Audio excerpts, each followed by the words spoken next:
stăpânesc, stăpânesc, cheamă și-un câine cel mai bărbătesc și cel mai prețesc. Că la pus de soare vreau să-mi de-o mare baciu și cu cel vrâncean.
Good evening, ladies and gentlemen, and welcome back to another season of PGL's Wallachia, Season 4.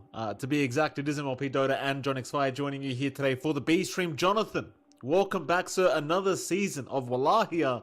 How the hell are you doing? Doing great. You know, it's been an action-packed year of Dota here. Obviously we had Season 3 just a little bit while ago. We've had some tournaments in between, Rally just ending very recently.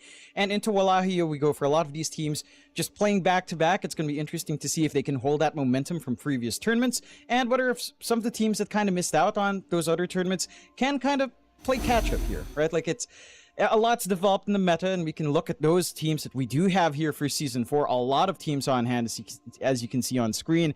You've got some favorites on hand. You know, PARIVISION, again, winning back-to-back third-party events on LAN, are going to be feeling pretty good about themselves. We've had some teams that qualified, but have been in a rough spot. You know, teams like Talon, Mike, haven't been too hot, so we'll see if they can bounce back.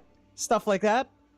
You know, I was thinking you were going to avoid saying that organization's name, John, but I thought to myself, you know, I bet he's going to bring it up at some point, and there you go. There's the first usage of the word talent here from John X5. Well, there you go, John. Participating teams, there's a hell of a lot of them, a lot of money on the line as well. We'll get to that in a second. But yeah, as you said, John, plenty of competition here for Wallachia Season 4. And speaking of money, Jonathan, the second is over. Here we are, $1 million worth of prize pool to be distributed. Of course, first plays with 300k, second at 175. And as you can see, John, the numbers there you can read. I think they do go down as you do place lower, but first place 300k, $1 million total. It's a pretty damn good amount of money.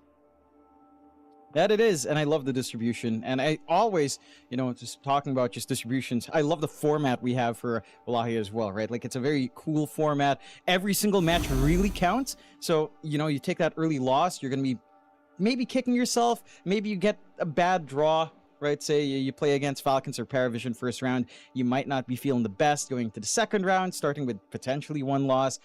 Every single series counts, and it just makes this road for each team just look just outstanding. I think that's really the great part. We do have like a Swiss format coming out. As you can see, we start with 0-0 teams, and then that splits up into the 1-0 versus the 0-1 teams. Then you have the 2-0 teams who will end up qualifying. One of those teams among those four will end up qualifying. It just goes on, and it goes into the playoffs as well, of course, as you do have the upper bracket and lower bracket double elimination, still best of threes into our finals, which is a best of 5. So I just love the format. I think every single time I watch and we get to cast some Wallachia, it's probably the most entertaining format out of all of them for the group stage. It just feels so high stakes. Every single time you're like, this is going to hurt them. You know, it's like, it's going to hurt them. It's going to bring them up. It just makes really good storylines here. It does, and we do have a schedule, Jonathan, so we can see how the story does begin here for group number B, or group letter A, John, first, I want to say. Aurora versus NAVI Junior, there's of one course. group. Yes, well, you know what I mean. Stream, John. The stream, my goodness. Aurora versus NAVI Junior, BetBoom versus Tidebound, of course, Team Liquid versus Nigma Galaxy, in Team Falcons versus Talon on Stream A. Stream B, I'm not going to say number B, Jonathan. Stream B as well has a lovely schedule. That's the one you and I are casting. Obviously, people are going to start tuning out now, John. Xtreme Gaming up against Edge, PARIVISION against AVULUS, Team Spirit against Shopify Rebellion, and then Tundra Esports up against Heroic. What a fantastic day one, Jonathan. Yeah, we've got some fantastic matches. I do love that somewhat unintentionally, we do have two birds fighting on the A stream at the end. The Falcons versus Talon, right? Oh. They're birds. Oh. Falcons and Talons, right? The birds are fighting. We have a bit of a bird fight there, Mike. John, it's interesting. It's the second time you've brought up Talon, John. We've been live for a total of 4 minutes so far. They're not even on our I stream, have some KPIs to meet, Mike. Yeah, I mean, talking about our stream, you know, you mentioned those the 4 matches we have. Our first match, of course, is going to be Xtreme up against Edge. And this is going to be a very interesting match. Again, Xtreme didn't manage to quite go to the most recent LAN and Rally. Edge as well didn't manage to qualify in. So it's going to be interesting to see them come in. Xtreme did have another party elsewhere. I believe there was that special online tournament that they were on, and they did win out. And that does set a good tone. And this is probably the most impressive lineup of Xtreme we've seen in a while. Not just because of their recent results, but this is the most X's we've had in an Xtreme lineup in a while. You know, you've got XM, XXS, SinQ, and you're coached by Xiaowei. Surely this is the Xtreme Gaming that will start winning it all and bring China back, Mike. No, this is it. This is it. All the X's are here, of course. Though we do have their opponents as well, Jonathan. Not to be underestimated, of course, the side of Edge. John, these boys, you know, I want to say they should put up a really good fight, right? I have full faith in these boys to put up a good fight here up against Xtreme Gaming. You know me, John, I don't like 2-0s. I love it to go to 3 games, especially considering, again, the format does kind of punish you for every single loss you do get. So I want to see at least 3 games here this series, and quite frankly, John, I believe this team might put up a pretty damn good fight up against Xtreme. That they should. Again, they haven't been able to play as much online recently. I think we've not seen too much from Edge, and before that, when they were still a Mosquito Clan as well, we did see them in Wallachia, and it was a little bit of a rougher road for them in Season 3 of Wallachia over on Mosquito Clan / Edge. So I'm curious to see if that's shaped up. Of course, they've swapped a player out. Matthew's not playing right now. It is Michael, as you saw in our roster. So how that factors in, whether that brings new ideas, is also going to be something that I'm keen on seeing. And this is going to be, again, a very entertaining one. You know, we've seen a lot of these players on Edge play before. We've seen Xtreme in some form or another play before. And with the meta the way it is now, there's a lot of heroes that I'm keen on seeing whether or not either team kind of picks up. You and I, when we were doing, again, Rally, the latest LAN, we saw a lot of Kotl. We saw a lot of Tinker. Those are very high contest heroes. Ancient Apparition's been high contest as well. And I want to see if any of those adaptations do make it true for these 2 teams who didn't really play the most recent LAN. Were they watching? Do they have their own ideas? Is it going to be different from what we've seen recently? Should allow some experimentation here. I think, of course, they were watching. I definitely want to see something different, though. God forbid we have to do, you know, Kotl Storm every game and Tinker every game. You know, it scares me already, John, because Tinker isn't banned out and neither is Kotl at the moment. I don't know if these, if maybe they didn't do their homework, John. Maybe they didn't do their homework. You know, we'll see with these final ban outs, but yeah, certainly some very interesting things you can run. We'll see Xiaowei, of course, banning out the Beastmaster as his final ban. Edge looking for their own final ban. 10 seconds remaining. And we'll see what the opening picks are going to be, Jonathan, but Tinker is not banned. Yes, go on. 5 seconds. Tinker and Kotl are there. I think that's my... maybe you take one and the other, you know?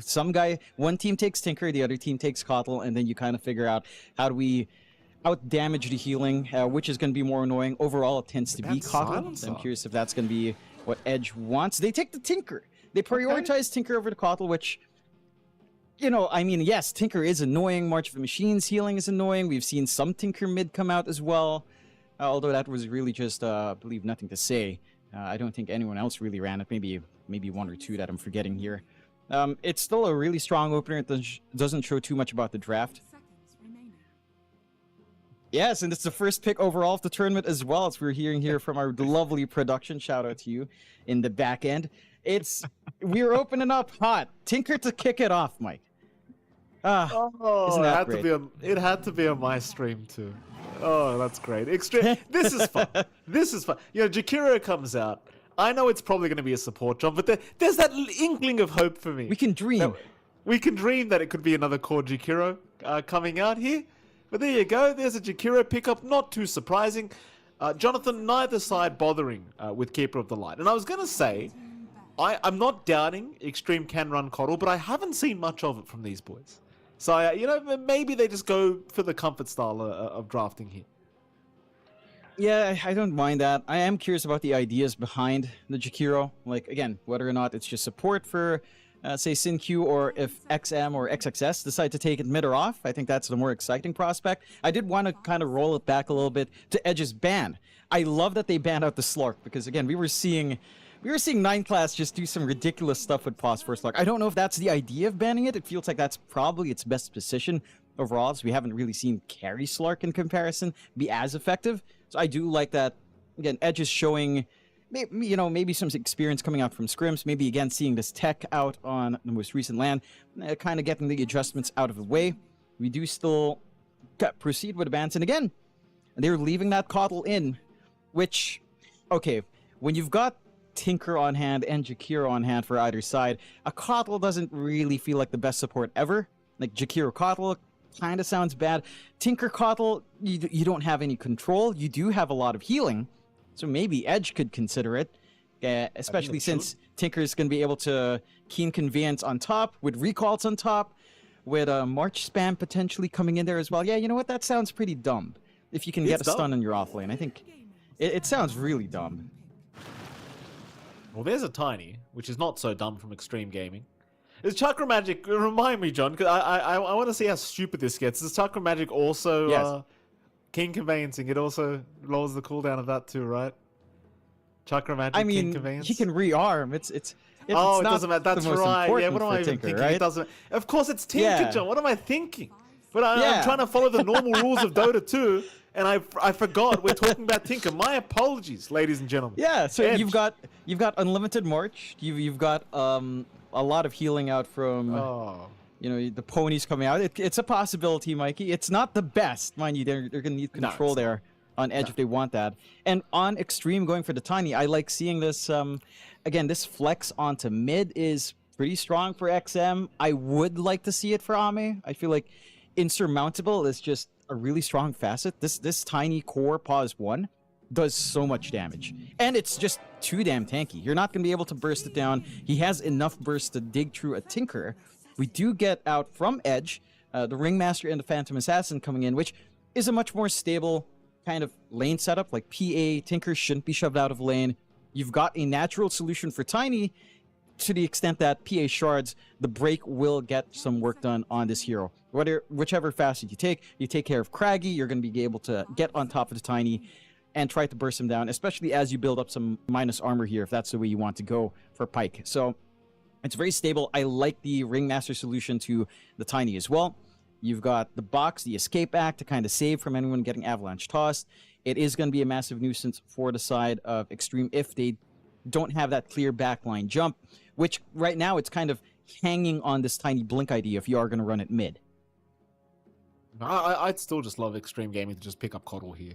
You know, it still fits. It works really well with Tiny as well.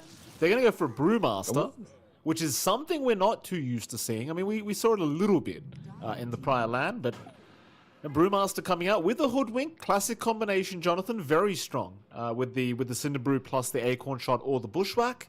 A very annoying combination to say the least. You could switch the Jakiro with the Brew, but I dare say Hoodwink and Brewmaster is much, much, much more annoying. So I think Xtreme Gaming will probably just lane it that way. I mean, Edge, you've got a PA safe lane. This is going to be pretty scary against the Brew Hoodwink, John. Like, how are you going to lane against these two?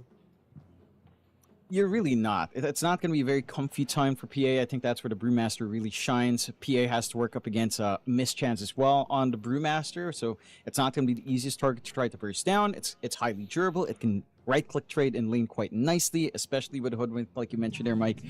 So for Edge, I think you just kind of have to cop that lane being a little bit tougher. They go all in on this physical damage idea with the Bristleback coming out now here on Edge.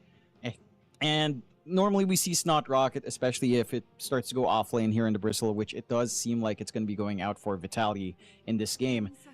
There is still some room for flex. There's a very weird flex Edge could do, right? Like you could give Pyke the Bristleback safe. You could maybe run a PA mid. It's not ideal, but this Bristle can lane slightly better into the Brewmaster if you really want to force it. It's just the PA mid starts to become a very weird question as to what you're looking for. You could look for a mid PA that just rushes maybe a Desolator and an SNY. That's not a bad build for PA. It's not too far off the norm, skipping the Battle Fury, and kind of play aggressive, play off of potentially just some goo being tossed out by a non-Snot Rocket Bristle. It's still effective enough.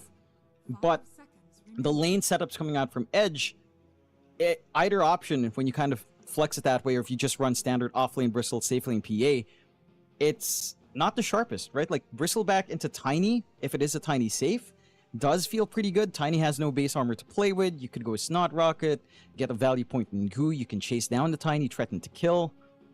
But, again, you have issues trying to get this PA online, and I think off the back of that alone, with the fact that you have a Jakira that can pressure the lanes once connections are made, I do agree with you, Mike. Xtreme Gaming is looking a little bit sharper coming out of this draft. Mind you, there's always the X factor of, can you really deal with Tinker? Can you run into the March? Can you actually look for the burst play? Especially with Escape Act plus a tanky Bristleback that's probably going to be copying a lot of damage here. It can still be a bit challenging for Xtreme, but it certainly does look a lot more straightforward to play the lanes at the very least. It certainly does. I mean, I do like the fact that, like, when they first picked the Bristleback, I was a little bit concerned about it because I was like, well, it's against the Hoodwink. You have the natural break. It's maybe not the greatest idea. Plus, you know, you break into an Ice Path Macro Pyre, the Bristleback's going to melt pretty quick. But once you consider the fact that they've got the Escape Pack with Ringmaster, it doesn't really matter anymore. As long as that spell is available, chances are he's going to be perfectly fine. I do still get concerned about the laning stage, though, for Edge. At the very least, the safe lane looks horrendous right now for them with this Tinker PA. Could be a Ringmaster PA too. We don't know yet. More than likely a Tinker, though. Edge, final ban to come. They are still looking for a mid ban here up against Xtreme Gaming. And in fairness, I mean, the Storm ban was quite nice because you really don't have the lockdown for it. Edge are going to finish off with a Pangolier, which is going to be pretty much all their lockdown right there in one hero. Xtreme Gaming, though. You don't have the option for Storm nor Husker, Jonathan. What do you think? Puck looks pretty damn good here. Just lock in the Pango before he rolls up with a Dream Coil. Prevent the PA from kind of jumping around as well. We'll go with the Drow instead, so we'll just end up with the Tiny going on to mid. Okay. Should just end up with Ame on his Drow, which he does love to play. I don't mind that too much. I think the matchup is decent enough for Drow. Into maybe the PA, maybe not as much, but into the Bristleback lane, certainly very manageable here for Ame. That's a key part. And you just kind of hope that you got a strong enough start elsewhere that Pyke is not going to be an issue for most of the game. I will say Edge closing out with a Pangolier out of all the mids, I mean, yes, this is something we've seen PP perform on. It's probably one of his best heroes that, from what I can recall, but it just doesn't feel like you have enough to hold down. You do have some pretty beefy heroes to put up front, right? Like Pangolier plus Bristleback can be very hard to burst down, even with a break on Sin-Q, as long as Yarumi is in position to try to get some saves. It just feels like you need a lot of finessing on the side of Edge to actually find these fights. Whereas for the side of Xtreme Gaming, they've got decent AoE hold. You've got this tiny blink timing you can rely on. You've got this Brewmaster who can be disruptive into the backline. You can just tornado up the Tinker if it's going to be an issue and just keep him away from these fights. And it just feels easier to execute Xtreme's draft. I think for Edge, they need to win out lanes. Their lane setups aren't the most amazing. The Tinker and the Ringmaster are very defensive supports, so your offense is all in on PP. And if PP can't get these fights started, if his mid is not going well, I think you're going to have some trouble finding that momentum in the early mid-game portion, maybe around 15 minutes, where he's going to have something like either his Echo Saber or Diffusal, and maybe work into the Blink at that point and hope for the best, because if you don't get that, I don't know how you start finding these kills on Edge. Maybe you go for an ultra-fast build on Pyke, again, bypassing something like the Battle Fury, going for Deso, but even that can be a little bit awkward. It's just very much tempo-based if you do go that build on PA. Yeah. It's definitely going to be a very interesting game for the side of Edge. They've already smoked up here on the top side of the map, and of course, Xtreme Gaming have done the exact same thing, but the opposite side. Though XXS is kind of running towards the side of Edge, but looks like he just wants to drop a quick sentry by the small camp, though he could get caught. XXS, no. He doesn't run south. He'll plant the sentry ward. He'll run back the long way around. Though Edge, they are looking here, Jonathan. They are having a gander. We'll see if XXS wants to enter that Radiant Triangle now. He does not, thankfully, for Xtreme Gaming. Nobody else hanging around that area either here from Xtreme. Pretty defensive posture out from the side of Xtreme. As is tradition when you and I are casting, Mikey. First game of the tournament, first series, and we get a pause. And it's a mouse issue from XM. All right, so no comms issue, no mic issue. It's a mouse issue this time. Something a little bit more believable. Yeah. Something more reasonable. I must admit, wow. Jonathan, I just noticed. Yes? I want to say it. Did you see? Check out Chan Ming. He actually has English text now instead of the Chinese text for Chan Ming. It's actually just Chan Ming. Oh, he does. Look at that. Good on you, Chan Ming. That's amazing. Yeah.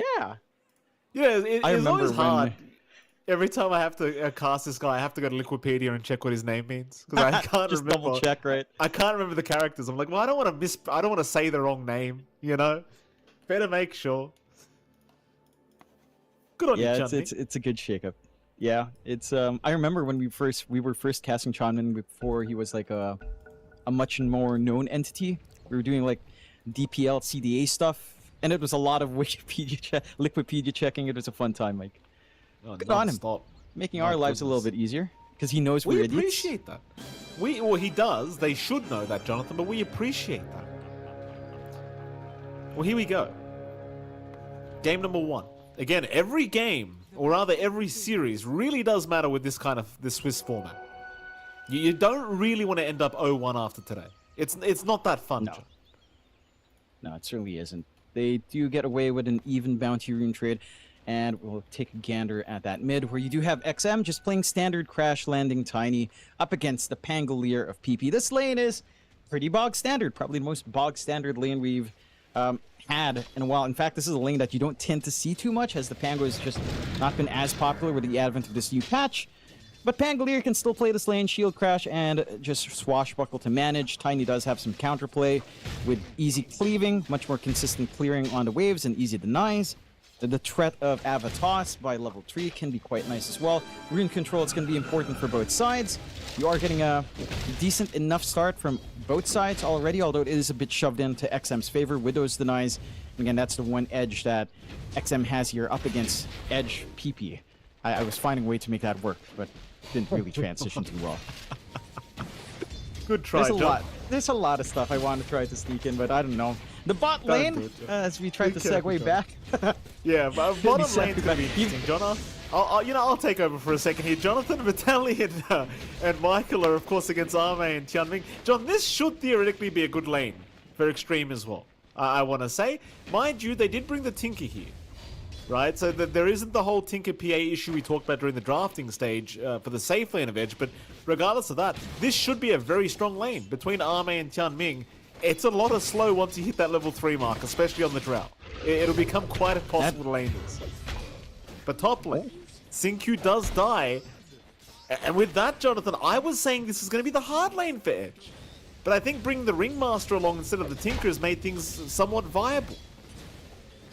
That it does. You do have some easy way to set up for the Impalement Arts here. Just Dagger for the slow.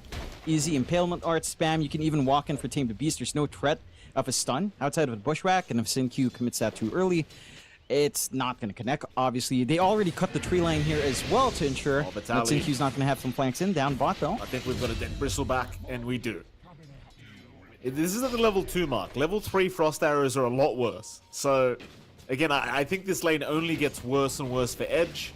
You might find a situation where you might have to ask your bristle to start jungling, and Michael might need to start thinking about making some stacks early on. More importantly, though, that top lane is the one I'm really surprised about right now. Pyke's top CS at the moment. XXS will kind of even out the CS with him. But again, I'm a little bit shocked they haven't been able to pressure a little bit more onto Pyke.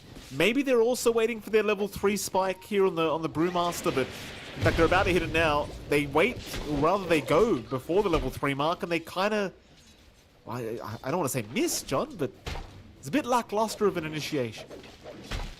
It's just really rough, right? You don't have the natural tree line to play with. Pyke obviously has a Quelling Blade as PA, so if you do just rely on the acorn shot tree, you're never going to land a bushwhack, and that just means you're never going to find the angle with XXS. You can start to pressure now, but level 3 up, level 2 Cinderbrew, a little bit more damage and poke to just run down at the least, and that can just slow down the PA, but she's already at commanding lead, 16-0, not really being stopped here by XXS. XXS is finding his own farm, but if this PA again hits this stride, starts to build into Door of Corrosion, and maybe consider something outside Battle Fury, they can start to play around that tempo threat, which is where Edge can really start to build up that pressure early on. So it's a strong start from Edge. I'm really surprised about how much Yodomi's been able to get away with here at this top lane too. Like, he gets the large camp pull, he's been surviving the whole time, just constantly been throwing those Impalement Arts out at XXS. It's a very free support game up top right now. Meanwhile, bottom lane though, a bit of action kind of happening here as Tian Ming taking some lasers from Michael. It is back and forth between these two sides for now. I gotta say, Vitaly not having the worst time, but it seems like he has now resorted to having to pull creep waves to allow himself the CS. Because it is dangerous. It is very dangerous. Yeah, there's not much he can really do. You've got a Tinker support. The best he can do is just laser and heal you. So you don't really have that laning presence to pressure. You also have Snot Rocket. Oh. They're moving in. March is out. Looks like everyone's going to be just fine for now. Meanwhile, mid lane, they were going at it too. Pippi and XM still actually fighting this one out. XM, though, going to be okay to back his way out as everyone going to survive. Even that bottom lane, there was a lot of action happening, but it doesn't really seem to matter in the end. Nobody ends up going down. Not quite. Again, playing into the March, just all of that healing. You don't really have burst damage with his duo on the side of Xtreme Gaming, so trying to gun down the Bristleback once he has that value point in the Bristleback is just a lot tougher to do. And they also did have Lotus control for a while, having that first Lotus helping Vitaly a massive amount. Lane phase-wise, though, I think you're still pretty happy on Xtreme, right? Like, Ame is still finding farm. He's not under pressure. You could argue the same thing as Pyke, but Pyke is just going back for Battle Fury. So that tempo on PA, it's still going to be there somewhat, especially with a Snot Rocket Bristle, but it's not going to be as fast as I think you'd expect for a tempo PA style here. I am curious about one thing. Like, this is something I wanted to point out earlier, but you do have the Go Nuts facet for Xingqiu, which is fairly standard. It just feels like in this kind of game, up against a Bristle, and considering all these saves, all these the reapplication on breaks, if these fights go long, especially since you're playing into Tinker and the Ringmaster anyhow, it feels like this is not a bad game for the hip shot. Lower cooldown on the break would be impactful, although Xingqiu... Speaking of Xingqiu, in trouble, and is dead. No surviving that one for Xingqiu. Very nice initiation from Pippi. A little bit surprised to see Pyke was just charging down the river like that on the PA, but I suppose, you know, just saw himself a free kill and took it. Radiant's top tower is under attack. Just, again, wants to play a little bit up-tempo.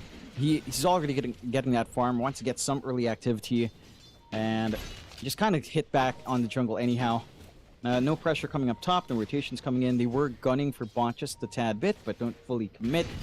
And in this state of equilibrium, you are getting a little bit more farm out from Xtreme, but the tempo for Edge, you're starting to see some of it come out. Mind you, they are constrained by whether or not PP can find an angle with Rolling Thunder. That's going to be the key part. And considering the start for Vitaly, you're not going to be banking on the durability of Bristleback anytime soon. This Vanguard timing is going to be a bit slower than you'd want it to be in this kind of game for Vitaly, considering, again, you want him to frontline to apply that minus armor to help PP and to help Pyke kind of look for the burst.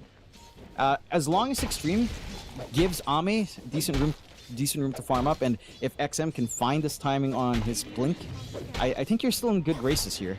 XXS still has free farm top as well. He is going for the Radiance. The mischance is going to start to annoy Pyke as this game goes on, once that is up and running.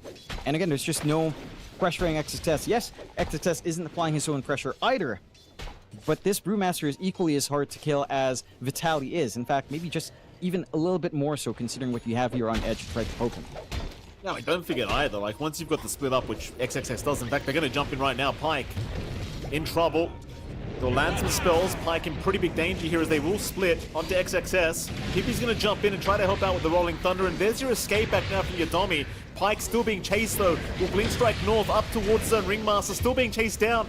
Q will go down for this, but Pyke, he's still on the run. Maybe the PA will make it out, and in fact he does. Well, you love to see that if you're Edge. Yeah, they clean up that fight. Really good response out onto the first split out from XXS. And just maybe a little bit of disconnection. Again, maybe a bit of overconfidence in the damage output coming in there. But you are seeing the effect of these saves kicking in, the escape tag coming out, not quite being able to get the vision out to get the dispel off from XXS as well. Ensures that you do have that presence out. A little bit of a chase in Vitality though.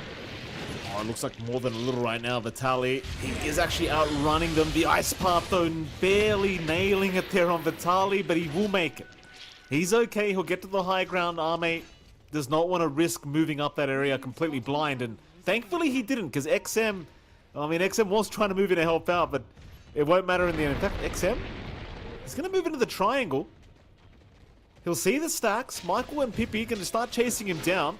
He's got help from Tianming if he needs it.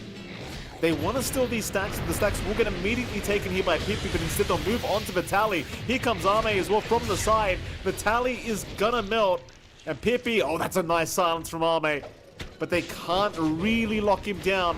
Or in fact, they can. A bushwhack gonna land from Q. Escape arts are out. He's still trying to run. Pippi will survive for now. XM now the one in danger is a big ice bath coming out on two. Pyke, though, able to finish off the time. Moving on to more, they'll find Tianming, and that should be a secondary kill for the side of Edge. And, well, Xtreme Gaming, they got a little bit too excited there, I think, John. That they did. Again, they're throwing everything out to just kill off Vitality first, but that's exactly what the Bristleback wants. Nice TP. You do only have one stun right now on Edge, which is going to be an issue, none mind. But you are seeing, again, this understanding from Edge as to how to play. If Vitality gets jumped, it's something they can play into. He only has a level 1 Bristleback, but the burst damage coming in from Xtreme isn't quite there, especially as you're still waiting on the blink to be up from XM, so he has no easy way to get Avatos off. Tianming, surrounded here. Should just be dead. He'll, waste a little bit of time. Not that much, though. Tianming will go down. Nice easy pick-off once again for Pyke, who's now picked up his 3rd kill of the game.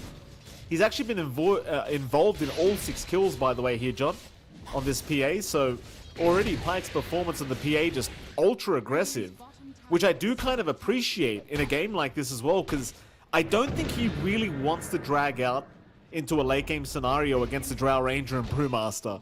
Because you just know the infinite abilities of just high ground hold of a Drow and a Brew and a Tiny is just going to be disgusting to play against later on. So I think maybe Pyke's kind of made the choice to get involved early on and ensure they really have the advantage going into the mid game. Yeah, and again, it just makes sense. You've got a Snot Rocket Bristleback.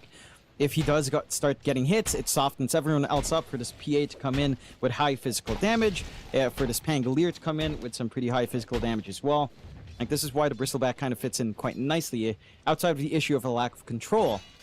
I think that's the one thing they need to find a way to fix on the side of Edge. PP's been very good, though, with looking for these angles on the Rolling Thunder. He is working onto the Diffusal Blade, just one part away. Not too long now until that's up and running. And the map is shrinking for the side of Xtreme. 2-6, 2k lead coming out for Edge. Tier 1 bot already falling. No pressure coming out yet for their own siege on Xtreme. Like, top is still very healthy for that Tier 1. Mid is still pretty damn healthy as well. And they're just kind of stuck playing this farm game. Again, the Blink for XM still a ways off here. Poking over the runes, but it is going to be bottled up by PP on the other side. An amp damage rune to help with that rotation. Very well timed. With the full Diffusal Blade coming in, this should be a big rotation that they can look for on Edge, if they so wish. If they want to make that happen. With an amp damage rune on Pippi, it feels like you want to go. There's that Diffusal Blade you talked about. And he actually just solo smokes himself. He just says, screw it, nobody's around me, I'll just get it done myself. Head directly south. Meanwhile, top lane, they have found Yadomi. Escape arts will be there, but it shouldn't help that much, as a split will come out from XXS. He ensures the kill, and he should be able to get a bit of T1 tower damage off. Meanwhile, bottom lane, the chase is on for Tianming. And eventually they will have him. Tianming going to make it as hard as possible. But it won't be that hard for the side of Edge, as they will clean up. Yeah, again, just great understanding coming out from Edge. Just getting every single aggressive play they can get out. Losing Yadomi is not the biggest deal. Pyke is still farming up. Pyke is almost at his full Battle Fury, just about 300 gold away. And then the rotations start to become a little bit easier for the PA. Lots of damage can fly through, lots of farm that can start to get built up. And for the side of Xtreme, again, their timings are still lined up. It's just taking a lot longer than I think you'd be comfy with. Radiance for XXS, not too far off. They are gunning onto mid, but not really going to be diving too far in. And the defense from Xtreme, I just don't see it happening. Again, their teamfight potential is... It's alright, but without the blink, it's just harder to pull off. You don't have a way following through from this control that Tianming is constantly applying, and they can just constantly heal back from the poke of the Jakir at this point with the marches up. So you're not really doing much in terms of holding them back here on Edge. Them move in, clear out the creep wave. They have not been able to get that T1 tower down yet here, Edge, but they are still sticking around, just waiting for the next creep wave. A little bit hard to defend here without the macro pyre up, but it will be up in about 7 seconds. T1 tower still going down, but they've got no creep wave left. They can still just do it the old-fashioned way here with Vitaly. Now Tianming does have the macro up if he just wants to drop it to clear out the creeps, but he won't bother. He'll wait for a fight. T1 tower gone anyway, so it won't matter too much. And in the end, Edge, you've got to be happy with that. Get the T1 mid, head back down towards the south side of the map, just keep that farm going.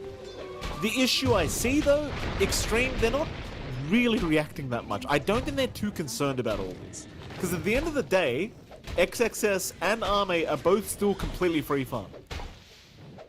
Not they are, but I think it's not really a lack of concern. It's more that they have no way of fighting in. Now with the blink on XM, perhaps it starts to get easier to look for that backline. Again, you have to take care of this Ringmaster first, preferably the Tinker. Take care of that March with the Holy Locket healing up. Just a little bit overwhelming in terms of how much damage you have to do. An opening for Edge now to take the Tormentor. Scan is there, but it's not taking long to melt this objective. See if Xtreme will want to still force it out, though. They are smoked up. They're ready to commit into this fight. Yeah, they're fighting for that damn warp flare now, John. How great's this? Free shards for the Tinker every time.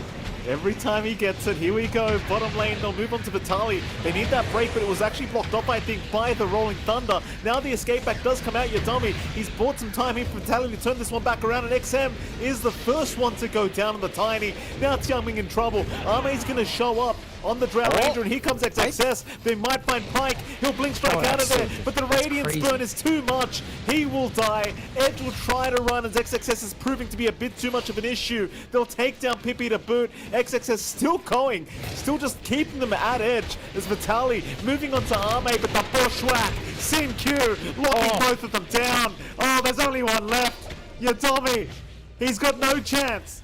He'll try to run away, but I don't think there's any chance of survival here, John, as he will use the escape art. But he's gone. XXS a triple kill on the Brewmaster. And this is what I was talking about, John. Look at this. Brew's been farming the whole game. The first fight he decides to show up in, it's impossible to fight into. And it is. Maybe a little bit keen on the side of Edge to jump the Bristleback first, but having the confidence to be able to take this fight anyhow without spotting the backline is huge for the side of Xtreme. That farm is starting to come into play. You're getting the Manta up for Ame next, so the mischance from Laser is not going to be as much of an issue. And for Edge, they have to find some answers for XXS. He has 2k HP. You don't have the physical burst on Pyke just yet to take care of him. You're probably not going to survive long enough on Vitaly, or you're not going to be able to get enough goo off on him to soften up this Brewmaster as well. And as long as Split is up, XXS is going to be very hard to burst down. Like, you just don't have that AoE clear until you get maybe a little bit more damage out on PP. That can start to simplify the process just a tad. Going for the Blink and the Ags, those additional swashes on the Shield Crash can start to help up against the Brewlings, but until that point, XXS is just kind of dictating this game. And this fight for Xtreme wasn't the ideal. They jumped Vitaly first. They weren't able to get the break off. Mind you, the follow through from the Rolling Thunder this time around wasn't as clean, and the defensive use of Wheel of Wonder did cut off their counterplay on the side of Edge. So there are those things to consider as well, but Xtreme Gaming, they even out the net worth board on the back of those kills. And again, they're set to scale up. The damage coming in from Ame is starting to get a little bit ridiculous. There's still no clear answer for XXS. And with the blink up on XM, the plays are getting easier to find.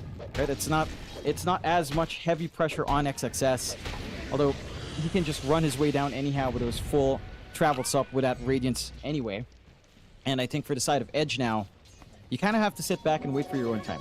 Get this BKB up on Pike, and get this full Pike up on Vitaly, along with a shard to help soften. They're chasing down a freebie here. Yeah, they are. Tianming gonna tank the gank for XXS.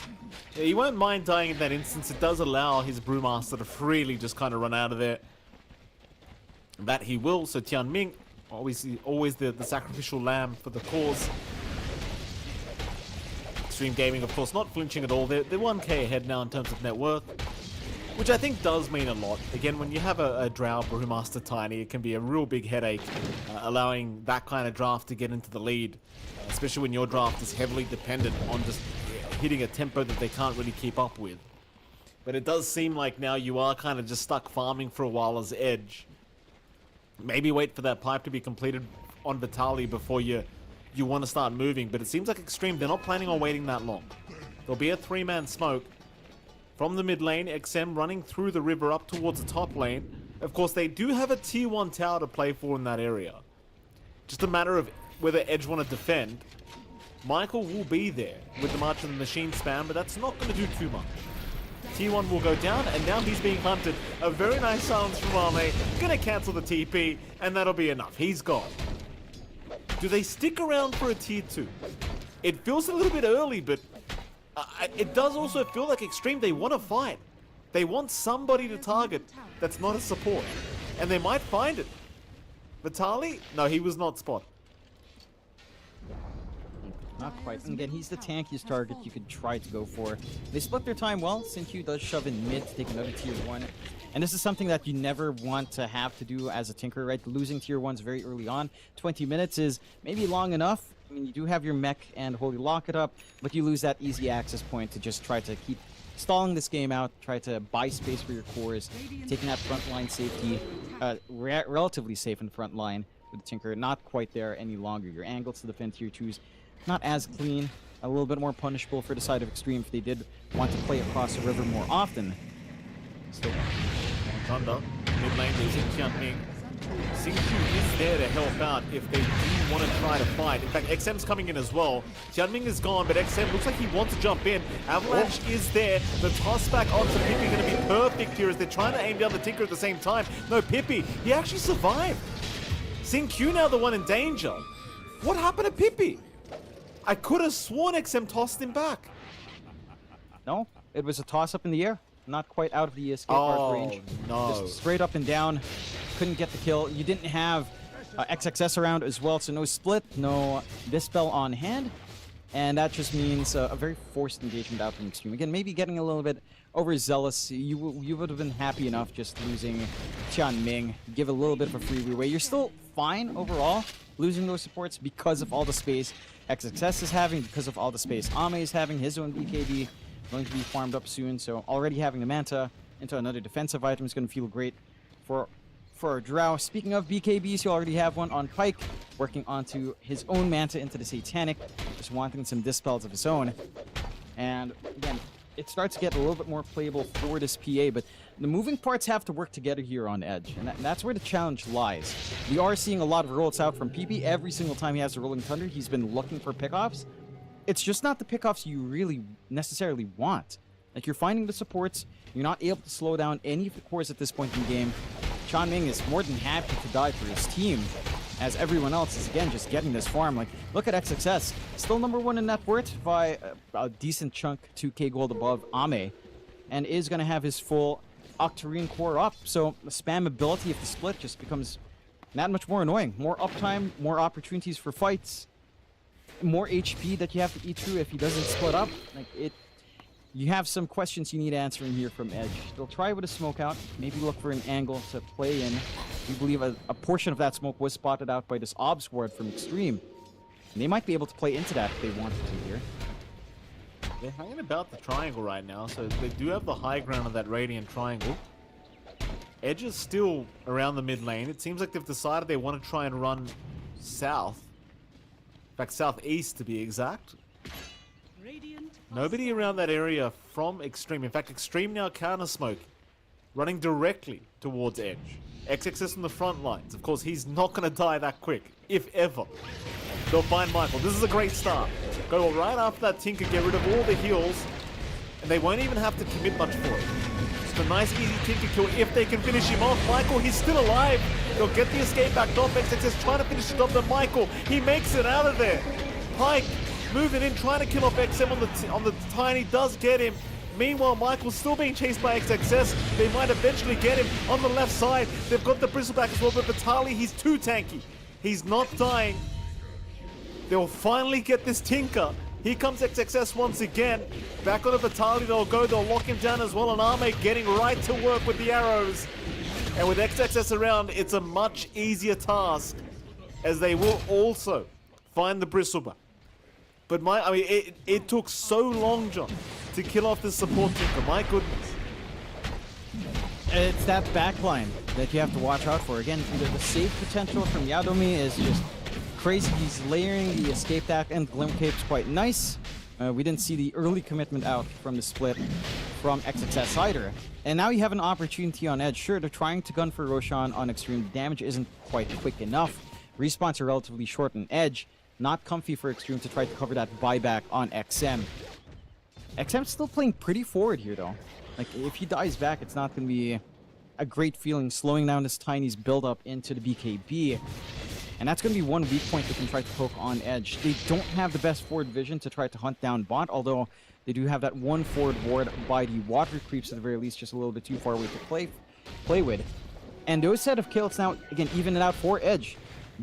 2K lead still stands for Xtreme, not a massive amount at 24 minutes in. Again, with a BKB on Pike, you're seeing the confidence level in this PA rise up. In fact, they get to sneak the Roshan themselves. With a minus armor from Vitality, this shouldn't take too long for them to clear out. Absolutely not. Nice little swipe away here from Edge. Something that you kind of felt they needed was this Roshan, and they will quickly just swipe it underneath the noses of Xtreme Gaming.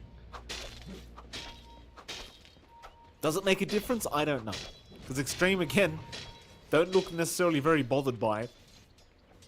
It's just XXS and Arme farming.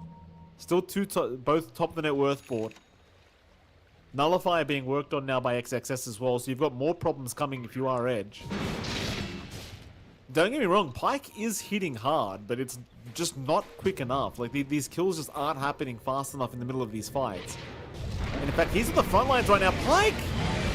That could be an Aegis down. Pike, he's going to lose the first life. That's not a good start. You've got the split available here for XXS if you want to keep chasing. And he certainly does. But he won't use the split yet. He'll wait it out. He'll wait for them to come back another day. But there goes your Aegis, John. And I was just saying, I don't know how much that Aegis matters. Turns out it means nothing. A great readout from Xtreme. Knowing that Yadomi wasn't around to save, having that vision into the back while they were sieging, giving that opportunity out for that quick kill, denying that secondary life is going to be big in terms of holding Edge back from trying to get more off of this map. And it's all off the back of this ward. Just having, again, that vision while that shove was coming in, knowing that no one's there in the back to save, knowing that the escape act isn't there, gives them that clean opportunity. They do manage to at least take the Tormentor for their trouble here on Edge. They've been very on point with map objectives overall, getting a lot of gold injections their way, evening out the game and net worth, and getting a free shard up for PP as he picks up his full axe. It's going to feel even tougher to try to lock in the Pangolier at least. More damage coming in. They can play a lot nicer now. You're not fully reliant on just Pike to do damage. PP can follow through from all of these nasal goose spam coming in. They can find an angle out. XXS might not be the easiest target to try to gun for, though, and not going to be fully committing into a bit of a trap, but it's a very back and forth game. You've got the full Manta up for Pike into Satanic. Again, the vision game of Xtreme is what's setting them apart this time around. even if you try to go for these angles on Edge, their wards on Xtreme have been providing great coverage for those opportunities to kill and for the opportunities to retreat when they're farming aggressively here, like Sin Q was. Hard for Edge to do anything. Like you just got so much great ways of clearing out creep waves, like we are seeing here with Tian Ming, and well, there you go. There goes your creep wave. You're not going to stick around for that tier 1 tower either, by the looks of it. So Edge, they're still roaming the map, trying to find a target to just quickly take down, but it's just not really coming to them. Now, I suppose at the very least, you are buying Pyke plenty of time to get that farm up even more here on the PA, and he's gotten to that stage now where he is working on towards an MKB, because he did see, of course, Arme is working towards a butterfly. So you do have that going for you. The damage is certainly moving upwards for Pyke. I think the big problem just continues to be XXS, I think, here on the Brewmaster, and of course, that MKB probably going to solve the issue of all this evasion XXS is providing with the Radiance and himself as well. It's a matter of whether they can survive the initial onslaught that is Xtreme Gaming. Like we saw how quickly Pyke melts if they get the jump on him.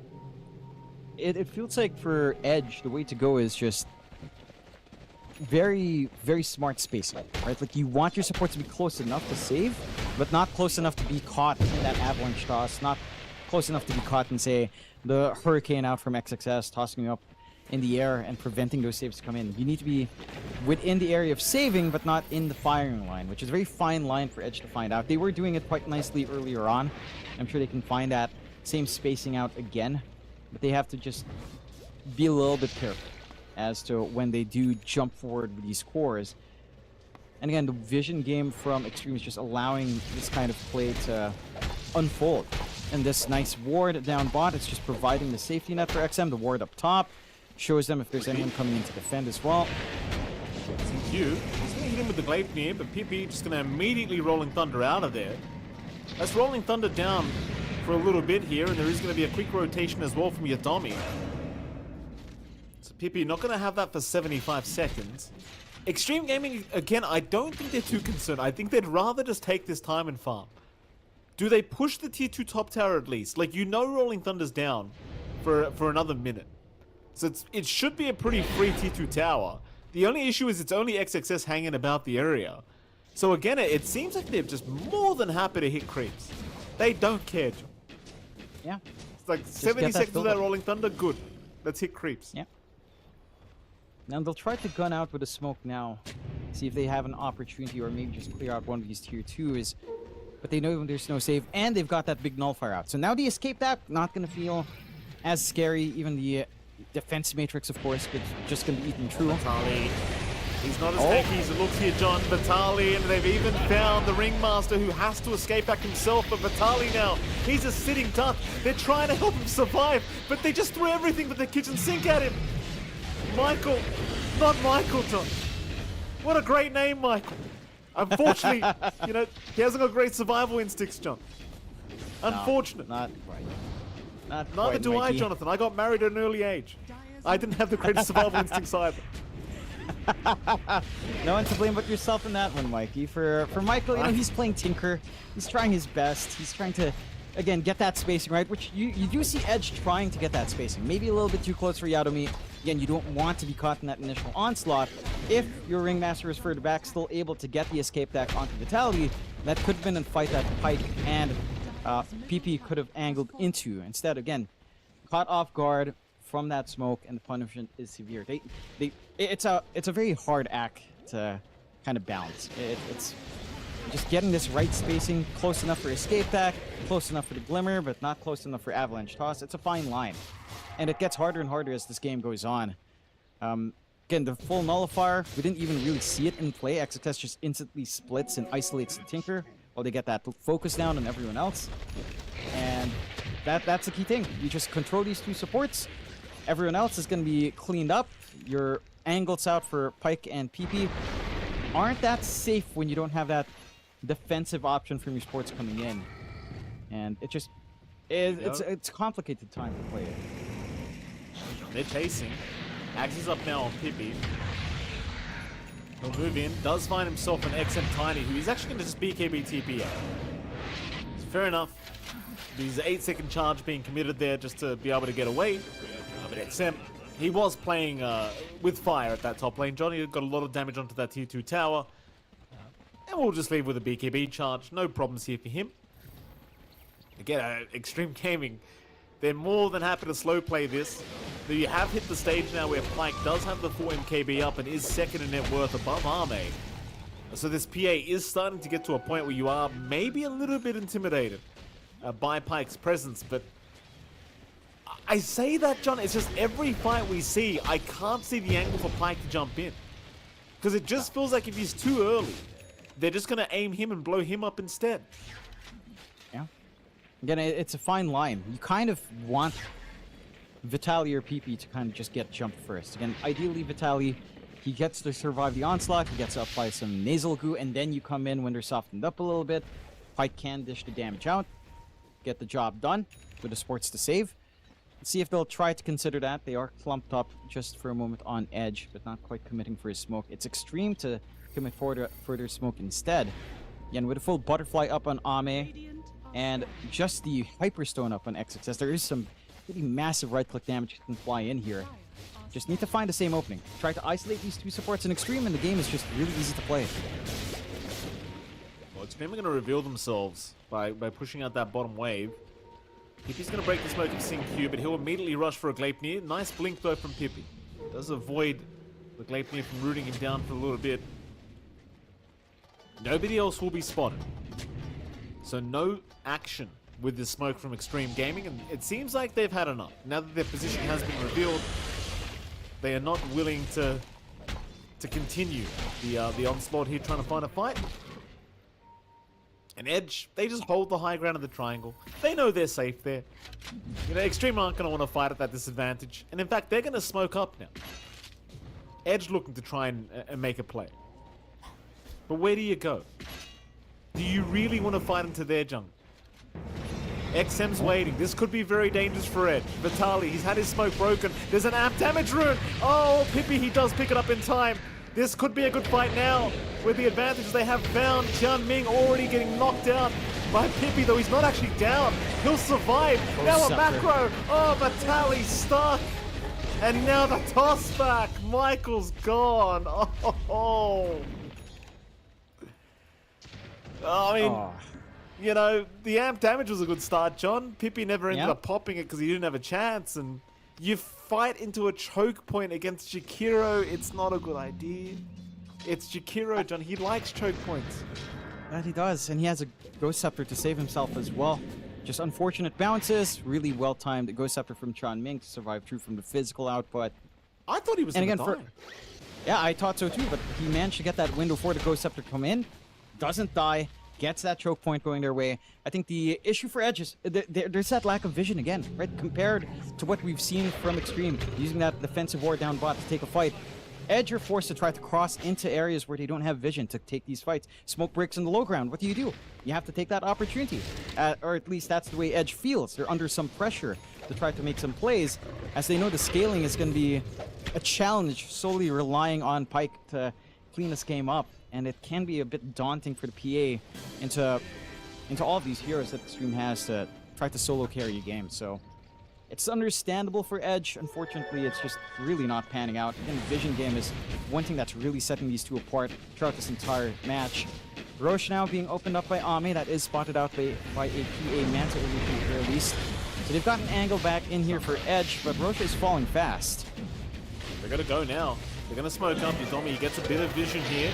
They'll throw the ring in as well. It does taunt Ame for a bit. Everything on the deck, but it won't matter because nobody jumps in. Now Vitaly in danger as XXS looking for the chase. They'll root him down with the Gleipnir. Vitaly, though, still surviving through it as now Pippi does roll in, and Pyke, he found Sing Q. He's finally got some targets. Vitaly, he'll go down, but Ame is here sitting duck now. He's dropping low and they will get the Aegis. It's a good fight so far here for Edge. They'll move in onto the Tiny. XM's gone, but XXS is the big problem. Or is he? There's your primal split. He'll move on a Pyke, but it's just him and Ame versus the world. And Ame's already left. He's on a different planet right now. XXS, can he do this alone? I don't think he can, John. Ame's going to regroup. He'll walk away. Jump is in from Pippi. He still wants to chase. They'd love themselves a Brewmaster kill, but they are not going to have the opportunity, sadly, as XXS does make his way out safely. Still a good fight for Edge. And it is. They instantly nullify the Aegis again. As we saw Xtreme do to Edge, they get to have some revenge here on Edge. And a very split up fight for Xtreme this time. They're forced to chase into the high ground from the low, while Ame is kind of taunted up by the Wheel of Wonder. The follow-through control wasn't as clean from Xtreme. And this time it's Edge that gets max value out from PP and Vitaly. Again, getting probably the ideal you'd want in these engagements. Bristleback copping most of the main damage first, getting all of the goo out, allowing the softening up for PP and for Pyke to just get the cleanup going afterwards. Xtreme have to still respect that minus armor synergy with two high physical cores here on the side of Edge. They didn't manage to find the backline quick enough either, and it makes all the difference. You're getting the saves out, you're getting the healing out. There was also a long time where XXS just didn't want to split. Like, he didn't have the option to split. The angles weren't that clean. Again, you lost XM relatively early in that engagement. And that's kind of how we need to see Edge play. Like, we need to see them set up vision, try to break these fights apart, try to find that tiny first to prevent the avalanche toss, as that's the main clean initiation here from the side of Xtreme, outside of just committing the split very early on from XXS. And then you can start to pick apart on Xtreme's end. Find some openings for yourself here on Edge. You still maintain that 7k lead on Xtreme. Like, yes, you losing the Aegis is pretty big, but you're still in control of this game. You're still getting that build up. Full Abyssal up on Pyke is going to be an issue, though. The Basher alone was already doing some work. Having a straight opportunity to just get some debuff piercing stuns is going to be massive, especially if you manage to get that jump on Ame first, or even just XM again. This tiny is a key part of how Xtreme has been finding the backline and breaking these fights apart. XM needs to be able to sneak around with a Silver Edge now, maybe a little bit less reliant on the Blink to try to find these openings. Still, Xtreme Gaming, they might be able to get control of some objectives now. They've got the Tormentor, they can sneak away for themselves. So, you know... Dire's bottom tower is under attack. Think cute. Get the shards for himself now. Pippi. Oh, I thought he was going to go for a Rolling Thunder there for a second, but obviously nobody really around. Say Edge just wants to try and sneak in this tier 1 top tower. They'll need to get back to the bottom lane though, I think, because XM's slowly starting to chip away at the... I say slowly, it's not that slow, John, but he's getting there on that tier 2 bottom tower now, and... if you're Xtreme, I don't think they're necessarily going to go high ground, but you might start to consider it. At least chipping away at the T3 tower would feel kind of nice here with your tiny drow. Even just splitting as the Brewmaster and just getting in there with the Brewlings and getting some damage off might feel quite nice. But they are going to play conservatively here, Xtreme, and they will retreat once again. I don't mind that. They don't have the backup for high ground. You're seeing how fast these creeps get cleared out with just the Tinker again. Edge. People already commits to rolls, but... That's a pretty poor start here for Edge. Thankfully for them, there's no real punish to come out from Xtreme Gaming. I'm not even sure if they really saw it. They should have saw the Pango at least. There will be a smoke from XM and Tianming. I mean, issue is they're dealing with these PA illusions in the mid lane that they can't actually kill. So Yodomi's going to TP out of top lane, so Ame's not going to find him. There is still a 3-man smoke currently happening here for Xtreme. Pings are coming out towards the dire triangle, where Michael is taking the outpost away, but the Glaive is going to connect, so Xingqiu has caught himself something. Michael looking for the TB play out, will make it. So nothing to come out of this for Xtreme. The thing is, John, 1 or 2 kills, and that's high ground. And they know this. They really want the fight now. There's going to be another 5-man smoke, this time from Edge. They've got some nice vision around this area, and they're going to see Xingqiu. The jump is there. Xingqiu already in a lot of danger, though. He's actually still alive, and now a big ice path to a macro pyre, locking him down. This could be scary for the side of Edge, as Pippi is going to be okay to escape back out of it.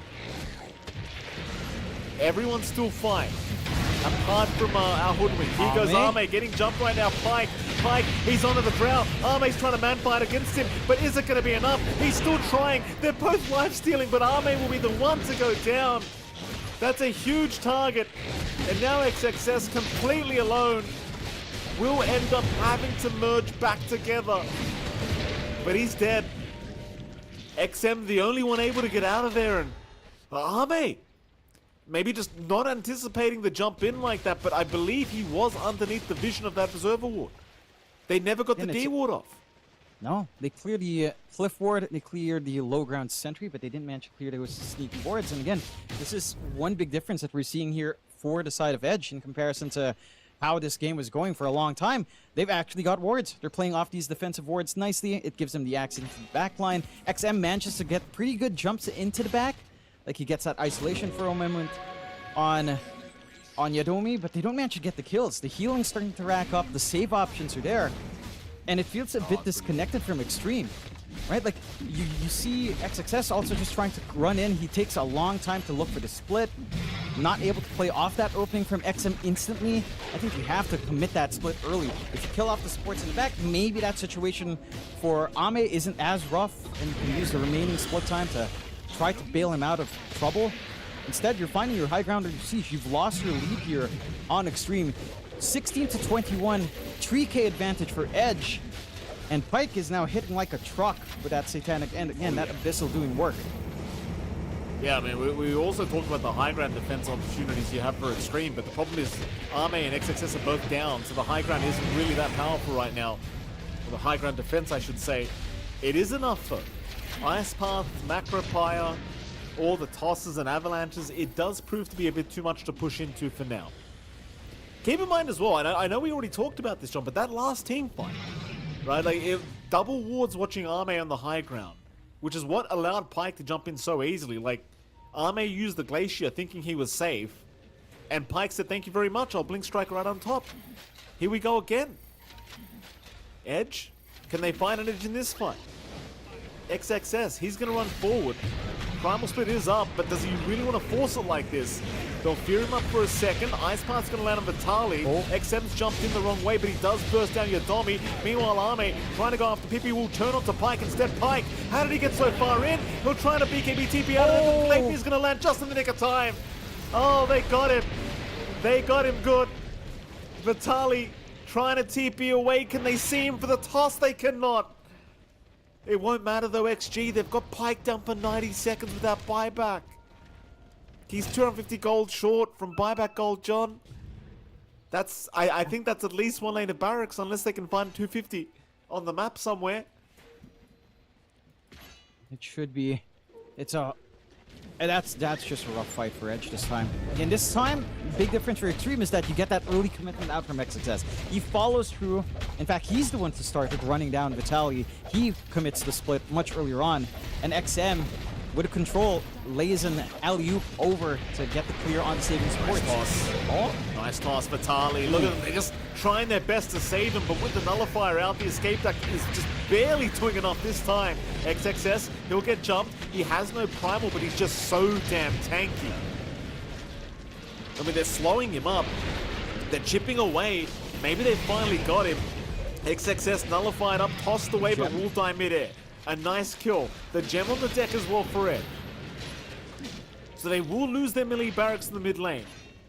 But at least they'll get a kill onto XXS, and at least they'll get a free gem for their trouble. The gem's a big tool for them to take away from Xtreme. They already have their own gem on Edge. Vitali's been carrying it around. Didn't lose it in the last fight. But the fact that you can't get the easy D wards any longer for Xtreme does mean that, again, they have to be very conscious about vision. You only have a limited supply of sentries. SynQ already bought most of them out. I'm not sure if they have any more left in the pool. You do have some on Chan Ming. But it feels like these fights are dictated by that vision. And that time around, again, you managed to get that split out from XXS. You didn't have the best vision forward from the side of Edge, especially with the tier 2 still standing on mid. Xtreme just played near an area of control. And they managed to connect together much better than we saw earlier on. There is a Roshan for both sides to play into. Both sides can take it relatively quick here as well. That's going to be the next flashpoint. Kind of go into the continuation of high ground sieges. See if we'll see if Xtreme can maybe land a cleaner Rosh, or if Edge can just kind of sneak away with this one, as they are in position much quicker here. They are in position, but they don't feel very comfy, I don't think. Daedalus now up on Arme. He's not got buyback gold, but he's got a lot of damage with that Daedalus. Here we go. CQ will get jumped first, but they might lose Pippi. A nice ice path will lock 3 of them down, but they're not moving in. Xtreme, they've lost CQ, and that'll be enough for them. They don't have XXS either. He'll just respawn now. It's a real shame, because had you had XXS there, John, with a 3-man ice path macro, you would have been sitting pretty damn happy if you were Xtreme. They're going to smoke up anyway. Wrap around the Roshan pit. They're going to run through the Dire jungle. There are plenty of wards here, though, from Edge. So they could have the vision advantage going into this next fight. A counter smoke now from Edge. Xtreme, they're going to see Vitali. Smoke is broken. XM will move in, looking for the avalanche, and perhaps the tossback to Vitali is just destroyed. They're still trying to move him for a fight. But who do you aim down? Arme will get jumped. Pike, he's going to try, just bursting down the Drow Ranger, and he's got him. Pike, he can't be controlled. Double kill is there for the PA. And Xtreme, they need to run. Is XXS. He just respawned, but it looks like he's going right back to the graveyard if he's not too careful. Pike on the chase, he needs some vision, he can't get it. But that's a free Roshan now after a very nice fight to the side of Edge. I love this isolation coming out from Edge, just looking for that back, looking for Ame when he is exposed. And his teammates, again, just can't cover him all the time. They focus so much on Vitali. They don't manage to catch the backline in that same jump any longer. And the spacing from Edge is just getting cleaner. Like, it's actually shaping up even better as the game goes on. They're finding that position out to get these saves going consistently, even with the nullifier stuff. It doesn't feel enough if you don't manage to kill off the Tinker and the Ringmaster, although at least XM finds that Ringmaster now, but the damage has been done. 2 lives up on Pike. He's hitting like a truck. He's going for his shard to get the break off. Going to make XM even easier to manage, along with getting the Divine Rapier up at some point as well, knowing how hard it is to actually focus onto Pike. A lot of things have to go correctly for the side of Xtreme in finding that PA, and it's easier said than done. The side of Edge, again, they reel this game back in, 4K lead their way. You've got a fresh BKB up on Vitali, so even just killing off that bristle that they've loved focusing on here from the side of Xtreme gets a lot tougher to do. And I think for the side of Xtreme, there's so much pressure really on XM and XXS. It's down to them to try to catch out a core and a support, or preferably at this point 2 supports out instantly. Finding this backline is not easy. It's a Tinker and a Ringmaster. They're going to be hanging relatively far back. And if you don't find them, again, with all these BKBs up, with all the damage that you have on Edge, the windows they get from these saves, it's going to be enough to turn these fights every single time. And that's just something Xtreme can't afford to play into at this point. Oh, yeah, it's certainly looking quite scary now for Xtreme. And Pike, he seems like the kind of player that'll just buy out the Divine Rapier without having to have his back against the wall. And why the hell not, I say? Like, as soon as he gets the jump onto Arme with the BKB, there's just too much time for him to burst down this Drow Ranger now. They're just unable to protect him while that BKB is active. See if they can do it this time. Xtreme, they're going to pick up a haste sprint for Arme, and it seems like they'll venture into that dire triangle. Nobody around there from the side of Edge. But they are moving back into the mid lane here, Edge. Michael will be scouted. Xtreme thinking about trying to make a jump in with XXS, but will think better of it. There's now even a Swift Blink available on XM, so he's going to be hitting like an absolute truck on that Tiny. It's just so scary now. Like, now that you know how powerful the PA is, and it hasn't even reached its limit yet, the Divine Rapier will eventually come, I'm sure. Those triple siphoning daggers on top, it's a scary, scary thing. In Xtreme, if there's one thing Xtreme need to do, is just find a way to keep Arme alive in these fights. Give him some time to burst down a couple heroes before Pike finds him. Is, I think, the best idea they've probably got. But whether they can make that happen, John, completely different story. It's so difficult. Again, you're focusing on trying to find backline. It leaves an angle in for Pike. They've got a smoke now on Edge. On the low ground now. Gonna move in. Arme's in the middle of nowhere. Oh boy, Arme's in the middle of nowhere. He's going to try and force stuff to the low ground and does survive for a little bit longer. The BKB wearing off now. Pyke's in trouble. Pyke, he'll jump in on Arme, trying to burst him down with the Satanic, and he'll heal up again. Arme in trouble. Arme surely goes down, but he's still surviving, still fighting back. Who dies first? It's going to be both of them. No, the escape back Pyke. He barely survives. He has another chance at life on the PA, and all the heals coming out will make sure he can keep going. Jump in on XM. The Tiny can't survive either. Oh my goodness. The Arme's just in the middle of nowhere, John. Stranded on a bloody, what do you call it? Nice shot. The Titanic was coming, John. The glacier. Yeah, he's just on it. This boat was too big. Way too big. And Edge just come crashing down. Buybacks forced out. They do have the buyback on XM, but without Ame, you don't have the damage to take care of Pyke at this point. Like, he just hits way too hard. They've got the Roche banner down. They're going to clear out in mid. They could go for more. They could look for the end game if they wanted, and Vitality's gunning for it. He's wanting to force out that buyback. Oh, jump in, Pyke. Are you really going for this? Ame doesn't have buyback, but you've got an XM who can toss you back into the fountain. If you're not too careful, they'll lock Pyke down. He's got an Aegis up, but he does not want to end up in that fountain. It'll be too easy to burst him down a second time if he does get there. Back to the mid-racks they'll go. They've got 27 seconds without Ame. Ame, of course, short of buyback gold by about 550. So they'll get the mid-racks. They are unable to stick around for tier 4 towers, and there's your Aegis now expiring on Pyke. So Xtreme Gaming, all things being said and done, they don't really lose too much. No. They don't lose as much as they could. Forcing the buyback on XM is pretty massive, though. There's no Roche to cover it for at least 2 minutes 40. And that's going to be a very big weak point that the side of Edge will try to kind of exploit at this point. They've got their own defenses rising up here on Edge. A Linken's up on Yadomi, so the toss back plays on these supports gets tough to find. Heck, even Michael has enough to buy out his own Linken's as well. So all of these big initiations we've been looking for, we've been counting on for Xtreme on XM, I don't know if you're going to find it at this point.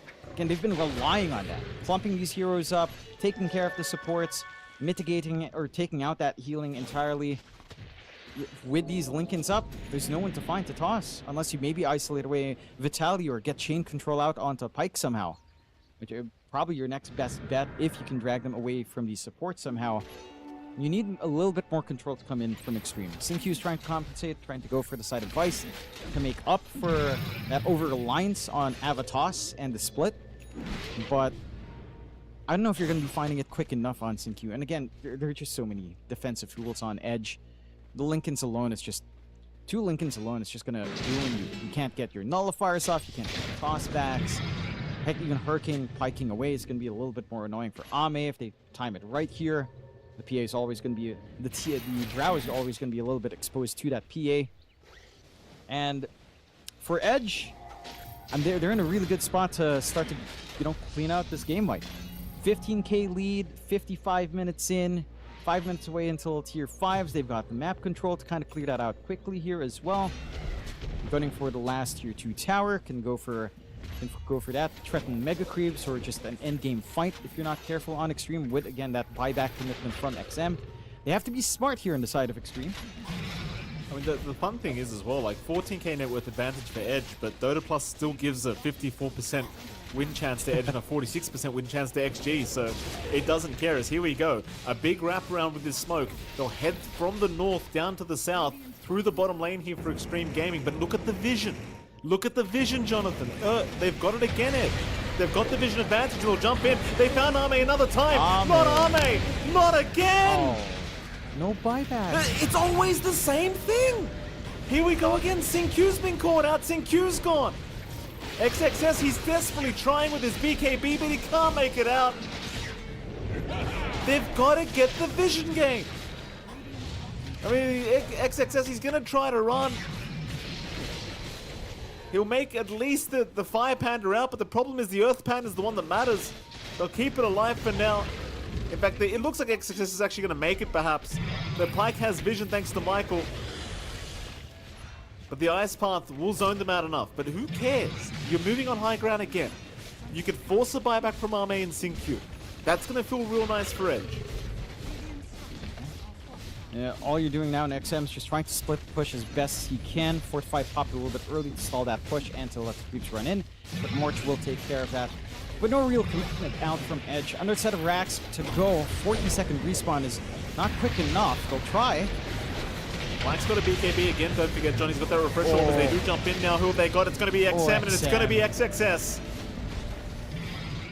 It's just that quick against Pyke now, as he's got a Divine Rapier on the way as well, by the way. John, it's just on the courier, though. Let's hope it's not some bad timing here for Pyke. They will use an escape act here to ensure that they can get Vitaly out of there. Meanwhile, Pyke, he'll happily jump in onto Tianming, finding a triple kill.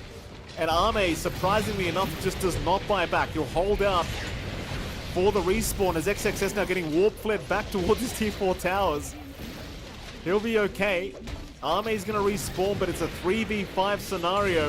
A very challenging one because the Ancient's completely exposed. They'll move it onto Vitaly. He's dropping low, but the Ancient's still going down here to Pyke. No, Pyke's going to jump in, and that's it. GG, as game one will go the way of Edge, 57.5 minutes in. And if you're Xtreme Gaming, John, I think you're going to be feeling a little bit bitter after that game one. Because it really, really felt like their game to lose.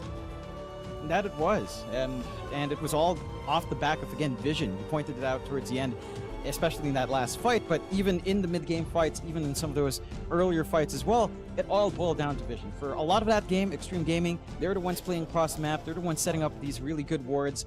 Even the defensive wards were working out really well for some offense plays in terms of looking for some easy heroes to pick off.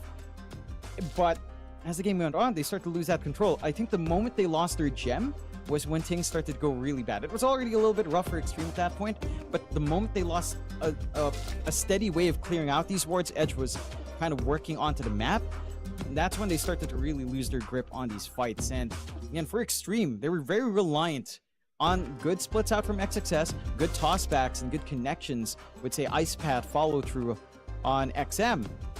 And it became harder and harder to find, especially how they itemized on Edge.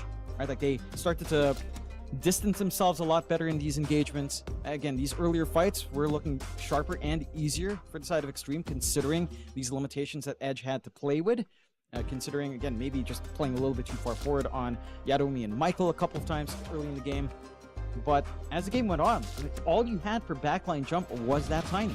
You didn't have a blink on XXS. He was just trying to run in and get the splits off. And it's this fight here, with a vision set up in this area, where things just started to really fall apart. Like, this is when they lost their gem. This is when they lost that ability to take vision back. XXS was also very patient with the split, and that initiation from XM, you saw there, they didn't kill anything with the jump in. I just realized as well, John, like Arme, I believe should have known that they had vision on him as well, because the Stifling Dagger did fly out from Pyke. So I think he might have gotten stuck on that glacier and just didn't have a way out of that team fight we're watching right now. And that's a real shame. It really did feel like every fight after this one was always just a loss because of the vision advantage that Edge had. And you're seeing here, like, Arme just not anticipating this kind of rotation. Almost surviving, John, but Pyke, he just had too much in the tank. Like, look at this. Arme's man fighting, gets onto the high ground. You're thinking, oh, he's got it down pat, but then Pyke says, no, I've got a Satanic. Just trolling, boys. You never had a chance. And Arme, I mean, he got close, John, but then you've got the escape act to come in from Yadomi.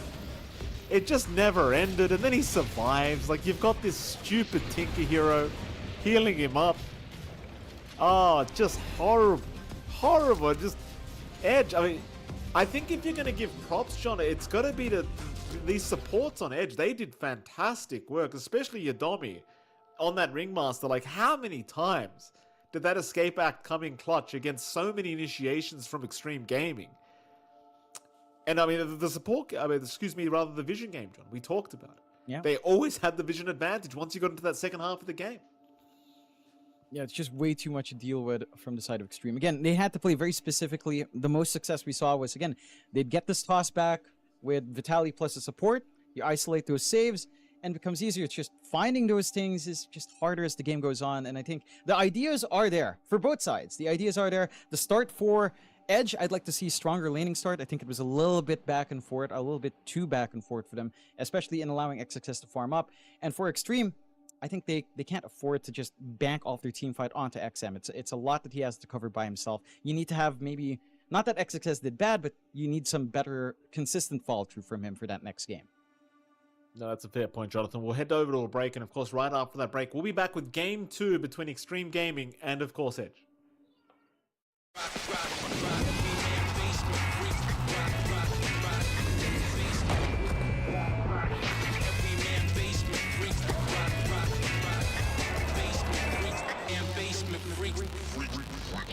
The new breakthrough and innovative phone with 1xBet app.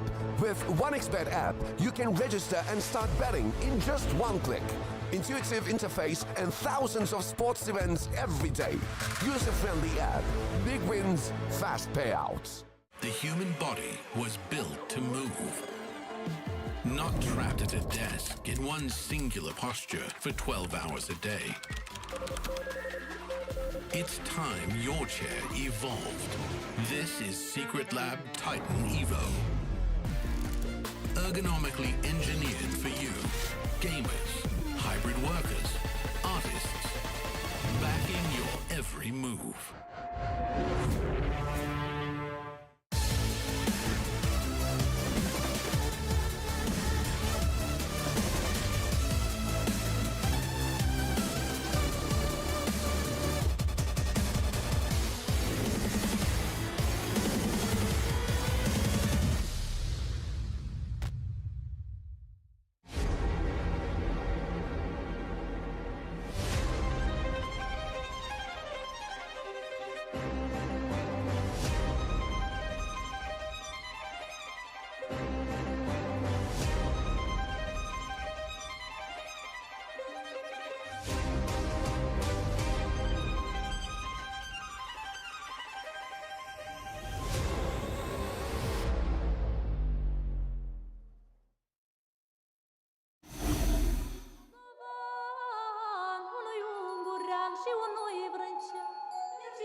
păgurului,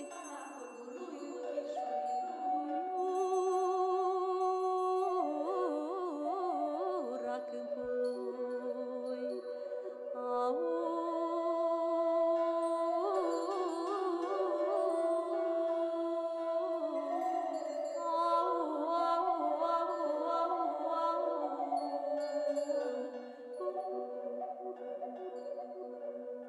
Dumioara mea să te îndori de ea și să-i spui curat că m-am însurat cu o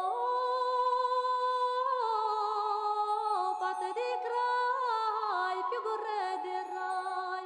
Era cea măicuță să nu spui drăguță că la nunta mea căzută stea că am avut nuntaș, băi și părtinaș, preoți mulți mari, sările mii și stele făcălii.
Welcome back, ladies and gentlemen. We are here for our second game of this best of 3 series between Edge and, of course, Xtreme Gaming. And it is MLP Dota and Jonix5. Jonathan, in case the viewers missed game 1, Xtreme Gaming looked like they were going to win for the first, say, 40 minutes of that game. A couple of unfortunate fights on their end of things did prove to be too much, and Edge do pull off game number 1. I know you want me to say they edged out game number 1, John. They edged it out. Oh. There you go. Game 2. There's a lot. There's a lot you could say. You know, Xtreme was on the edge of winning. They got pushed off the edge. Edge was on the edge of the cliff, looking to lose, but they pushed Xtreme off the edge, and they edged out the win.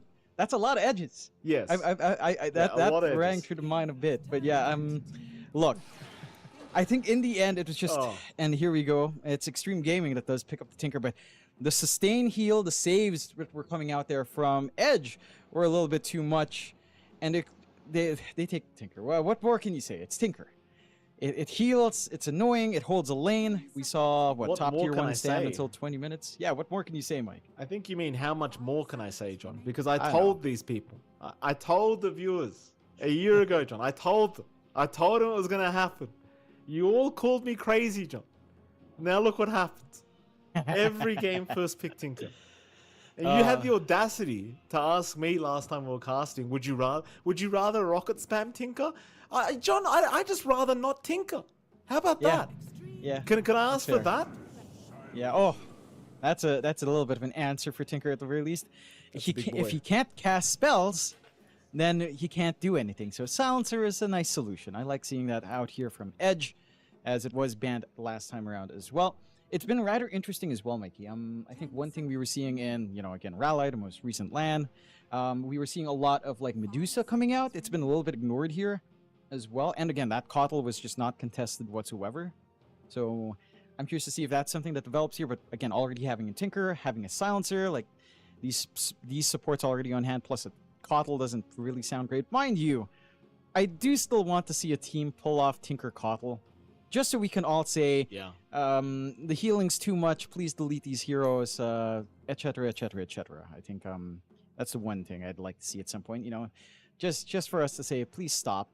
They're healing more than they do damage. Like, they're healing more than the enemy team cores are doing damage onto one. It's time to stop. How have you done this, John? You're the first person I've ever heard pronounce the T in etc. How'd you do that? Etc., etc., etc., etc. I don't know, dude. I have a very weird understanding of English. Okay, it's just like my understanding of Filipino. Like, some words I speak when I meet someone, like when I met my roommate, they're all from Manila when I was in uni, and I'd speak, and they're like, "What the heck are you saying?" I'm like, "I don't know. Isn't this Filipino?" They're like, "No, it's Bisaya." I'm like, "I don't know the difference." Okay, I'm from a part of the Philippines where we speak literally 3 languages in one sentence. That's just how it works. Just like this PA works all the time, Mikey. Great segue. But the PA worked last time. It's gonna work again. Although into Tinker may be a bit more annoying until you get your BKB. Can be a little bit rougher, or at least your Manta. The laser spam is going to be annoying, but that is solid burst, and Pyke did an amazing job in identifying targets last time around. The lane is maybe where you start to wonder if it's going to be as nice as, say, the Ringmaster last time. If you go Silencer 5 with PA1, it's not the most threatening lane. Mind you, there's a good amount of slows. You could try to play with that, and Xtreme Gaming are looking to just not die. Rum buff plus March of the Machines healing already setting the way for trying to be unkillable, which is a very good solution against PA. Plus the Elder Titan on hand as well, which is a pretty nice preemptive pick. Maybe considering something like a Medusa offlane for Edge. Not going to be as easy to pick up when you do have to deal with an Elder Titan that just directly counters that hero. Absolutely. I think the ET pick was a very nice pick here from Xtreme. It's just, why not put the rest of the team to sleep and just target one hero? It could be a real nuisance for the side of Edge. Then we get the reset potential as well. Like, you put a whole team to sleep, you can reset in that 4 or 5 seconds you've got. With a Tinker on your side with a Holy Lock and Machine March of the Machine spam, it's going to be quite disgusting to have to play against that combination. And we'll see what Edge want to do about it. Keep in mind, they do have a global silence on their side of things with silencers, so I suppose it is easier said than done here for the side of Xtreme Gaming. Edge still thinking as well about this third pick now, looking for another support for themselves.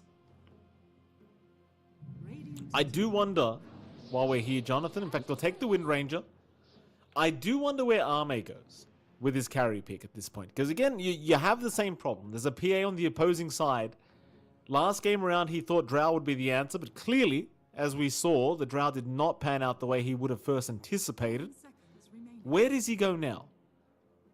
There are a couple of solutions, right? Like, Terrorblade doesn't look too bad. It's a hero that can tank through physical quite nicely.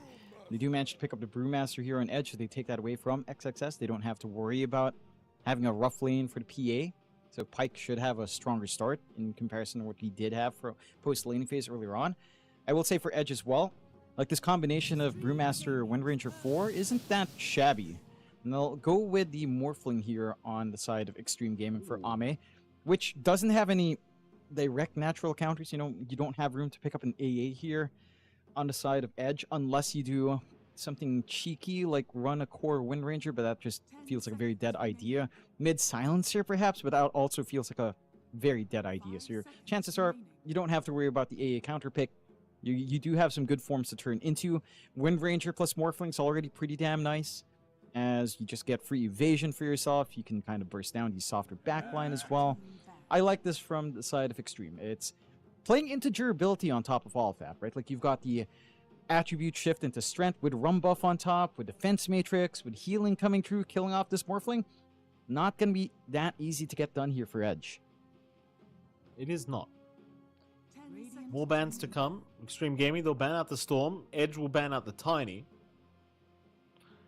That Tiny last game around for XM, it really didn't pan out the way I think XM was hoping. A lot of struggles that last game around, but Edge still pay enough respect to it to just say we don't want to have to deal with it another time. 10 seconds remaining. As you saw, the supports were not having the greatest time against that Tiny. Gaming's turn to They'll also ban out Sanking, which is fair enough because you are laning against XXS and rather not have to give him one of his favorites. Xtreme Gaming looking for another mid ban out for themselves.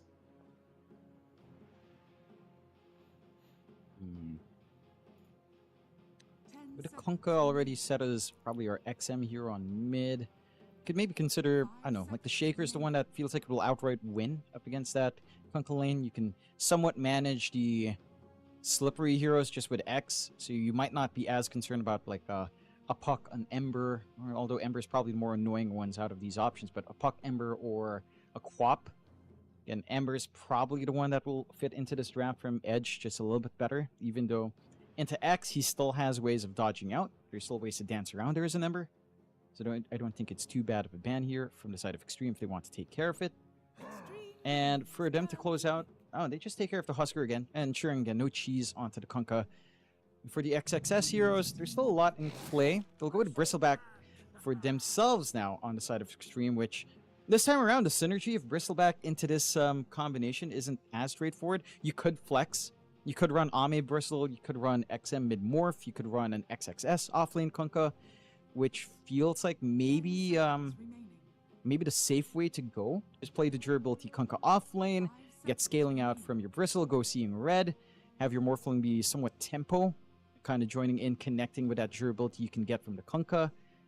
It does leave their draft very open to flexing here on the side of Xtreme. Does. What they do on a last pick here for that mid.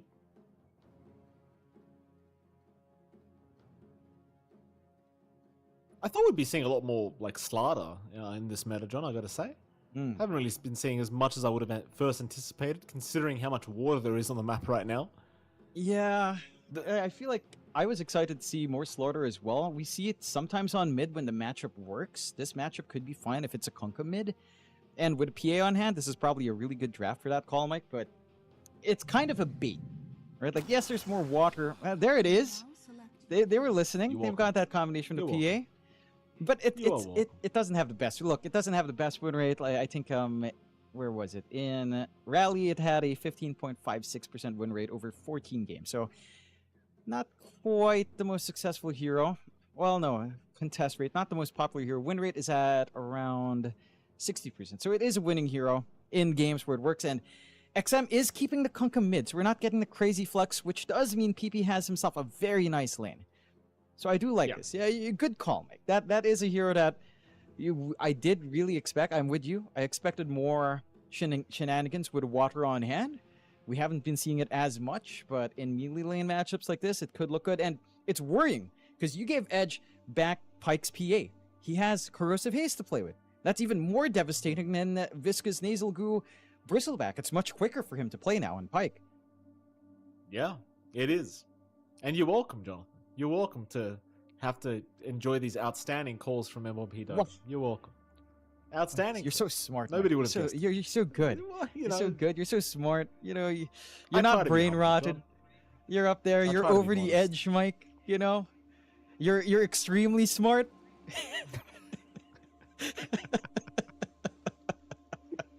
What's wrong with you? Why can't you just Well, give what's me a wrong with day me? where you just say, you know what, Mike? Yeah, you know what, Mike? You were right. What do you mean? What's wrong? I am. I'm welcome. singing you praise. I'm singing you praise. What's wrong with me? I'm giving you praise. You're over the moon. You're on the edge of brilliancy. You're extremely Thank you, smart, John. so talented. Oh, what a Thank you, wonderful John. casting partner over all these years of casting.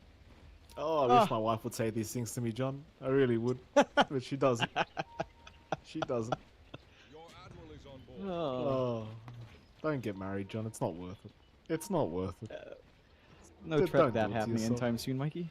No, I guess there's not, John. In fairness, you'll probably be safe. Don't worry, John. Nothing to worry about for you. That's an extreme take. That might push me over the edge, Mike.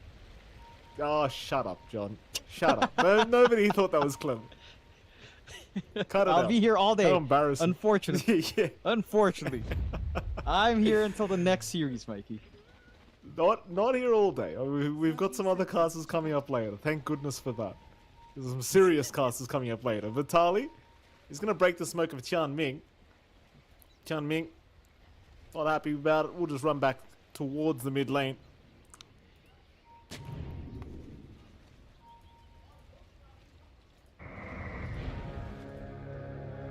Now we're very patient here, Xtreme. Wrap around from edge. Top side, they are going to find Arme. Meanwhile, bottom, nobody really showing up. Arme will get jumped here. Strength morphing for now. Power shot will not land. Arme still really messing about, but is confident that he can survive it. Michael has another power shot in 2 seconds. He could snipe him here. Oh, he does try. Arme barely surviving the execution kill shot from Michael. He's alright. He'll make it out. That he will. Can juggle back the HP slowly but surely. They are doing a good job of applying pressure early on, though, on the side of Edge already. It is an even 2-for-2 start at the very least, and you can set our sights onto mid where you do have that Slardar up against the Kunkka.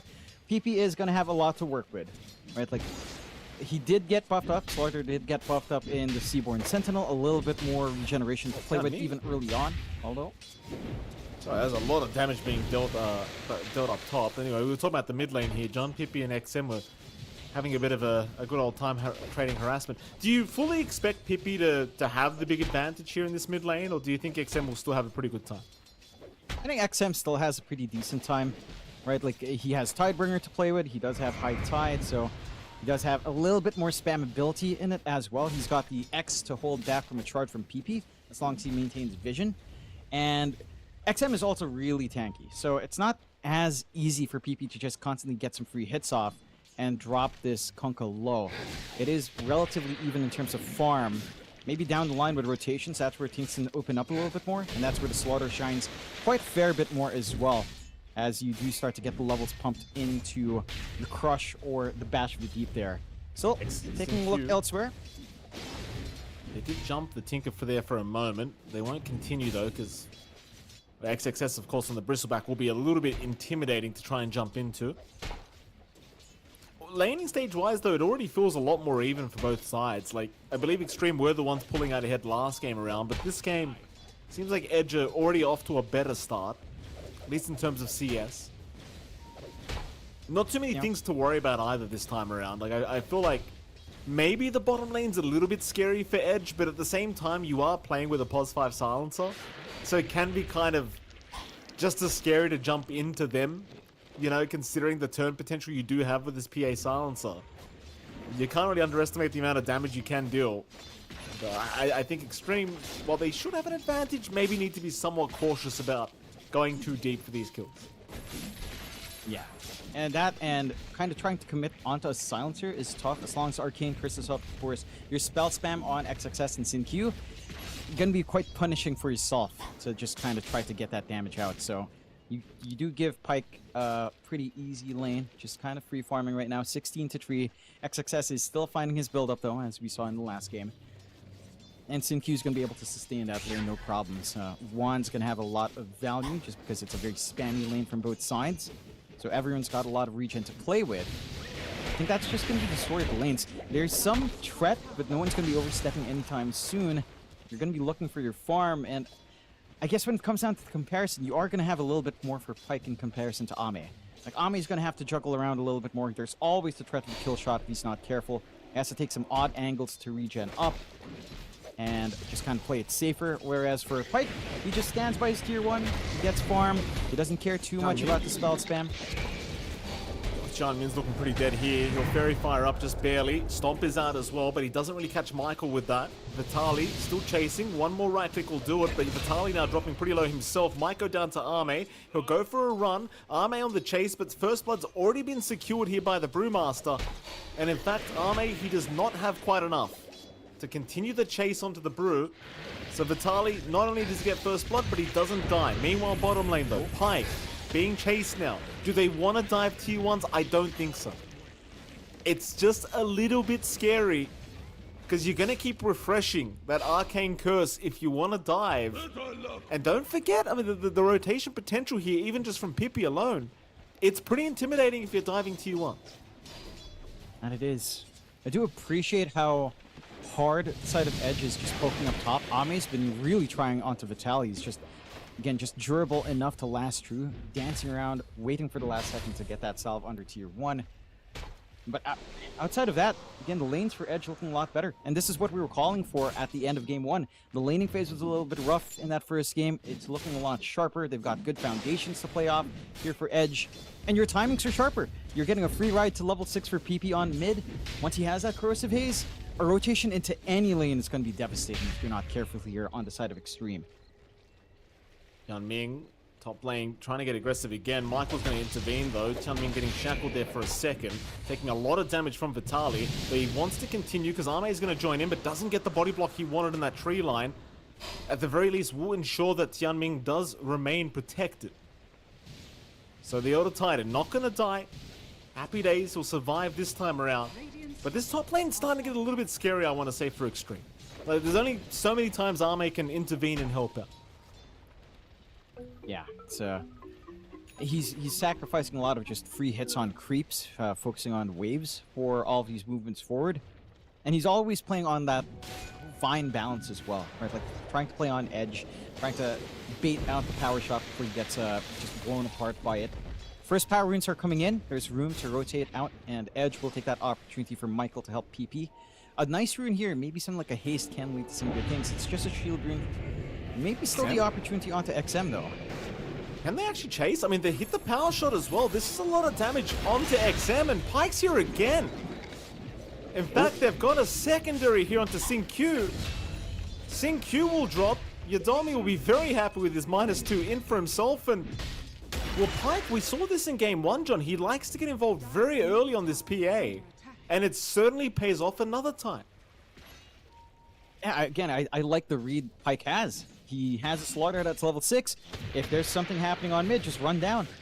It's easy pickings for a PA. Doesn't take too long. Plus, or Blight, so much minus armor. Doesn't take too long to get that hero kill. 3-0 start for Edge. Slight net worth advantage bouncing around as you are giving some space out to Xtreme to play that farm game. And XXS still getting a relatively free lane bot after being left alone. But that tempo is starting to build up for Edge. That is a cause of concern. And again, we're talking about this timing from PP, having that level 6 up, level 7 up, maxed out, still the Green Crush. And just the power treads up. He is tanky enough to make some plays happen across the map. And you do have some good tie-ins to the physical output that the crews will amp up. You also have some neat wards from Edge just watching mid, ensuring any jump onto PP is not going to be too straightforward. Beyond that, Xtreme happier to play a slower game. Just get that build up on Ame, get the initial durability up and running on XXS, still waiting for his soul ring at this point as well. Eyeing mid again though. Yeah, XM, he can't survive this, I don't think. You've even got Michael coming in with the boat, and a pause is going to happen. Okay, so he does survive, thankfully enough for XM. Lag is the call. Sure, that'll get resolved very quickly. But yeah, XM, he does make it out thanks to the boat committed. But my goodness, you see how scary that is, Jonathan? Just Pippi running him down with a Corrosive Haze with a couple of supports. He can't really tank it right now. Certainly can't. And I love that emphasis on mid. Like, look at the timing. 7 minutes 45. They're lining up for the next power rune as well. They've managed to get the ward killed off the back of that. And they forced Tianming to leave that top lane, exposing Ame just a little bit more. While Vitaly's just farming up, working into that 6, maybe Treton at that point as well. So this map movement from Edge just on point. In fact, the haste for PP could lead to a kill. Oh, yeah, that's unfortunate for Tianming.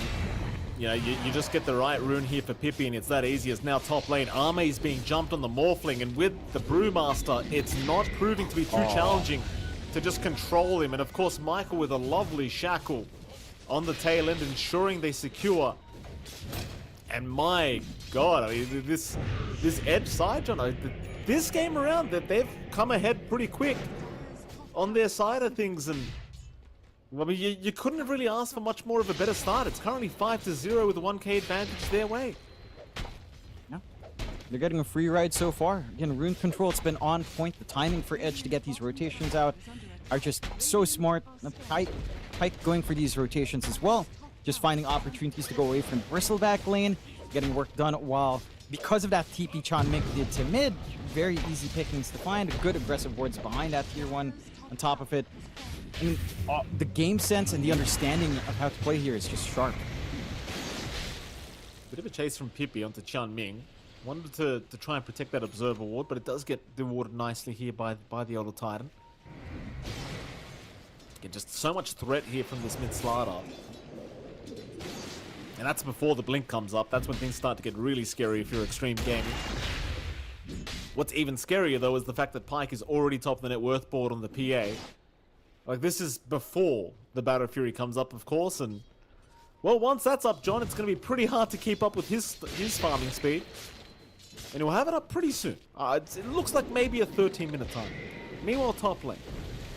Bit of a jump in here onto Tian Ming, and it seems like they've got him.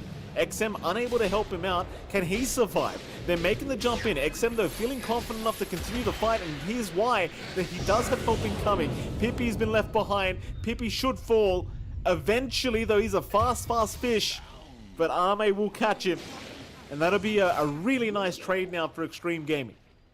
A massive kill to take. It does cost him a lot of rotations in. Like, you're even dragging in Ame, but he does need some activity for himself to kind of get things going. So you can manage to find some good punish, slow down the game just a tad bit. The Slaughter has been getting too much work done. The Blink Dagger is still yet to come out, though, and that's still going to be good timings here for PP to play with. The one issue for the side of Xtreme is, again, they've got this durability draft lined up for themselves. They did manage to force out the Global Silence, the first usage out, quite nicely, but their damage output isn't there yet, right? Like, XXS isn't tanky enough the front line to get the nasal goo going for physical output on your Kunk to really ramp up yet. You're still giving a lot of room out towards Pyke to play this farm game uncontested.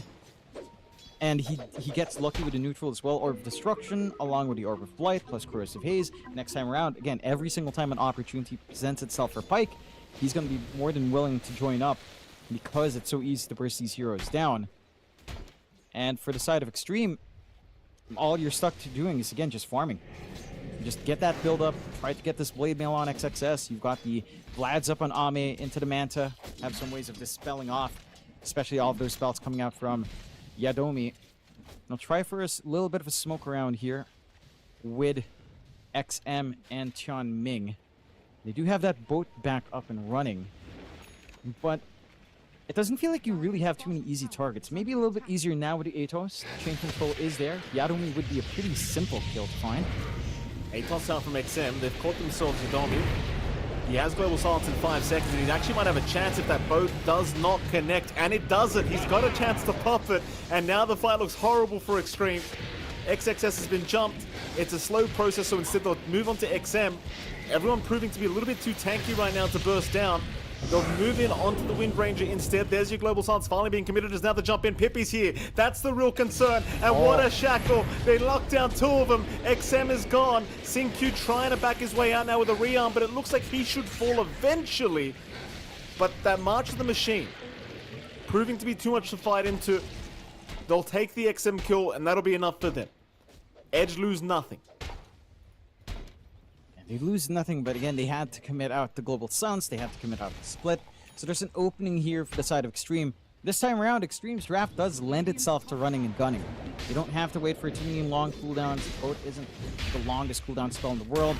We're not expecting Ame to play with Morph anytime soon just yet.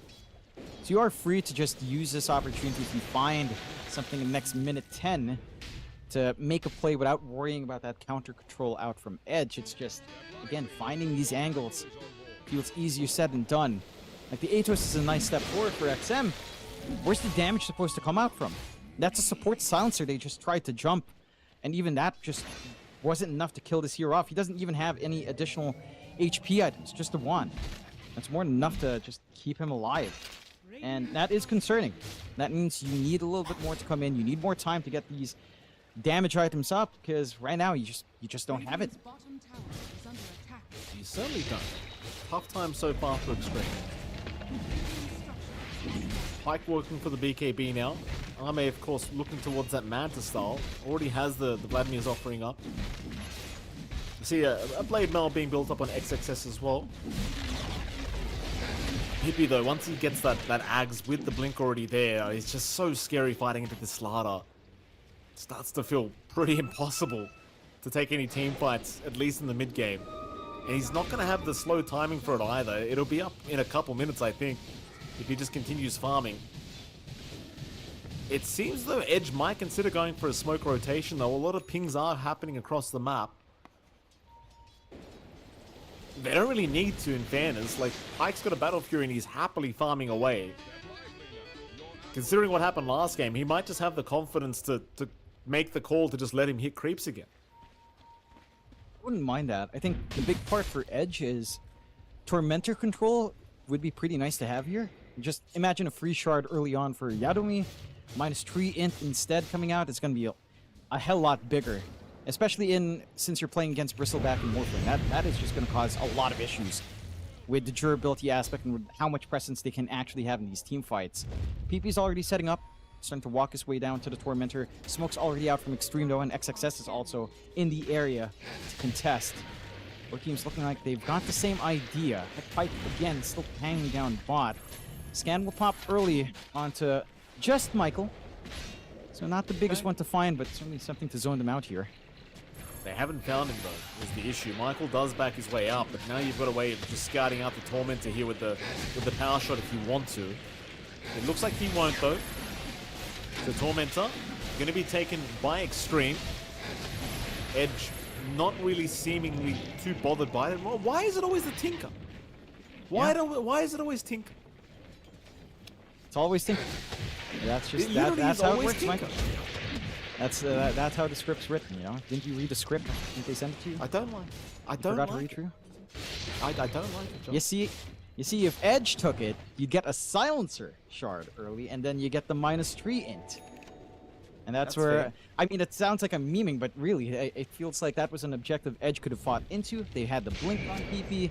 They had Pike right around the area, giving it away for free. It's not the most dangerous thing in the world, but it does, you know, it's a little bit of a bonus you're not giving yourself for no good reason. Defense for mid is here, though.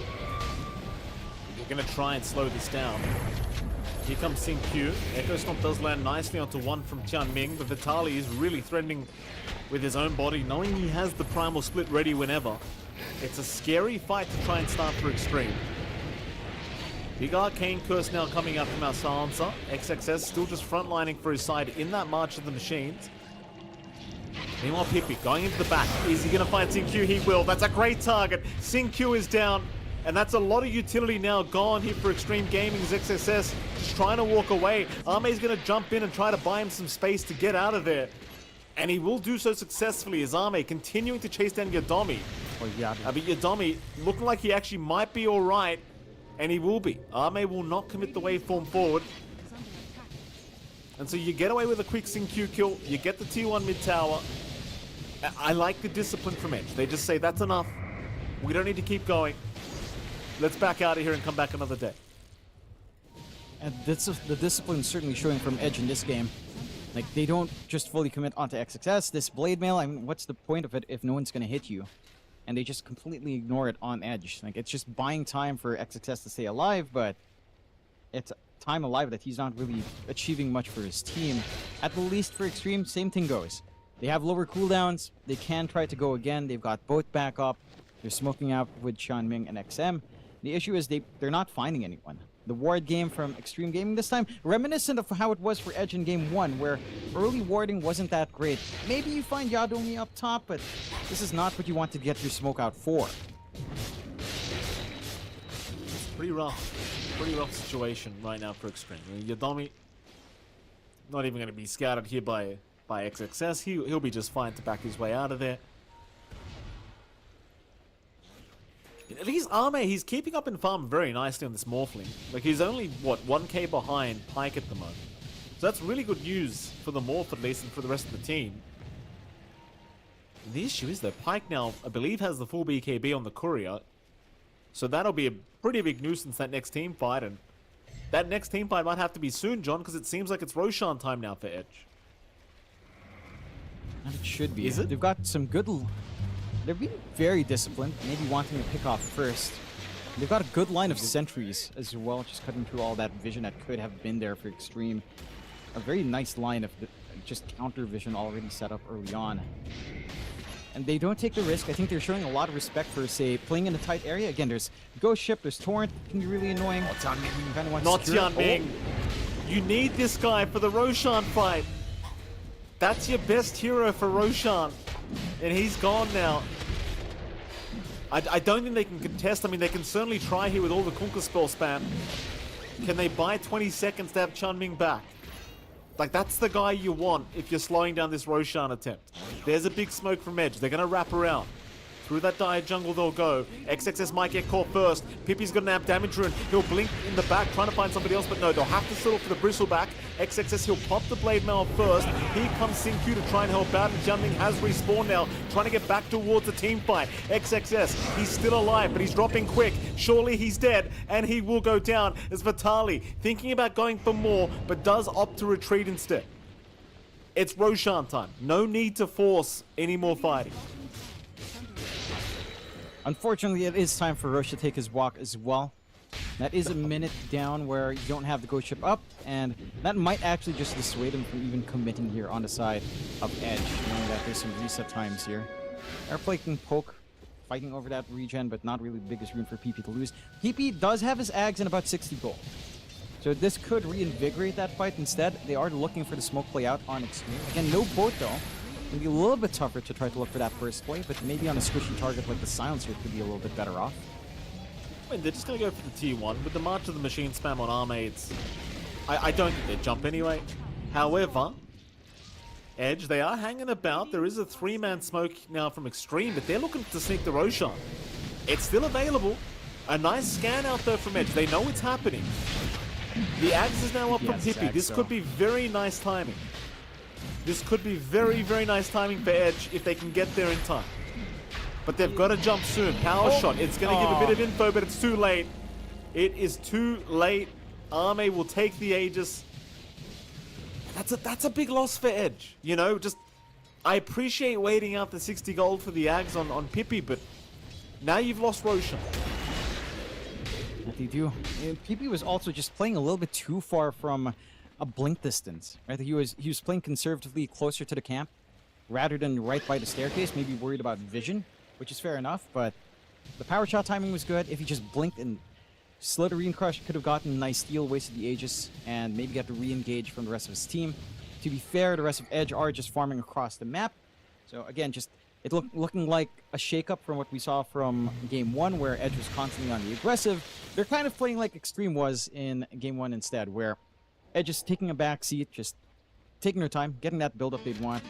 You know, Vitaly still has a lot more room to grow, trying to go for the Manta and sort of this semi-right-click Brewmaster that can do a lot of work once the talents are up and running. You've got the Manta for Pyke as well into his Shard, just to get that free break going onto XXS, not to be as durable once that free Shard is up, or that Shard in general is up. And PP also working onto his own Shard, just to get that Corrosive Haze application with Crush.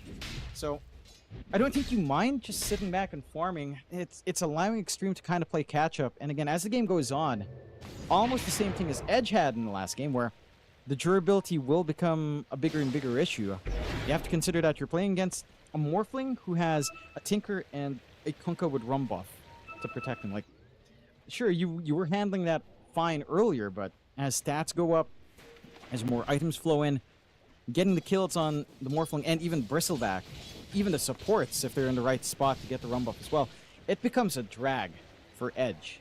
So you do have to be cautious about feeling too relaxed at the moment, because again, like, you never know what happens when you have to deal with Tinker at, say, 35, 40 minutes in, and all of that healing plus Rum buff is in play.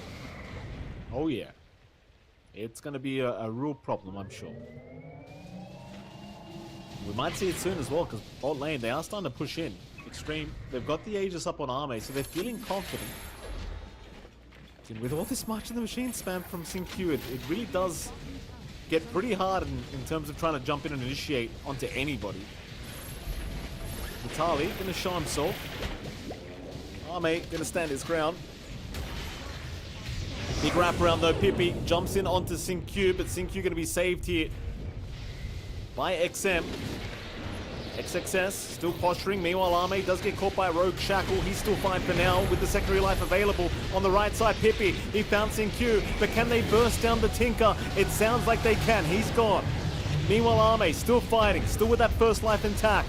Arme finally loses the first one. XM still just trying to get in there and go after Vitali, but Vitali's perfectly fine. In fact, they'll aim down XM instead. Arme trying to help out, but he can't really do too much. They fought back on SyncQ. He's back into the team fight. Meanwhile, Arme chasing down Pyke, but he can't really keep up with the PA. Pyke's going to be able to blink strike out. Pippi TP's out. Everything's just kind of been wasted. 4 down for Xtreme if you count the Aegis.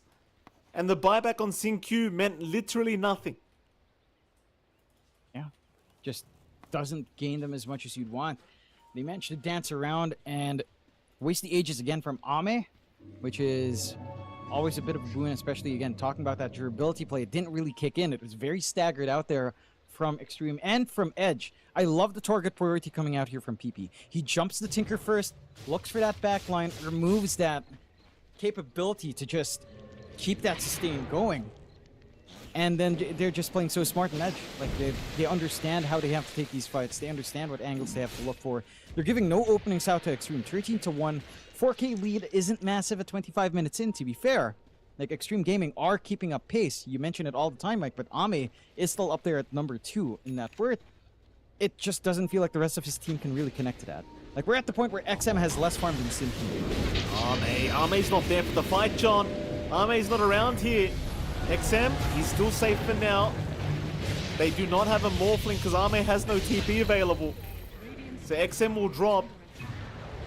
Still about 10 seconds till he has a TP ready to go, so the chase continues here. Oh, Pippi! What a stun! 2 targets caught in that one.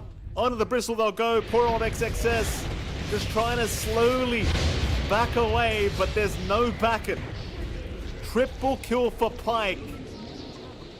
And that's just so unfortunate, John. Arme, he just TP'd. It was a 20-second cooldown that was left over on his TP.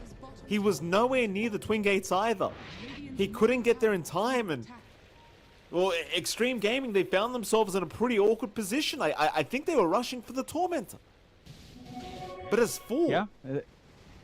Yeah, it's a little strange. And it also kind of boils down to the consequences of the last fight. As Yadoumi does finally get his free shard, so even more minus int to come along. But that was all a consequence of the last fight. Pyke, right, when he escaped, he didn't have a TP.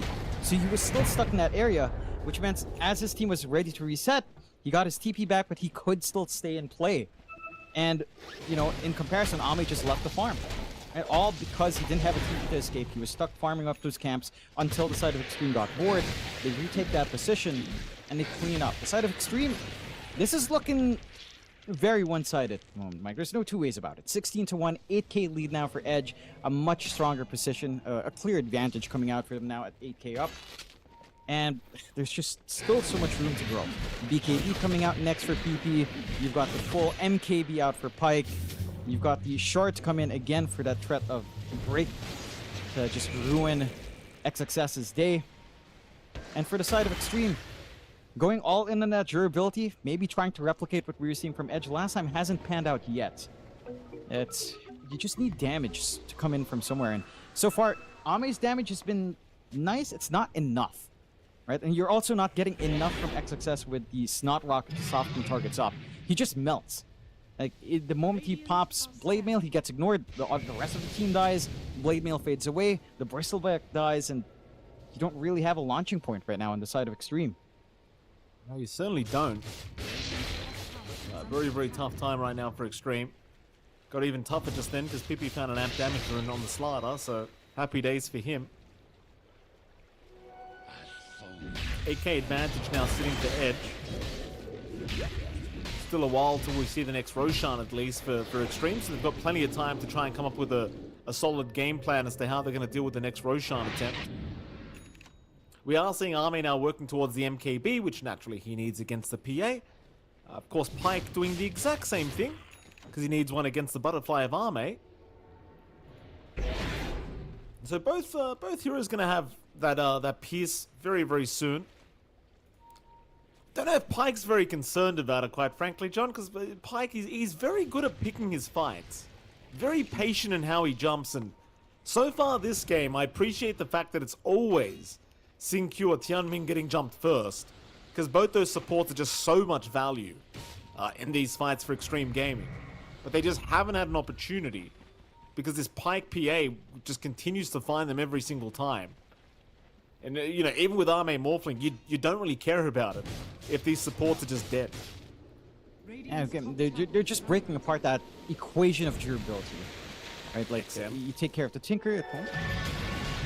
Oh, they've got a good one. Pippi jumps in, amp damage immediately activated. XM still going to get the boat out in time. Pippi now in the middle of nowhere, gets hit by the boat, might go down. They'll try to, no, in fact he does go, but the Primal Split now is there, and the Gale is dragging them all back. Poor old Tianming will die as well. A 1-for-1 so far in the favor of Xtreme Gaming, as it seems like Edge do need to find a way out of this. Pyke's forced the BKB early. Now the chase is on Xtreme. They know they can take this fight if they can catch anyone else. Yodomi's going to TP. Michael will get left behind, so they'll at least get a Wind Ranger kill.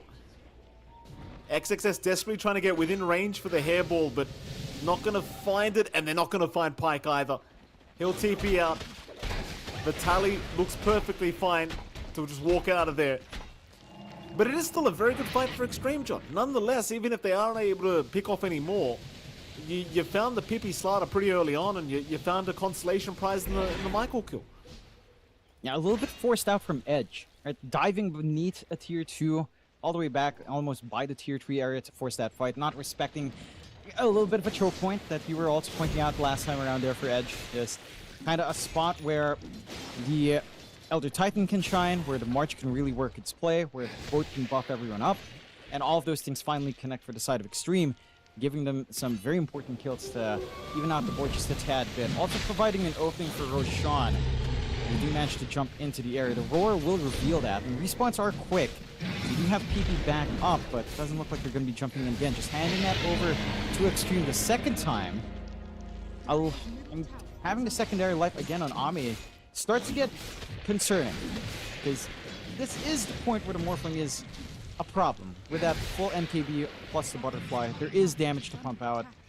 The durability can start to connect, like the March plus Defense Matrix plus the Rum buff can do a lot of work for Ame to try to rip through the backlines, try to look for these softer targets first.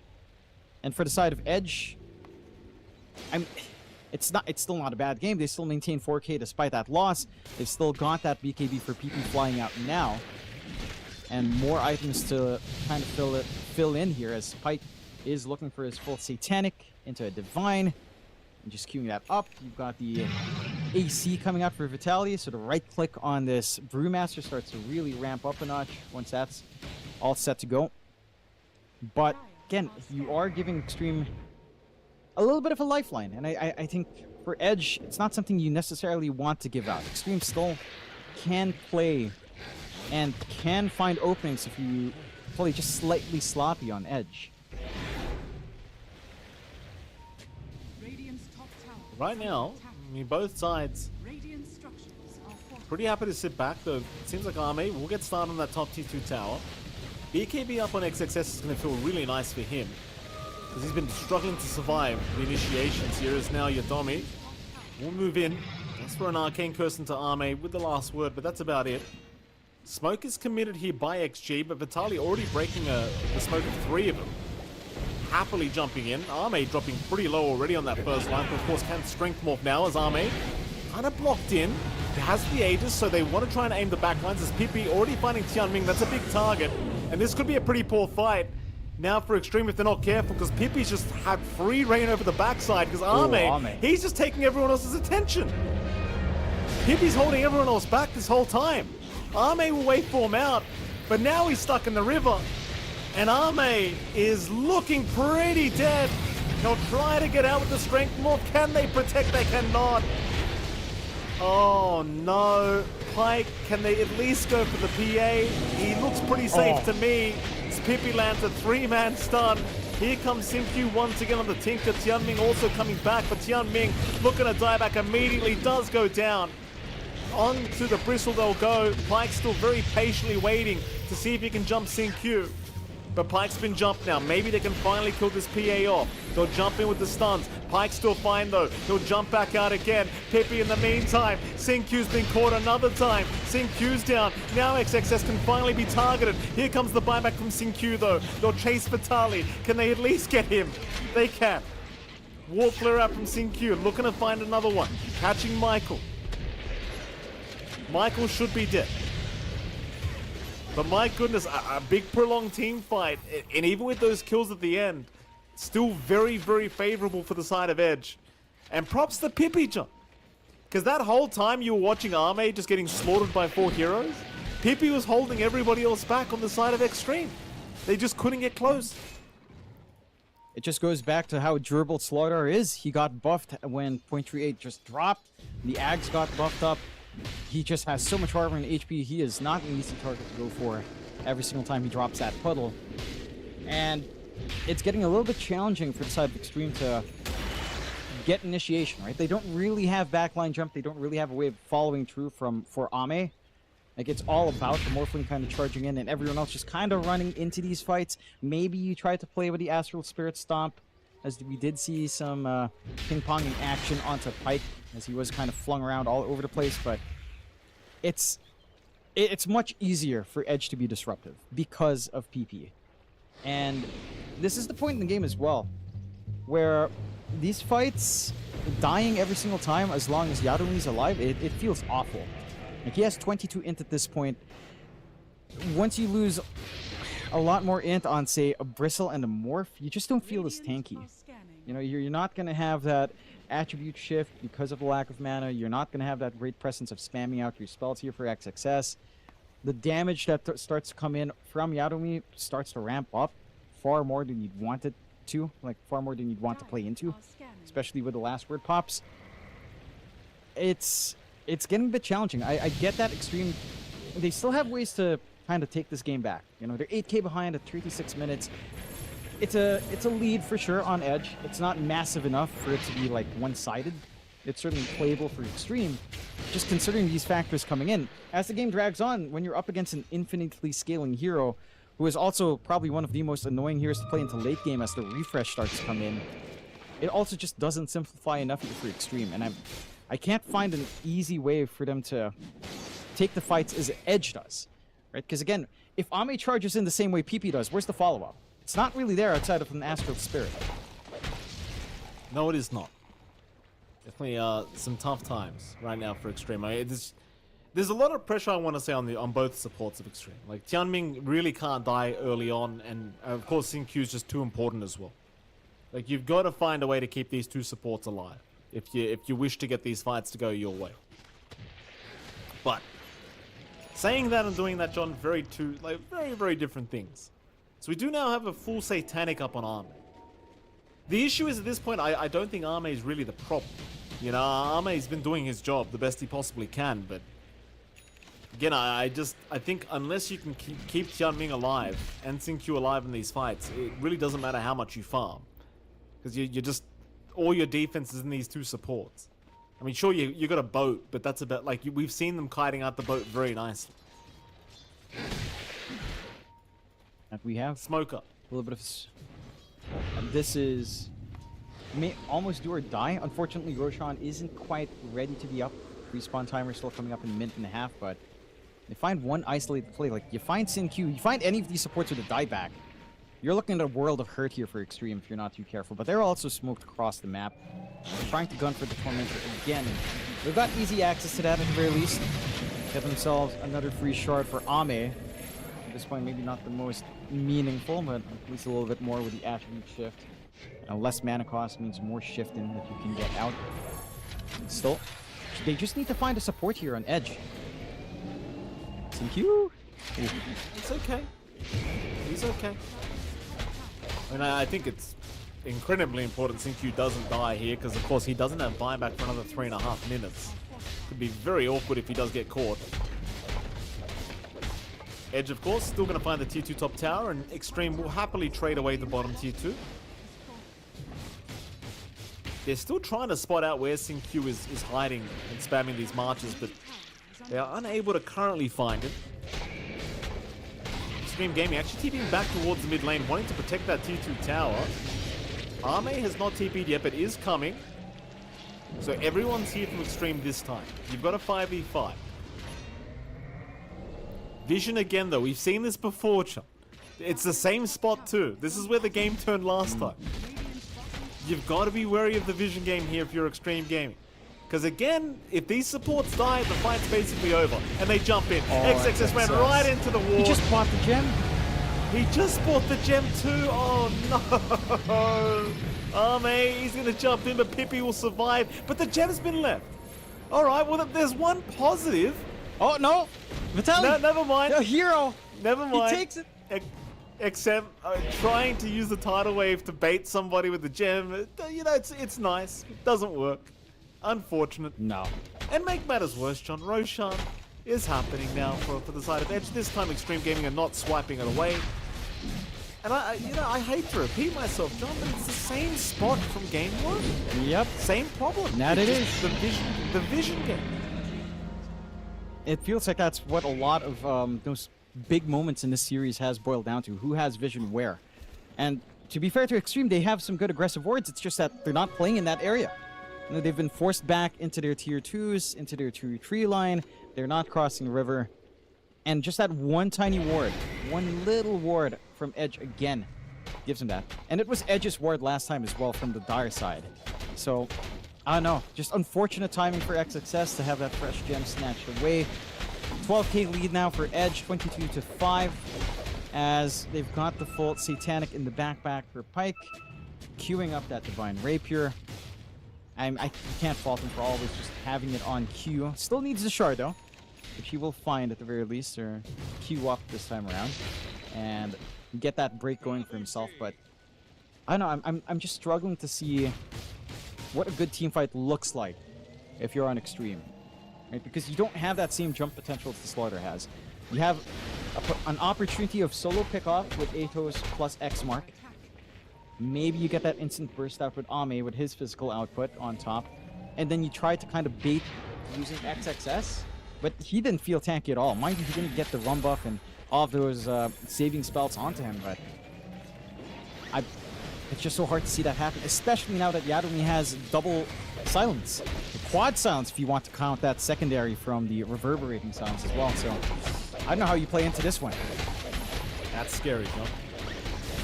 A lot of shutting up here for Xtreme, that's for sure. I mean, you're basically in the library now if you're Xtreme Gaming. You know, you gotta be quiet. These librarians, John, they get nasty if they hear too much noise. Here we go. Vitaly looking to move in. A very nice Gale just dragging XXS back, but that's not the target they want. But look at Pippi. Look at the way he's positioned. He's already just looking to catch the support. That's all they want. SyncQ doing a good job of just staying right in the center of his team underneath their own vision, which I think is the most important part. In their own triangle, they've got plenty of vision. They will stay there, but the discipline from Edge, not to straight away just move in. Now they will. Oh, they're going to find XXS. They'll try to jump in, forcing a BKB out. Vitaly, happy with what he sees, will force XXS to run. But at least Xtreme Gaming, they'll make sure they play around their own wards. Problem is, at this point, Edge really don't seem concerned by it at all. I mean, you've got a refresher shard on Vitaly.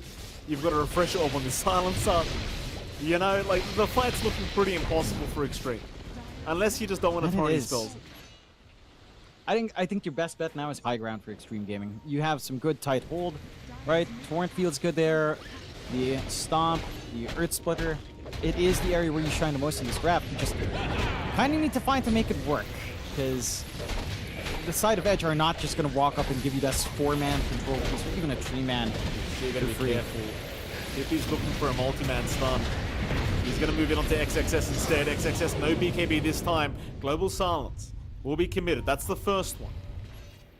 So not a bad start for Xtreme. They've wasted one. Do they know there's a second one coming, though? I'm not sure if they've seen the items of this answer, but it doesn't matter. Edge are going to retreat.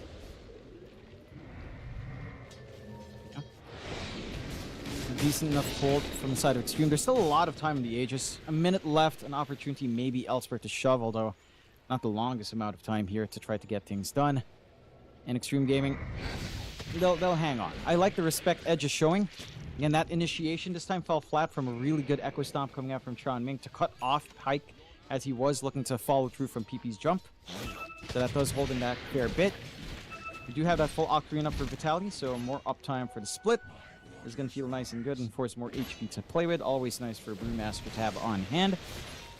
Side of Xtreme, though, it all feels like it boils down to either a really good fight around some wards that they've set up for themselves here, one right by the river, or a really good fight on high ground. It's either or. Like it's about just getting control, either bursting one hero down instantaneously, or just getting that AoE control out to leverage Earth Splitter, leverage the Astral Spirit to the natural order, and get Ami the space he needs to kill off some heroes. XXS, he's completely alone here. Seeing Q, thinking about moving in, can't help out yet, doesn't need to get out of position. So XXS in massive trouble because they've got the break with the BKB. It was there in time. Pippi's actually the one to die. Maybe this is the fight Xtreme we've been waiting for. Aegis will expire at the right time as well. Pike, he gets caught. That's massive. That timing. That is huge. The Aegis just expiring at the perfect time, and Ame finding the target. Oh no, they broke their rule almost, Teacher. You know, we saw them constantly starting fights just by picking off supports and ignoring the tankier heroes like XXS, but the one time they think they can burst them down with that PA shards, and it backfires on them. It backfires in a big way. No buyback on Pike. You do have at least one buyback ready on PP, but they've got the opening onto the high ground first. And the damage on Ame is enough to sustain. They've got their own Roche banner to hold this. Massive plays right now from Xtreme. Rather maybe a misplay from Edge, giving the opening now for Xtreme to get their middle barracks. And they're not done yet either. They want more. There's still plenty of time without this PA Brewmaster. The Pibby buying back means nothing to them. Absolutely nothing. They've still got plenty of time. They're just going to go for a third, I think. Why not? Just go for the Megas. You know they can't do anything. Just one mistake is all it takes for Xtreme to just rush for the Mega Creeps. A bit of a shame that the buyback gold was not there before they try to make these fights happen. And by the time everyone respawns, Megas are up. Edge. Just like that? It's an uphill battle now. It's a challenge, for sure. They can kind of fix these waves somewhat. Slaughter can kind of clear. PA certainly can with Battle Fury, but your supports really don't have any business in clearing out Mega Creeps. Next Roshan's going to be the deciding factor here. If Edge doesn't find that Rosh, I don't know if you have a shot at taking these fights at this point, or at least ending the game. You need that secondary life. You need that insurance for Edge to kind of get the edge back, because somehow 22-8 Xtreme Gaming is winning. You don't see that too often, Mikey, but no. They are winning off the back of one fight where Edge just get overconfident. Like that fight, no one popped BKBs, man. You had a BKB up on Pike, you had a BKB up on PP. They didn't manage to get it off. And they get punished severely for, again, just over-aggression. And Xtreme Gaming, well, the discipline that we know these vets can have on hand, it's showing itself here in a big way. For Edge, mind you, they still have tools. They still have that double global silence ready to go. Maybe down the line, if Yadomi can get his Ags up, that's another layer of annoyance of nuisances that Xtreme Gaming will have to contend with. The 7k advantage for Xtreme, not as meaningful as the Mega Creeps are. Honestly, that's the main factor that's going to hold Edge back. It's going to be harder for them to cross the river. It's going to be harder for them to pressure onto objectives, because their clear for Megas isn't really that straightforward whatsoever. Next Roche, 3 minutes, we'll see, on that respawn timer. Already up relatively early as well. Very quick respawn on the Roshan. And Xtreme are in position to take it. No forward vision here from Edge. And again, if they don't take this Roche, I don't know how you take this game for Edge. Vitali He was spotted by an illusion of Arme. Meanwhile, Roshan, though, is started.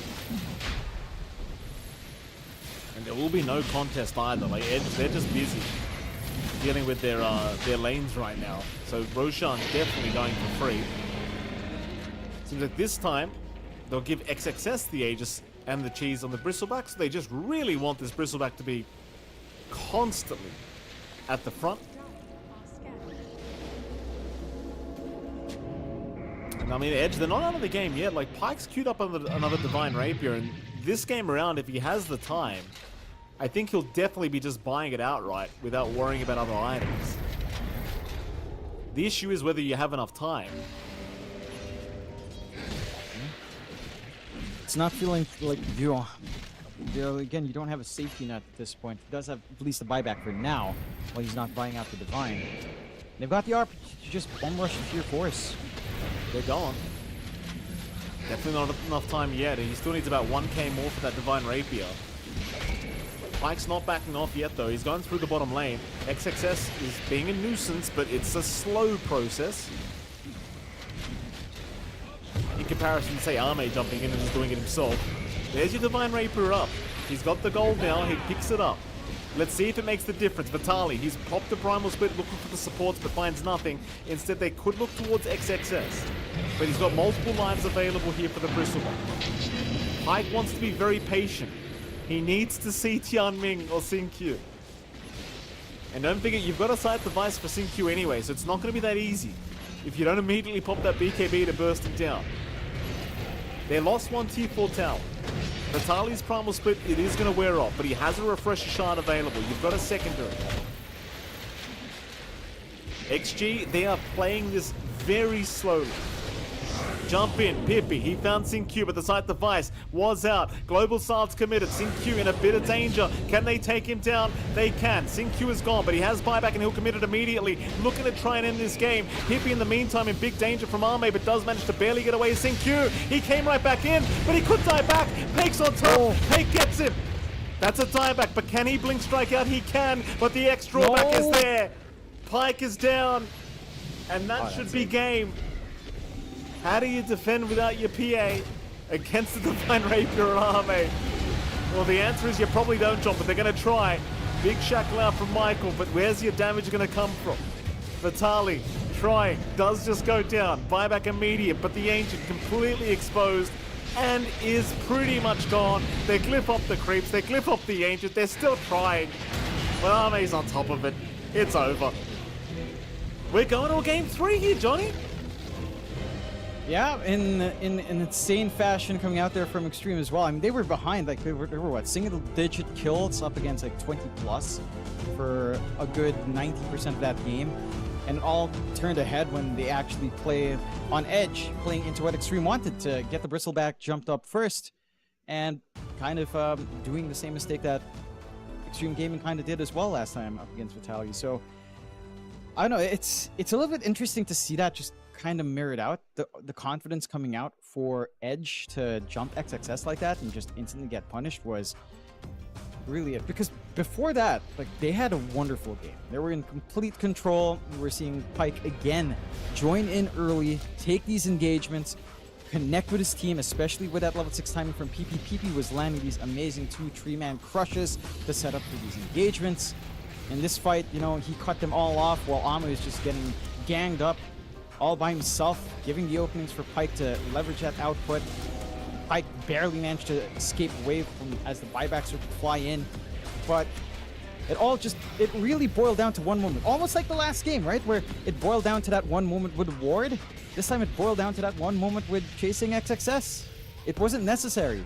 They didn't need to do that, but they get punished for it. Well, that was the one time where they broke that discipline they had. Like, they, instead of just waiting for a good fight where they can find their supports, they decided we're going to chase XXS because we've got the shards up on our PA now and we can break him quickly and burst him down. But I mean, we'll probably get to see a bit of a highlight of it as well very, very soon. But it's just such a shame that such a simple kind of error has cost them so much here for Edge. And I mean, props to Xtreme Gaming. They were very patient. Here it is, John. Oh, yeah. Here's the one. Yeah. XXS. Oh. He probably actually wouldn't have made it if it wasn't for that Ogre Seal Totem. But nonetheless, Xtreme were there. They got so close, but just the BKB's in time. Just the BKB coming out, Sync Q with the Holy Locket, and that was it. That's all she wrote. Peg dies without buyback gold, and suddenly you're up against Mega Creeps. Yeah, it was just a mess. The timing was just so off. Aegis expiring right at that moment. Everything that could go wrong for Edge went wrong at that time. Yeah. And Xtreme, they're the kind of team that capitalizes on that. And an outstanding performance from them. I will say, Ame's Morphling delivers the goods once again. It was a little bit slower off for the rest. Like, XM wasn't having that much. XXS was just basically a body to throw forward, but all those pieces came together to punish Edge when they'd overextend. And Chan Ming was landing some pretty consistently great Astral Stomps as well, and that just made it so painful for the side of Edge to come in. But XXS, again, his forward presence, him having that Ogre Seal Totem, changed that game. That is just so crazy. That's all. It's Dota 2, dude. That's all it takes. And there you go. I mean, XXS, the standout player here for game number 2 of this best of 3 between Xtreme Gaming and Edge. With that, Jonathan, I mean, obviously, like we said, we're off to game 3. Something I did say would probably happen between these two sides. I'm happy. We're going to game number 3 here between these two sides. I gotta tell you, going into game 3, Edge looked like the better team. You know? Like, assuming they don't make any kind of errors that allow Xtreme to just take Megas in one swipe, they kind of look better. Let's head to a break, Jonathan, and right after that break, we'll be back with game number 3 between Xtreme Gaming and Edge.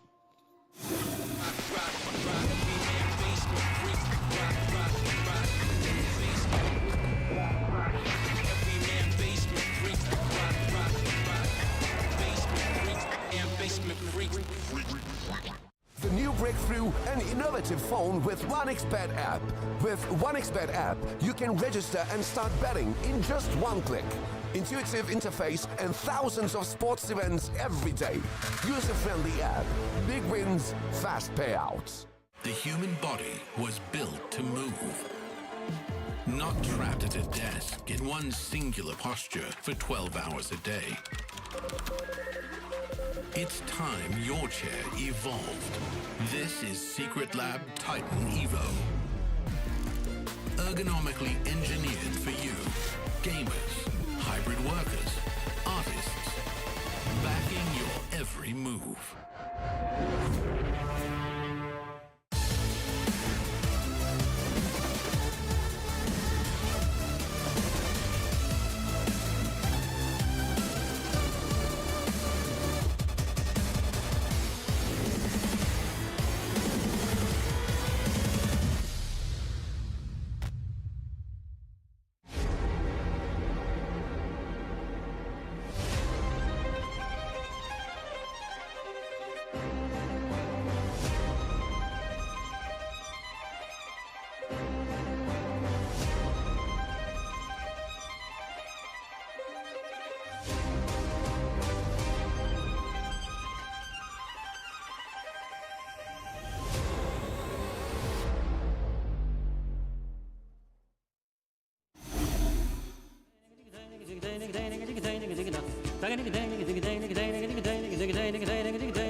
Uiței bersane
lași de soc, muzicei cu foc. Când abate pe ei, ne răzbate șuile, să strânge pe mine, mă plânge cu lacrimi de sânge.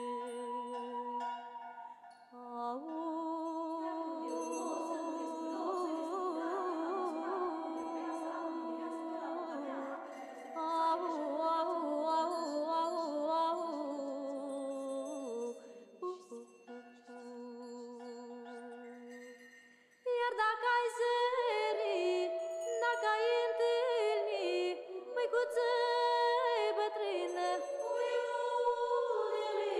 din ochi lăcrimând, pe când mă alergând, de toți întrebând și la toți.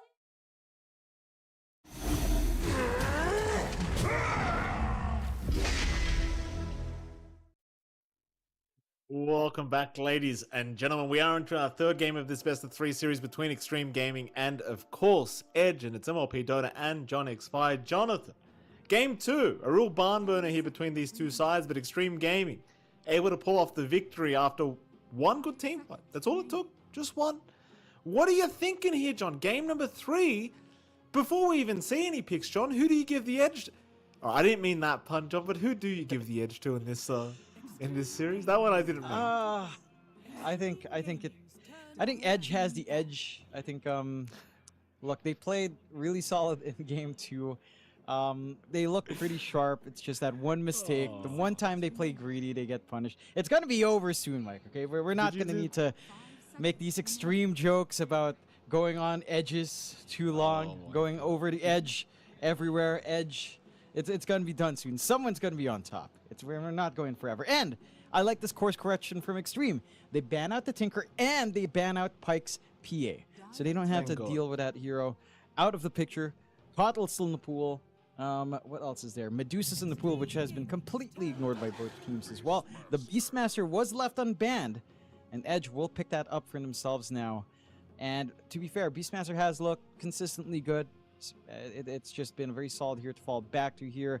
I expect Vitaly to still have a very happy time with just a very safe opener. Mind you, there's some flex, of course, for Beastmaster overall.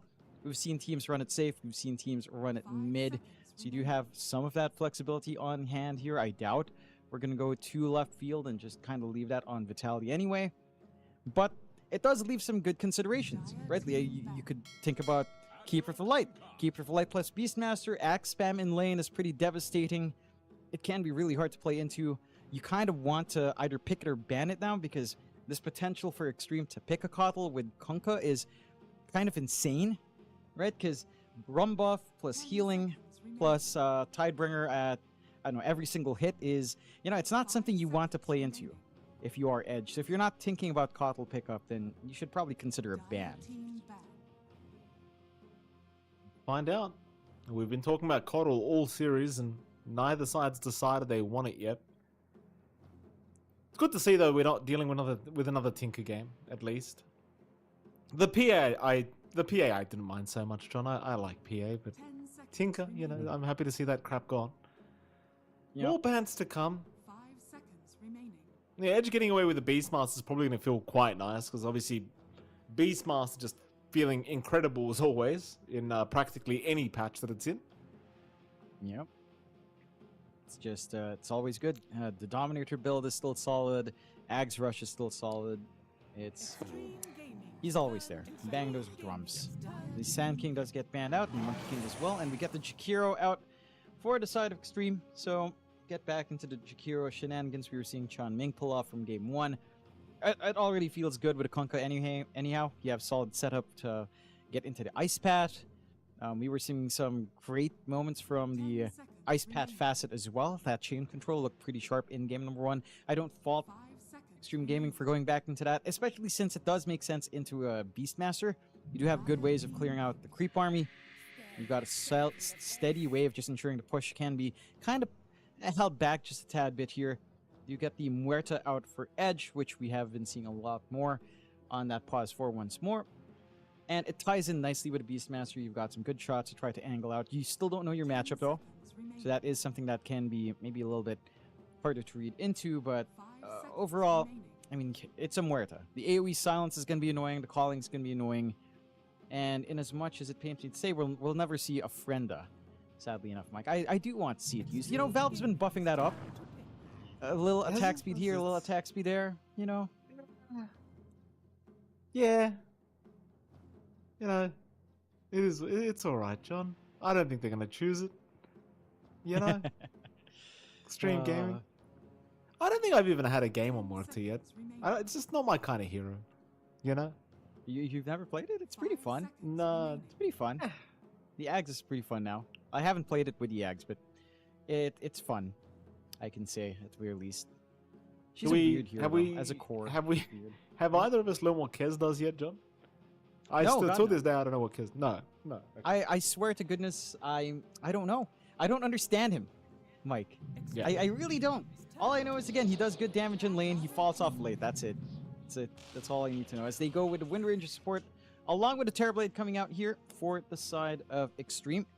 So this is one way to kind of play into the Beastmaster lane if they want to kind of bring that Terrorblade into safe for Ame. There is flex potential. You could just run XXS Terrorblade off lane, although again, you don't know your matchups here.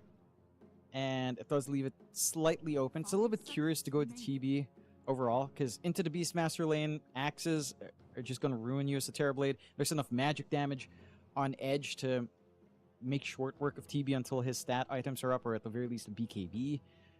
You're playing TB into an ET who can just remove your natural armor as well. So my guess is maybe you run this on the off lane for Xtreme, but again, you don't know your matchup, so I'm just so curious as to seeing why this is the idea here from Xtreme. Again, if you're just picking Ame, he might be confident enough, because it is Ame, to play it into all of this magic damage. Could still be manageable for sure. It's simple, John. You go off lane Terrorblade. You go the Shadowblade Armlet Rush. And you have this Wind Ranger follow you with Execution and Power Shot. That's all you need, John. Think about it. Think about it. Wait, why bother with the Execute? Buy a Dagon. Go all in. True. Go all in. Oh, there's a Morphling. I mean, it is it's a nice Morphling game. Anytime you get to play up against a Terrorblade, Wind Ranger, any of these heroes, in fact. A great Morphling game in terms of morphing.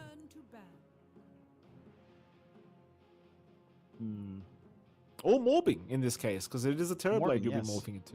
Yeah. Yes, I was waiting for you to cross that line. I was like, does Mike want to go there? This aged meme from all the way back when we first met in Stockholm, Mike. It's a good meme, though. Was it that long ago? It's been that long. Oh, Jesus. It has been that long, Mikey. It felt like yesterday, John. Oh, my goodness. It stays in your mind. Well, not Morbius, John. Here. No, I haven't thought about Morbius for a long time, John. It just didn't feel that long ago. There's your slide. I think about it every now and again. I think about the dance. I love sending that dance gif. Yeah, I know it stays in my mind. It's something about it. I don't know. But I'm saying, my brain's rotten, Mike. Yeah, with a sane mind, I'm saying I don't think about it very often, John. 10 seconds Fair enough. Let's see what else they want to take care in mid. 5 seconds remaining. You just randomly saying Edge. It's breaking my mind, Mike. There was a joke that I was gonna make, and I realized how inappropriate it was. And the joke was insulting you by calling you a certain something, and I was like, no, I think that's very inappropriate. I'm not gonna say it. Don't just say Edge and have me interrupt you, because it's weird. Why? That was strange. Why? That's their name, John. I don't know. Their name is Edge. I know. Just don't leave it hanging like that. It's just weird. It's like Edge. Well, that's it. I gotta. It's just strange. I gotta do it more now. Pangolier will come out. I do like the decor, by the way, at the studio. Might I just add, Jonathan? Very nice. Oh yeah. Very pretty. Oh yeah, I've been digging. It's been good. I will say as well, while we're talking about like off the assets and stuff, I die every time I see Axe just dunk on CM. There's something about it. Like Axe didn't spin, Axe didn't put battle hunger, he didn't attack. He's just going all in, dunking the CM. She has enough HP, Axe. But I get the gist. I like the gusto. As an Axe player, it's good. You're right. She does have too much HP, doesn't she? We'll have to sort that out, Ice Frog. You know, if he was just straight up dunking a Dusa, it would make sense because she has nothing, and that would be more like, yeah, that's a kill.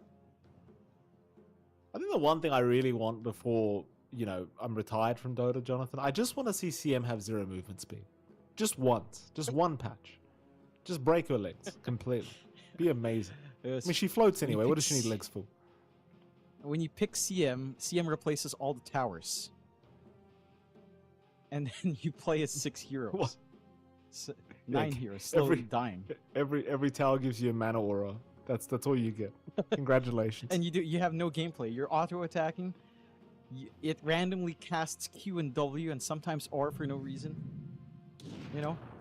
Faceless Void comes out. Now we've got a draft. This is cooking. This is cooking. Yeah. This should be This is Ame cool. safe lane. It would be cooler, Mike, if John, time they're zone gonna do wasn't nerfed for whatever reason. And yes, John, it they're gonna is do it, just the though. offlane TB.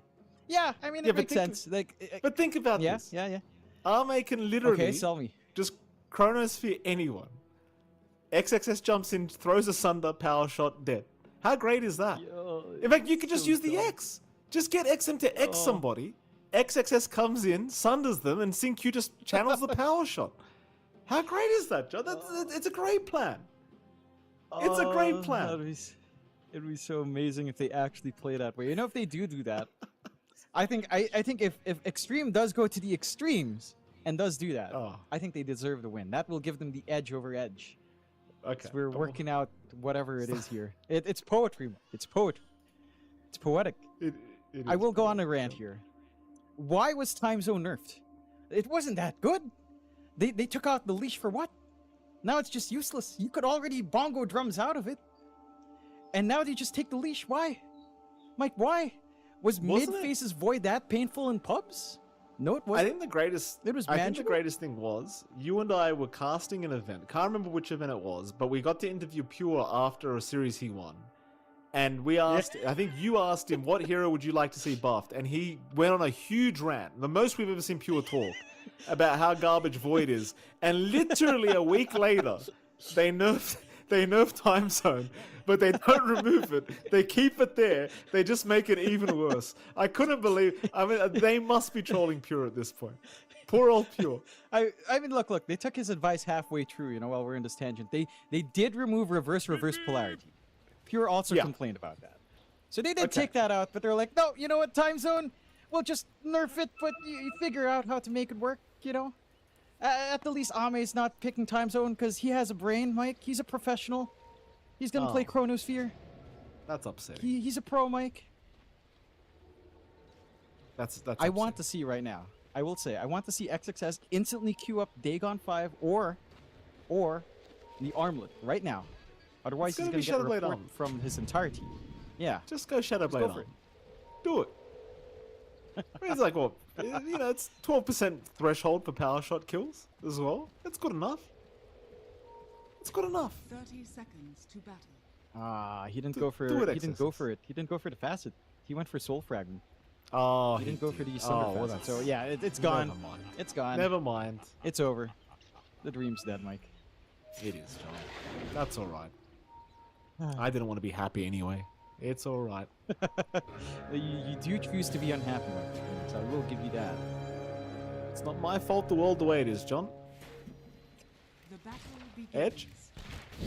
We're going to move in. In fact, they could get punished for this positioning. Looks like Yodomi going to be okay to walk out. It was a 3-for-1 trade on the bounty ring zone, so a very nice start for Xtreme going into the laning phase. And speaking of laning phases, I mean, I guess mid lane, you've got Kunkka versus Pango, John. It's one of those matchups. What are you thinking? This one should be much more manageable for XM in comparison to the Slaughter matchup. PP is going to be hard to shove out, but your damage is consistent here from XM. The threat with X and Torrent is pretty nice as well. And again, just playing with Tidebringer, you have an advantage over PP. He's going to have to try to manage the shield crash and the swash. The mana management's much bigger factor for him. And as long as XM can constantly land those early Tidebringers, he's going to feel fine. So, going to be a straightforward farming lane in favor of XM. Maybe a kill opportunity if a rotation comes in at, say, 4 minute, probably first power rune instead. And if PP overextend. I don't think you're going to see XM have any shot of dying. It is a lot harder to kill off that Kunkka in comparison. So he should be fine controlling that lane. Getting that build up. We'll see if any connections can be formed here for PP to give him some relief. Although in terms of CS, it is going to hold steady. Taking a look at that top lane. Do have a decent time here for XXS. Like, Reflection up against a Morphling is pretty damn good. It's a lot of damage to leverage as he stays shifted into Agi. So you will have a lot of good poke onto Pike.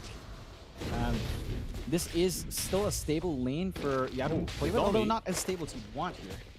I mean, he went far. Yodomi, thankfully for him, there's no power shot available for Xingqiu to try and snipe him down. So happy days. At the very least, the Elder Titan does make his way out. That last lane as well, bottom lane, you've got Tianming and of course Ame against Vitaly and Michael. So far, going pretty smoothly for both sides. I suppose in fairness, this is one of those lanes where you probably don't expect much to happen. Very stable farm. Trying to shove out Ame's tall order. He always has that safety net. Time walk. Might be some offensive play if Ame gets a value point in time dilation. Especially after, say, the Boar or the Axes are spammed out. But beyond that, again, just pretty much staying as a farm lane. So, a little bit more passive in the laning phase overall, considering the heroes we have in this game. They are just going to be looking for that build-up. The mid lane's probably the one avenue of aggression. Maybe top as well if someone over the steps. But beyond that, you are just looking for farm. I would say if you can stop Ame from feeling too comfy in farm, the Faceless Void, it can feel annoying to him trying to play catch-up, although they catch Tianming. Yeah, I mean, I said nothing was going to happen, John. Not if Tianming gets caught like that. Very nice dead shot hit from Michael, dragging him back into the calling. And, already a fantastic kill. First blood being achieved here by Vitaly. And yeah, this is one of those heroes you don't really want to give this bonus gold. You give a good start to a Beastmaster who's going for Helm of the Dominator. It can be really hard to keep up. And it can be. Even just the little bit of added EXP that something like the Muerta can soak off of is going to feel great for Michael. Having that capability to have higher level dead shot, it's just going to be more painful. A lot more poke coming out in that lane. Again, you're having a stable enough time already just for the farm for Vitality.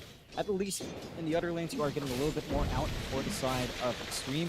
Mid lane for XM is starting to shape up pretty nicely in comparison to that Pangolier, as you'd expect. As again, it's much freer for Kunkka to just get Tidebringers off, doesn't cost mana, and you're just constantly able to spam that out as the levels go up.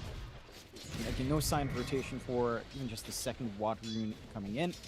So probably the Power Rune is when some of that map opens up a little bit more, timing into the 5 to 6 mark for these mids as well. So there could be opportunities to play. I will say in terms of rotations, it is a little bit more threatening out from Xtreme if they can get the space to get that done. It's a little bit harder to leave XXS alone for Xingqiu. It's a little bit harder to leave Ame alone. Well, maybe a little bit easier for Ame in comparison. That's going to be the angle they'll have to take. Ike is playing a little bit aggressive, but every single time, at the very least, he's timing it when that power shot is already expended in Xingqiu. So no early kill threat. And again, just pretty decent lane management all across the board here from Xtreme. Just a tad bit better in terms of getting out a little bit more of that CS. I mean, you're edging out just a little bit on XXS and Ame in comparison to the same cores. So you have some foundational starts to play off of, but it is going to be a bit of a slower game, for sure. First shot just 0-1, 5 minutes in. Mid lane still going pretty evenly too, though XM pulling slightly ahead now in the Kunkka. A lot of harassment being done by Xingqiu. Right home about us. Bottom lane again, Tianming going to find himself in a lot of danger and is dead. Vitaly finding a second kill already on this Beastmaster, and meanwhile, Yodomi going down top lane. Xingqiu able to secure a kill. My main concern here again is the fact that Vitaly's getting a bit too much free farm, I think, from these kills onto Tianming. Yeah, it's going to be very quick timing on that Dominator. Vitaly's going to be able to farm up the camps, start to pressure towers quite quick, maybe even get that connection onto mid. if he's got enough room for himself, or expect a rotation out from PP to continue to apply that pressure down the bot. And this happening in Ame's lane is a pretty big deal. Faces Void just doesn't have a good time until he gets an initial farming item up. It's going to be the Mask of Madness here for Ame, but it's going to be a bit of a slow catch-up game for him in comparison to the Morphling, who has a bit of an easier time clearing out camps, has that same mobility as well as a factor. You will have that one piece of core advantage. Ame can have impact just with a Chronosphere, mind you, but it is a long cooldown. You don't really expect much from FD with Chrono at 6 anyhow, unless you get the contentions you want. Still looking to be aggressive. And Tianming, he missed the dual breath onto Vitali, and Michael seeing the opening, of course, moving in for another nice dead shot, though at least they do rotate Xingqiu now to try and get some form of a trade going. Vitali still surviving, as now we see Yadami walk in. So they can't really finish off the kill onto the Beastmaster.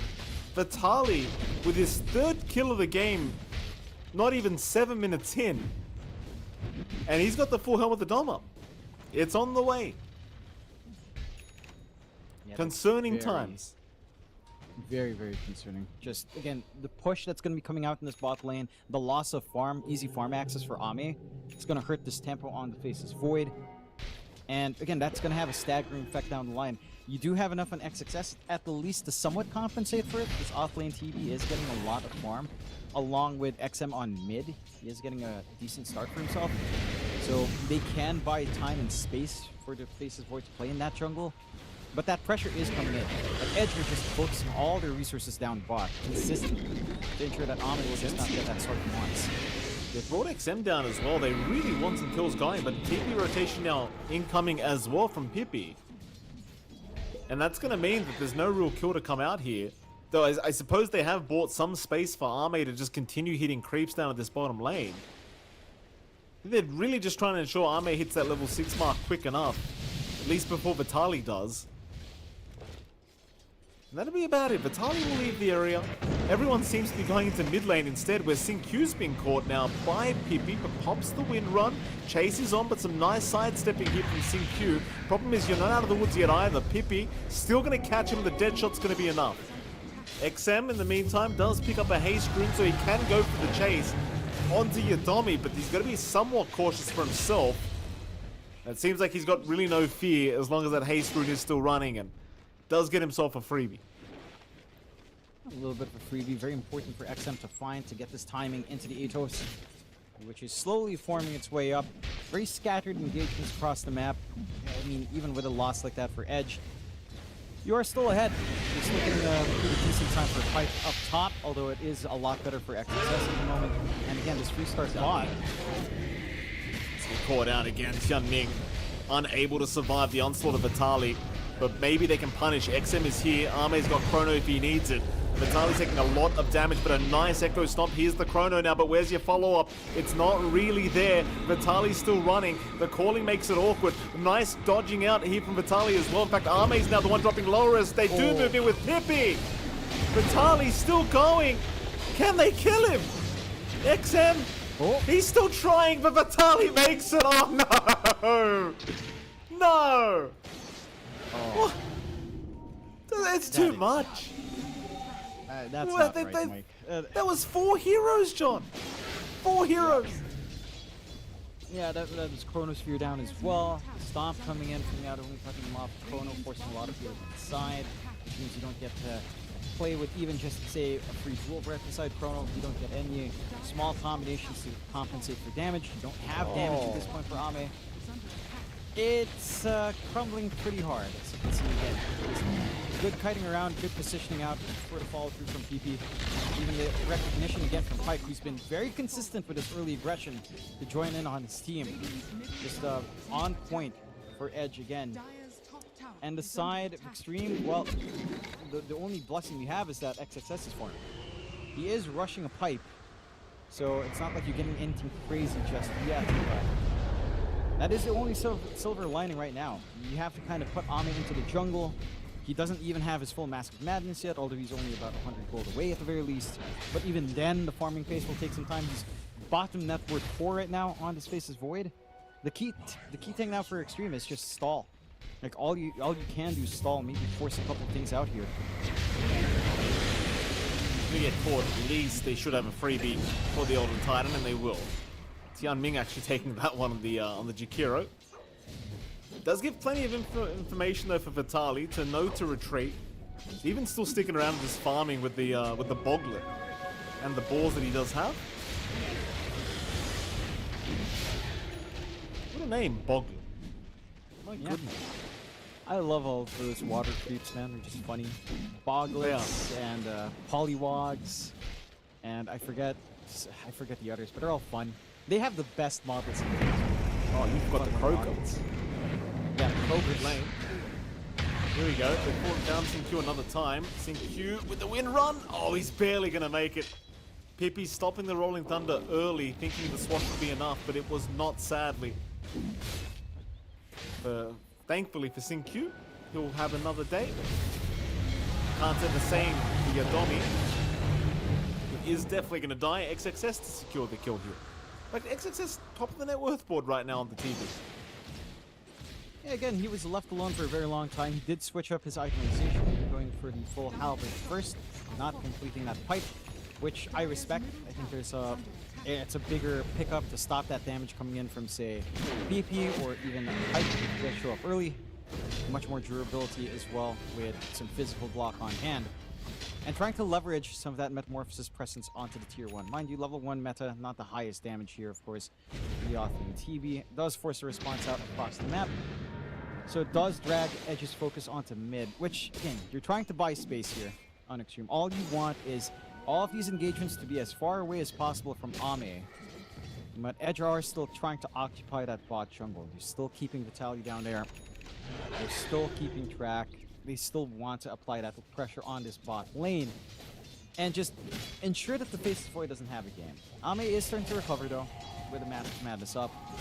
Into that Maelstrom Mjolnir next. And once you have the Maelstrom at the very least, that's when things can really start to even out here for the FE. So the timing is still lining up. 4 to 8.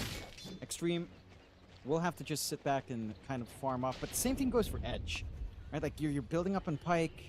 You've got the full Overlord that you want to finish up on Vitali.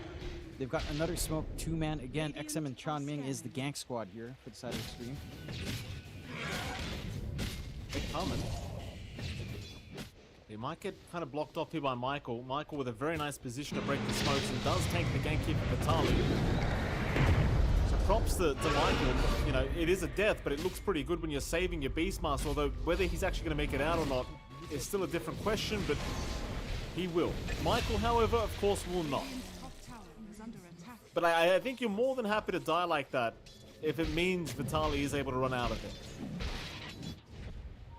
100%. They even managed to start to contest for Wisdom, although it doesn't look like PP's going to hang too long for that Wisdom rune. They'll be able to get their own Vitality around on that bot side.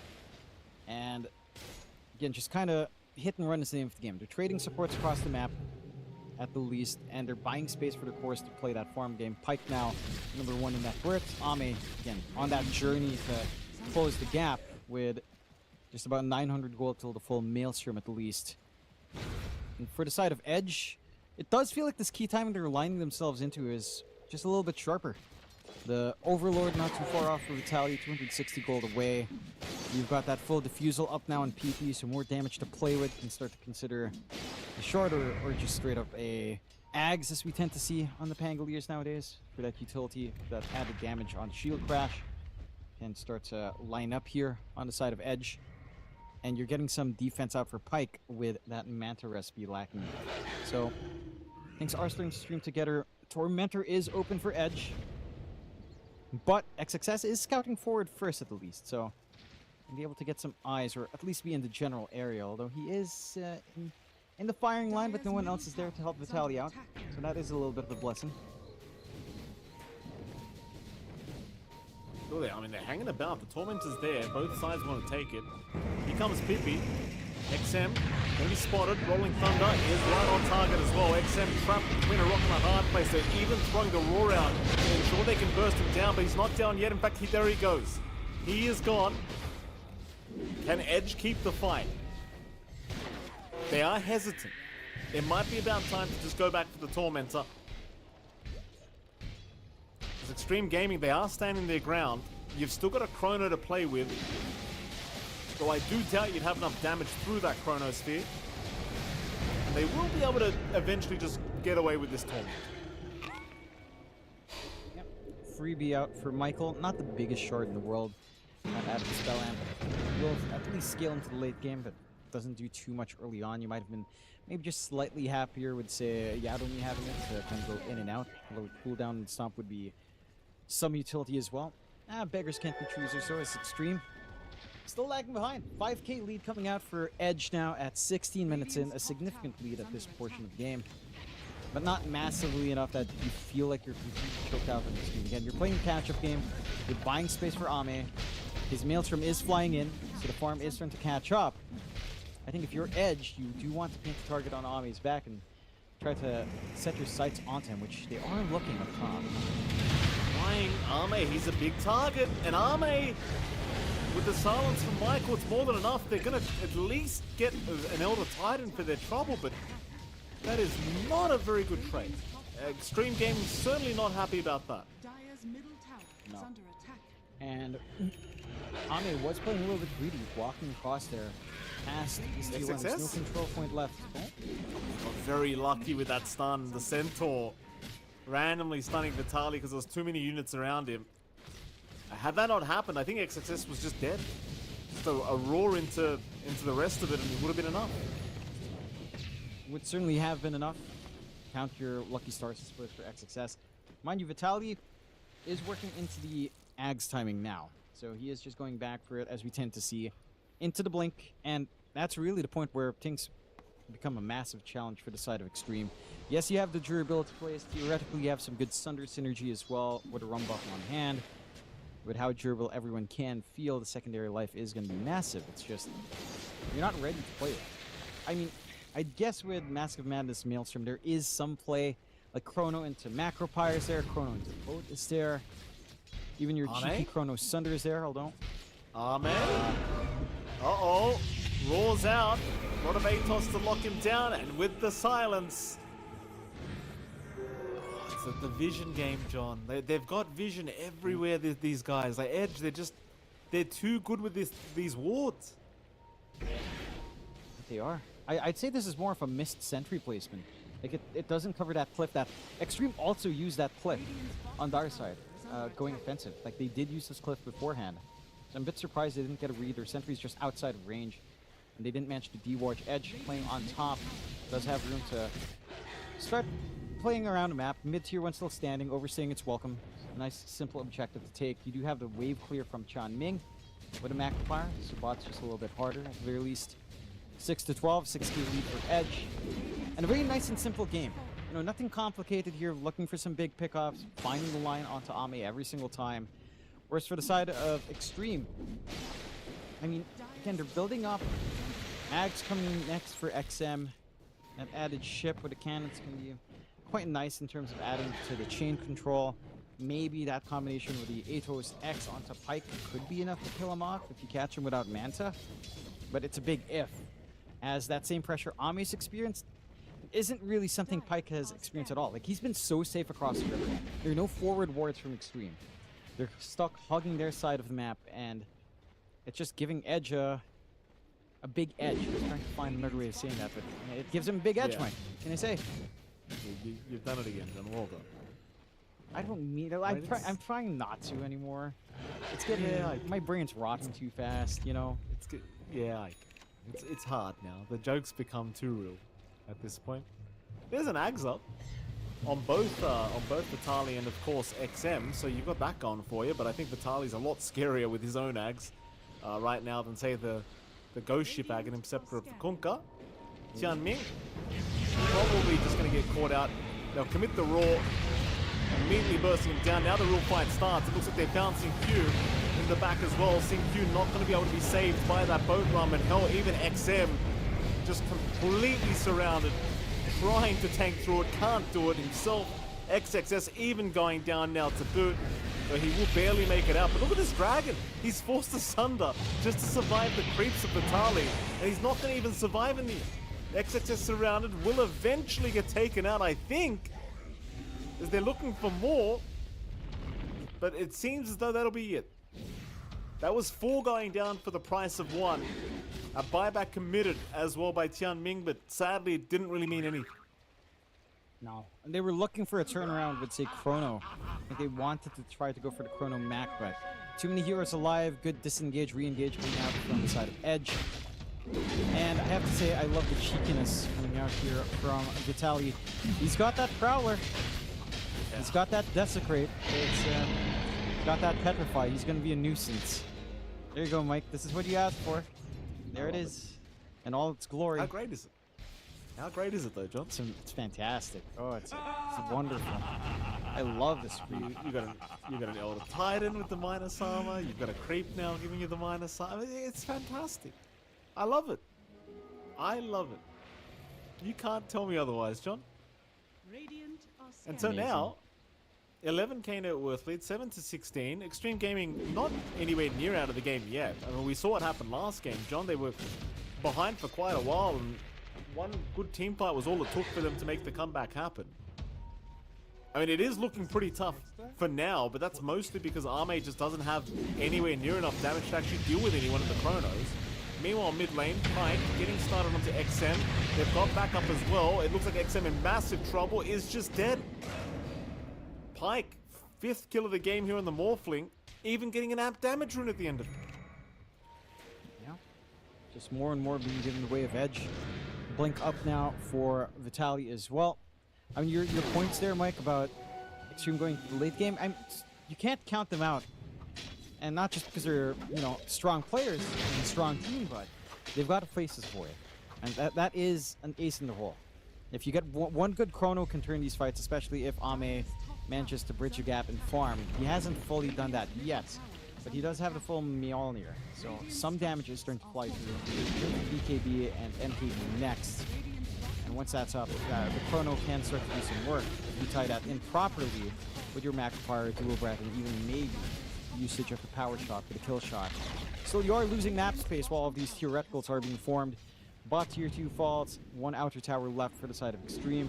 They're trying to keep some waves shoved out, Xingqiu just doing his best to keep top in a position where it's not going to be completely run down. So at really sparing 1 tier 2 for themselves here. But I don't think Edge cares. They still have this amp damage rune. They've still got the Aegis for 2 minutes 50-ish. And they still have a lot of room to grow. They'll try to make gate movement across top. Finding XXS here would be a massive one. Yeah, absolutely. Could be. We'll move in. Xingqiu is the first one to get caught. XXS! Oh! He got stuck. They're still going to get away with Xingqiu. But my god, did it feel like XXS should have just been dead. He will not die. He's okay. Would have been better, but again, it's side of Edge that's taking initiative as the ought to. As again, they've got this advantage formed up. 7-18, 15k lead at 24 minutes. Substantial lead already for Edge early on. And now they've got the access point into that top tier 2. Still so much more time left in the Aegis of Pike. And really just nothing to be scared of. Like, again, for Xtreme, because they pick Faceless Void, it just boils down to playing with Faceless Void. It boils down to playing with Chrono, trying to play with like Chrono Macropyre or at least Chrono Metamorphosis, and they're just not finding the angle. So until that comes out, it is just Edge in control. The high ground is where Xtreme should be able to play to their strengths. Right, like it's Macropyre, it's Chrono, it's the boat spam coming out with Yags. It's the X pullbacks, it's the tidal waves that can come in later on as well. So they can just try to turtle it out. It's on Edge to not make mistakes. Like if Edge kind of repeats what happened in game 2, I mean, man, they're going to be beating themselves up if they somehow lose a fight outside high ground here. This is a good fight, I think, for Xtreme. They've got plenty of vision, but oh no, here come the wards again from Edge. They've got all the vision in the world now. Never mind what I said. At least they might kill off Michael first, and they do. They got one Muerta down. They understand that they were in the vision of Xtreme, and the immediate pings came out after Michael does die. And it seems like they will be, again, disciplined enough to just retreat. Wait for another day. Yeah, which is what you like to see. Again, not keen on repeating any mistakes from the last game about getting overzealous or playing it patient. Just take some safe objectives, maybe wait out this next Torm, as they are just starting to gather around the gates. We'll be able to find no contest. Doesn't look like the side of Xtreme. Again, they don't really have the forward reach they'd want. They do have some forward wards at least watching the lane. Not enough to give them that solid pat into the Torm. So we get the free shard up now for Yadomi. Full ags up for PP. Does mean more damage coming in, of course, with a shield crash. Just a little bit more presence, especially without the defusal. Ame all by himself up top. He is all by himself. Silent Stuff has no BKB to you. Oh boy, Ame. Well, I mean, in fairness to him, again, the vision game of Edge, they had a ward right where he was farming. Like, these guys, their vision game has been top-notch this series. And it has been. And they just find that punishment every single time. And Ame opting for the MKB first is going to cost him. Not having a BKB to try to initiate this faceless void in this game, nightmarish. You're playing into ET, you're playing into Muerto. There's a lot of long-range reach, even the Roar. Catch out at least one here. It's just the auto Titan again. And Yadomi, like, he'll die. Considering that your Void's still, you know, in the graveyard at the moment, it's not going to feel that great. It's just whatever. We got the auto Titan another time. See if maybe Xtreme see an opening to make some kind of smoke happen, but I just don't think so. Like, not until you have the BKB on this Void. And for now, Ame's still just trying to work towards that MKB and get some damage up, because even if he has the BKB, John, they've got no damage for these Chronos. No. Again, theoretically, they do have some damage inside if they can use Metamorphosis, if they can use the Mac, but it doesn't feel like it's going to be enough. Especially since Pyke does have his shard up anyhow. So, you catch him in Chrono, he's still going to be able to attribute shift. As that is like a hard stun. It does count as a stun, so he's just going to be able to go right through and not kill too much. I don't know if you have enough to go through that shift. Probably not at this point in the game. They need to play the high ground perfect. Ame has not had a chance to Chrono whatsoever, but he's going to need to do so soon if the commitment does come out from Edge. Although Edge are also, again, just kind of course correcting from game 2. Playing it safer. Not looking to overcommit. Not without Aegis. Not without... not with so much room on the map to just play the farm game. Might as well just keep that build up. You know, again, game 2 probably did traumatize him just a tad bit there, Mike. Yeah, I imagine it did. The slow game continues here between these two sides. I mean, it's not too slow this time around, but a 15k advantage for Edge. Not willing to risk giving it away. It's fair enough. Plenty of time till we find out when Roshan's going to respawn. I imagine that's going to be the big objective you are looking for if you are either team here.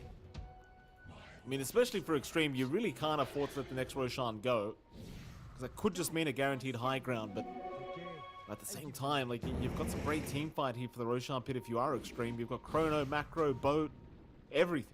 Even the Gale Force can be very annoying around the pit.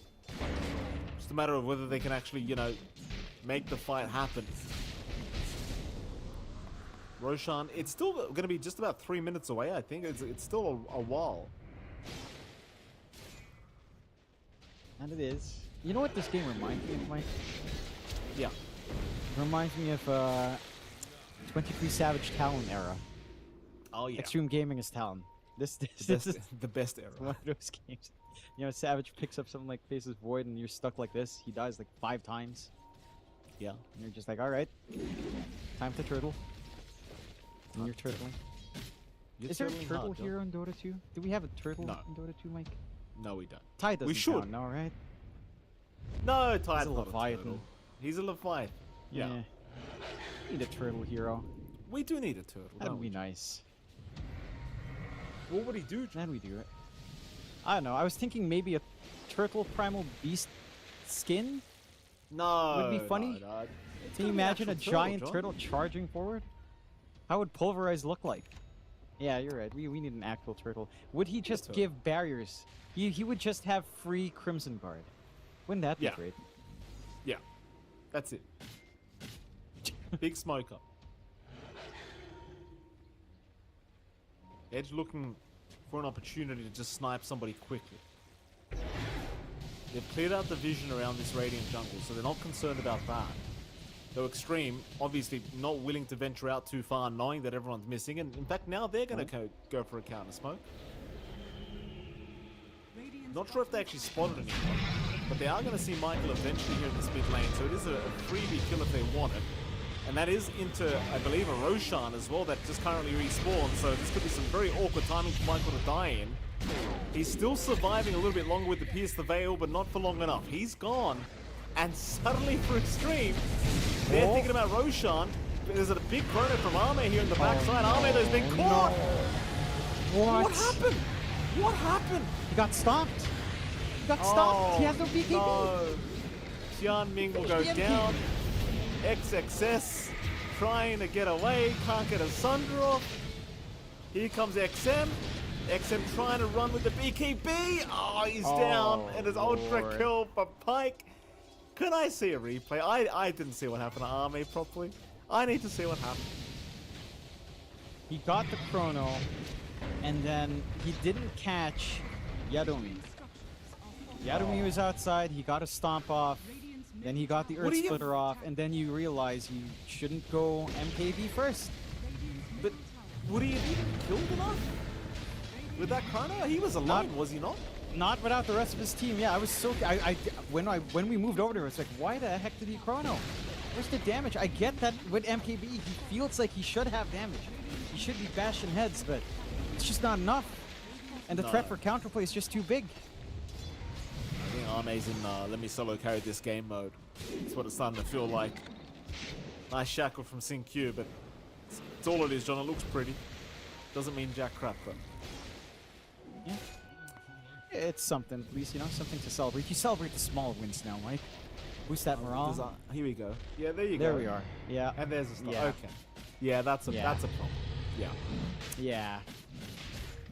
Again, Well, thanks. it's like pressure, right? Like he's under pressure. He knows he's got to do something. They already used Macropire. XXS wasn't in position, obviously, to try to play with a Metamorphosis. And then it just becomes a disaster afterwards. I think it feels like the team communication on Xtreme is maybe faltering a little bit. And it needs to be so much more. It's just so reliant on connecting every spell. It has to be a good boot. It has to be a good chrono. It has to be a good timing on Metamorphosis. It has to be a good Macropire on top. It has to be a good Ice Path to set up. One of those tools get taken away in the equation. One of those numbers are off the mark. It all falls flat. And you're playing at a 24k deficit. Again, Xtreme, they have the lineup that can drag it back.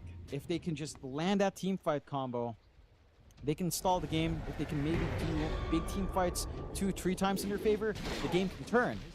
But that's a lot to ask for when you're this far behind. Let's Satanic now on Pyke as well to make matters worse. I mean, yeah, things are very, very dire right now for Xtreme. It's time to really struggle to see the opening here for their side. I mean, I still think as long as they can chrono and have the rest of the team, they can still do it. But it's just, it's going to be at least a few heroes outside hitting people. It can't just be Arme. Here we go. Now I think, you know, you've got to think about catching your Dommy on top, because that Echo Stomp ruins everything. Just through the mid lane, there's no Raxi to protect Vitali. He's going to jump in. Roar is out. He caught XM. That's a great target. XM's down without buyback, and now the fountain being blocked off for a moment. Pippi will leave though. They'll move on to the Ancient instead. And it seems as though Edge have maybe pulled off this victory, as they are continuing to move in. Pyke just focusing on the Ancient. The Chrono committed. Can they defend? They cannot. Oh, Lord. Arme melting in his own Chrono. Should have gone time zone, I guess. And XXS is down. There you go. GG's called. Xtreme will drop their first series. And Edge, I gotta tell you, I'm pleasantly surprised, Jonathan.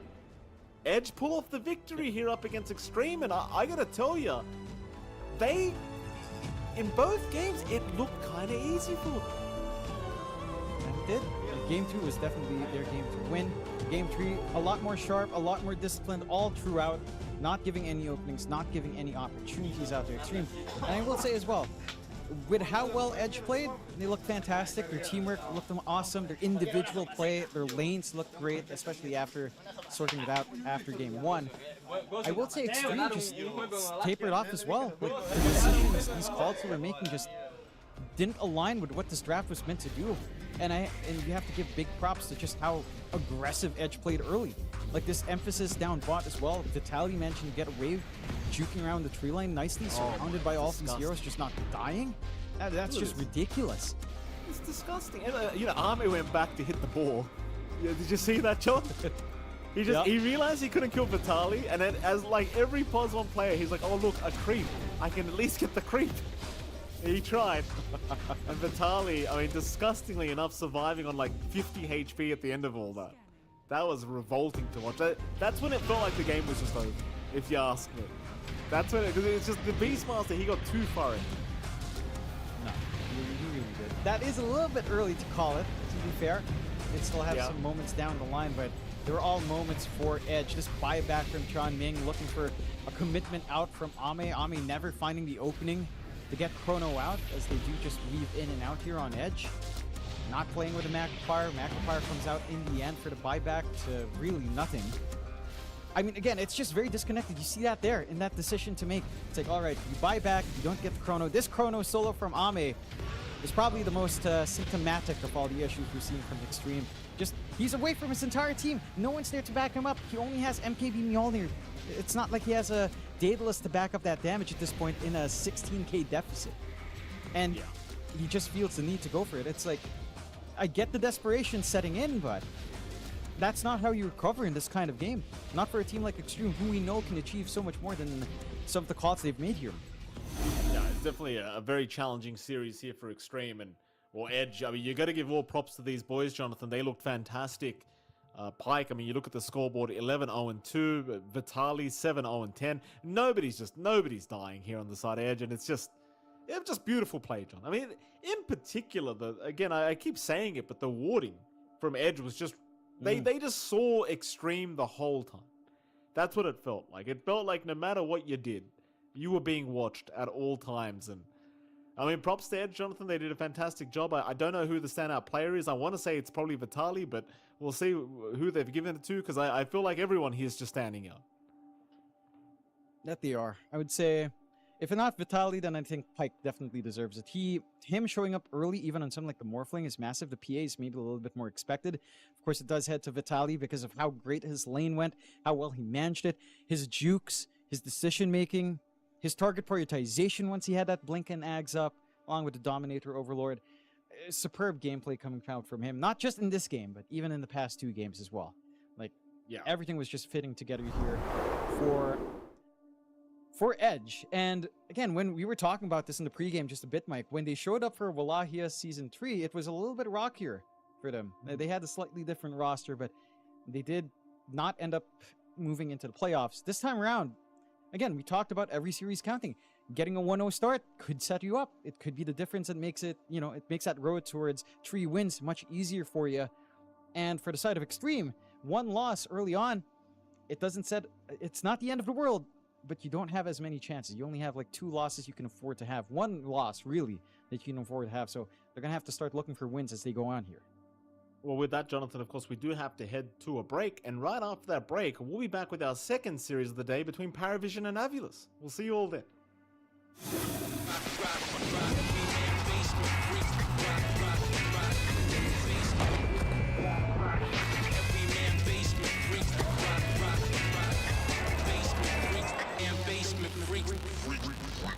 The new breakthrough and innovative phone with 1xBet app.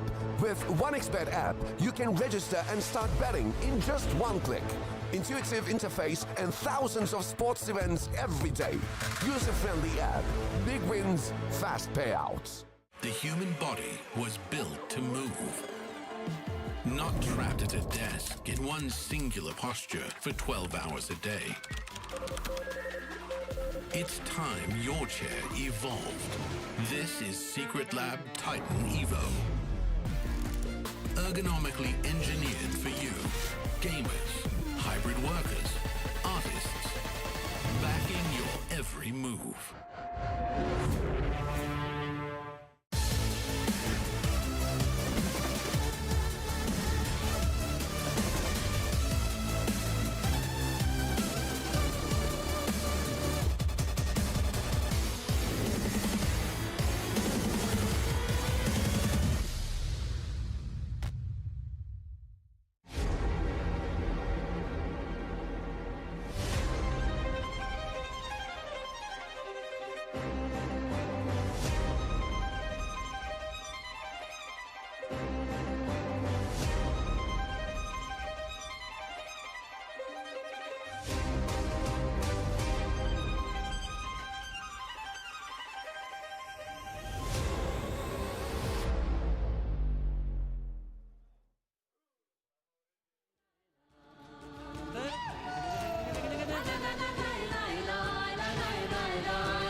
ochi lacrimând, pe grima alergând, de toți întrebând, și la toți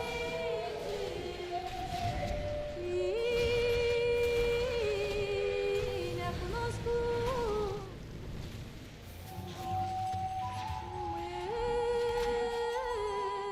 mândru ce bănel, toți pentru el, fițișoara lui, pusticeara lui, verișorul lui.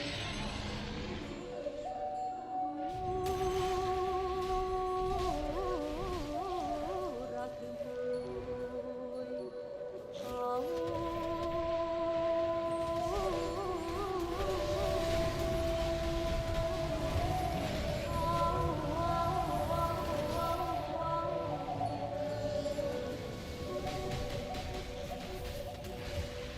Tulioara mea să te îndoria, să-i spui curat că m-am însurat.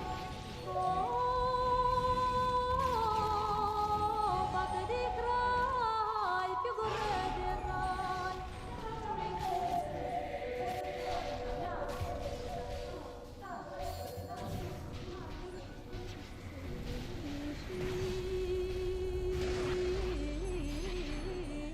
Stele plătiri.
Welcome back, ladies and gentlemen. We are once again here for our second series of the day for Wallachia Season 4, and that's going to be between PARIVISION and AVULUS, and it's MLP Dota and DronXFire joining you for this one. Jonathan, welcome back, sir. How the hell are you doing?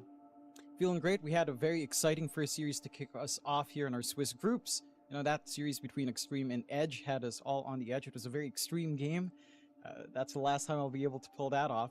As we move on into a pretty exciting matchup as well. PARIVISION up against AVULUS. This is pretty cool because PARIVISION just won a LAN. They won Rally in pretty convincing fashion. They won back-to-back LAN appearances in at least that cycle for there as well, winning Bangkok earlier in the year. So it looks like their roster change hasn't really affected things. They found their groove. And I think PARIVISION, it looks like a very scary team, right? Like, I was reading some quotes. SVG had a lot of words to say about every player. You know, 9th Class has this creativity to him.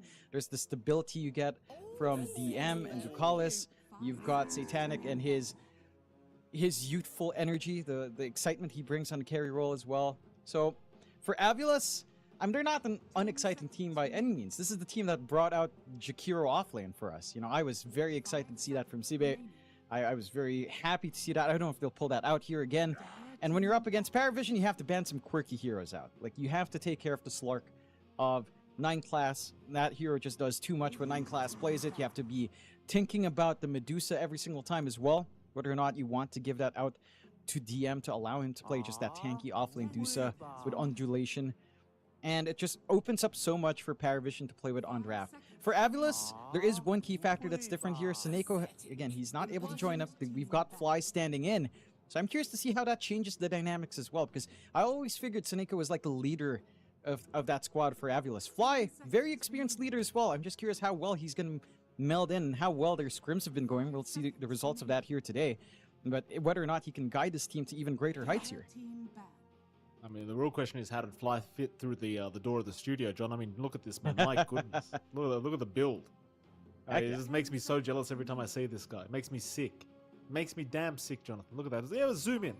I mean, don't zoom in too much. The biceps might just take the whole screen, John. My God. You know what I got, John? I got love handles. That's what I got. This guy, he gets to be Adonis. How great's that? Yeah. Hey, look, you know. Look at the He forearms. worked hard. He works for that, man. He works for it, you know, and he enjoys Oh. it. You know, it's just a matter of like doing what you want, and for him, it aligns with you know what he likes doing. Aligns with getting that figure. So hey, you know, it goes hand in hand. I don't know why we're going real talk here, Mike. I don't like real talk. We'll go into the draft. That's some real talk again. I don't know. You don't like it because you and I, we're two like teddy bears, you and I. Yeah, I know, but you know, but I'm having to go all like positive and like, oh, you know, you just got to do it. It's like Mike, I'm not a positive guy. You know, it drains. It drains. You know who's not positive? Ancient Apparition is bereft of life. He is a very negative man. He takes away the strength of everyone around him on the enemy team. And AVULUS start off with a very strong pick that tends to be banned out early. So I like seeing this AA coming out. You are probably just going to get Bone Chill. You're never going to see the AoE Cold Feet in an actual match, although I feel like it does have value. But this is the better pickup. It softens up your targets. Very safe pickup for PARIVISION as well into the Jakiro. And just a very straightforward support to snag up for Ducalis early on, as I don't believe we've seen DM ever pull out the off-lane Jakiro himself. I don't think we are starting here just yet. And we take away that potential for AVULUS to have fun with Sibe. So, no off-lane Jakiro shenanigans this game. But, okay, they take care of the Deuce and the Slark. So they also take care of these very pesky heroes that PARIVISION did really leverage to a great extent. Mind you, stuff like Kotl, stuff like Tinker are still in the pool. Ringmaster's still there as well. So I'd say the foundations for what a lot of teams have found success with is still there, minus the Ringmaster, but Kotl, Tinker's still there. I'm surprised we haven't gotten Kotl at all in any of our first games, but maybe this is the time that we start to see them kind of pour out. No, Sand King first. Okay. How is Tinker still there, though? That's the real concern for me. How is Tinker still not being picked? Like, I don't think AA is enough to make you not pick Tinker. Did AVULUS just take it? But then the support duo's kind of bad. Yeah, it is. It's pretty bad. I'd rather go Kotl if you wanted to go that route for the side of AVULUS. I feel like if you're PARIVISION, you could afford to go Tinker support here, right? Like, because like it's you've got a Jakiro, you've got a Sand King, already 2 stuns there. You know, imagine a Sand King just jumping with Epicenter. You've got this March of the Machine spam that you can't kill him. He can just do whatever he wants.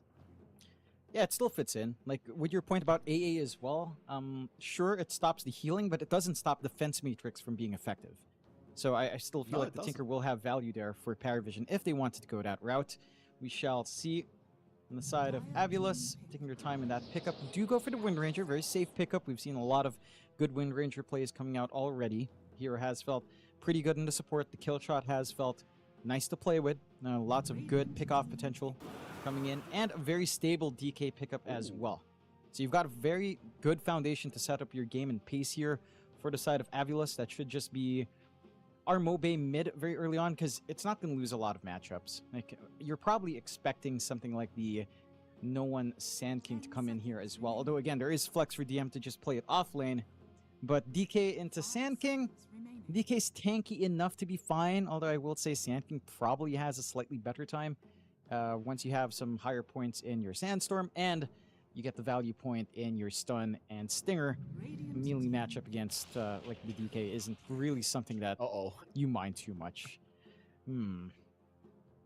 It scares me when PARIVISION choose heroes like this, not because it's TV, but because it's PARIVISION. You know? The jokes I was making last game about the Armlet Shadowblade, like, this is a team that'll do it. You know? This is a team that'll give 9-class support TB and let him do whatever he wants. Yeah. I mean, they have done it. They have given him... I'm going to quickly check his build, because I don't... He did not go for that build, unfortunately, Mike. He did have double divines at the end. He had double divines. But he could, John. You know, but he yeah, could. he could. He definitely could. And that is the key part. Along with the PA pickup now as well, looking well stitched. Look, I like the TB out, not because of the memes, although the memes are great, Mike, but Sunder over Ice Blast is really good. You counteract the AA. More importantly, Jonathan. I hate to be this guy because I don't think the viewers can see it, but have you noticed PARIVISION's flag is messed up? Like, look at that. Look how the flag is. On the draft screen, John, look at it. Oh. Is it just me? Look at it.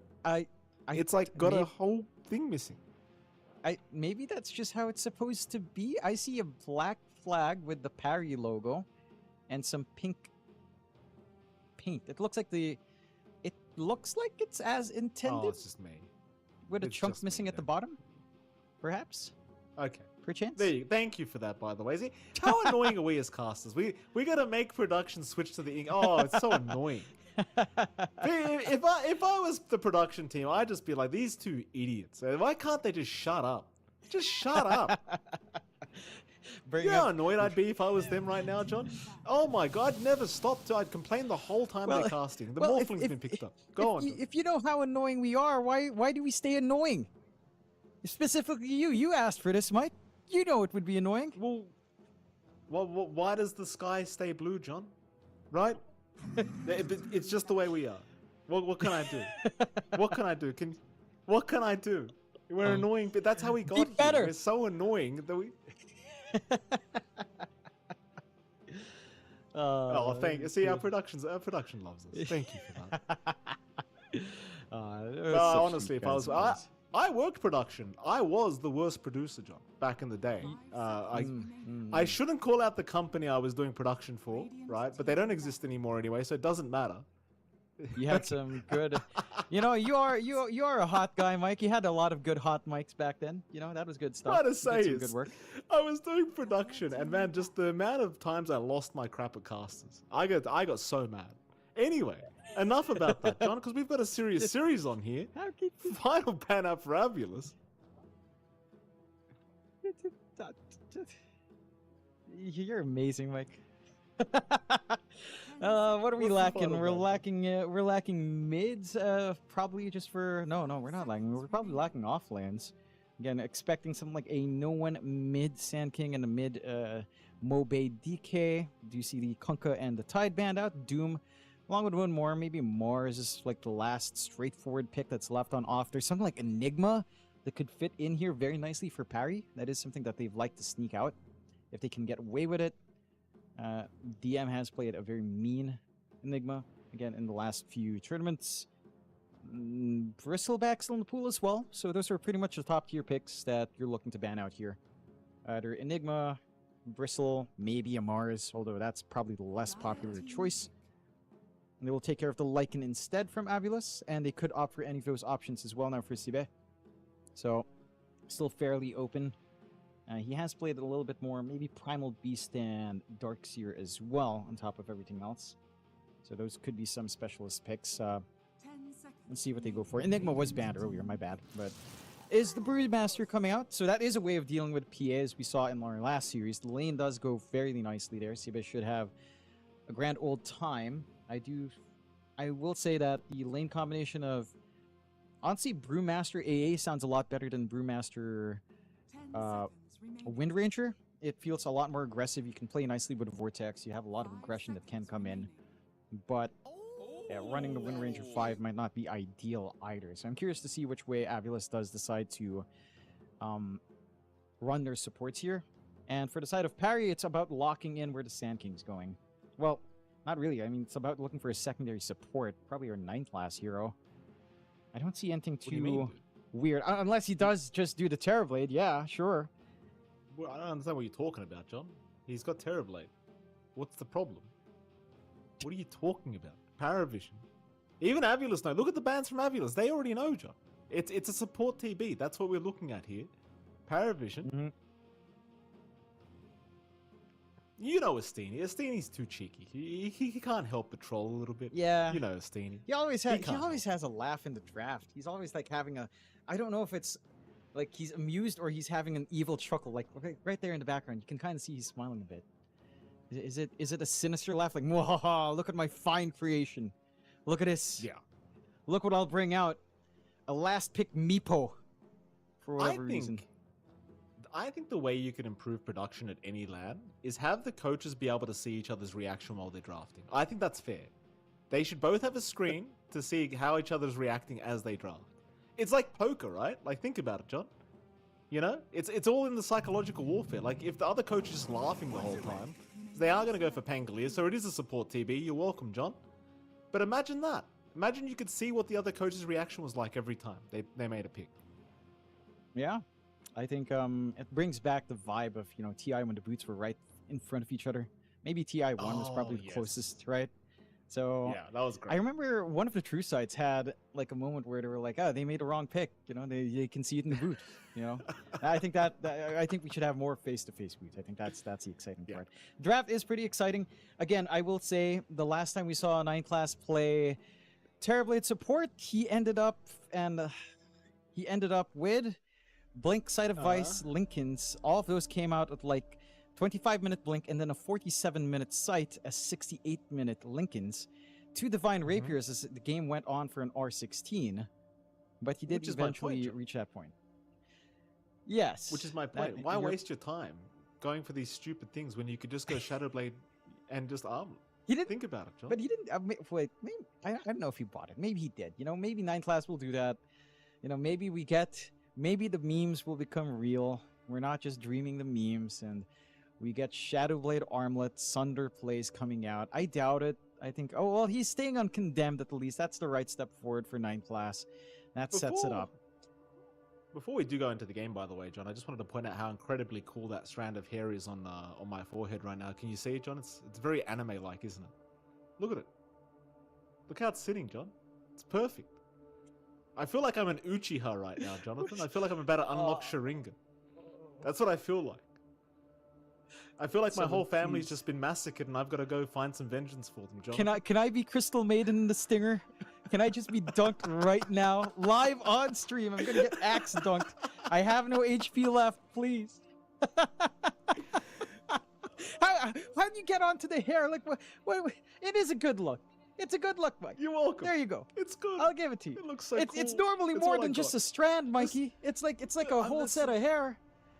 I'm 34 years. I think I'm 34, John. I haven't got that many years left with it. Just give me a break. My forehead gets bigger every year, John.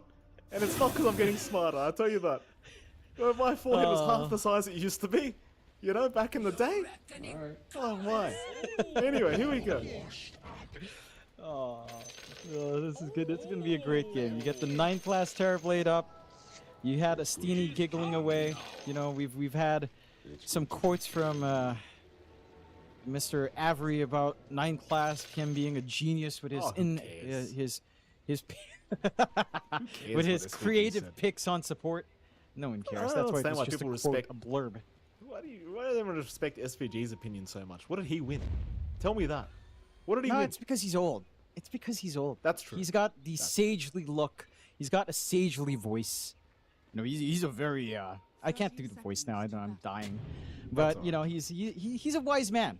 He's a wise fella. Or so he seems to think. He's silencer. He's sapping in.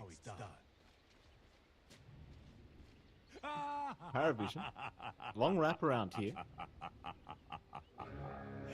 And on into Smiling Knight. Wards are down. Smiling. Oh boy, here we go. Quick pause out from no one. What's the excuse this time, no one?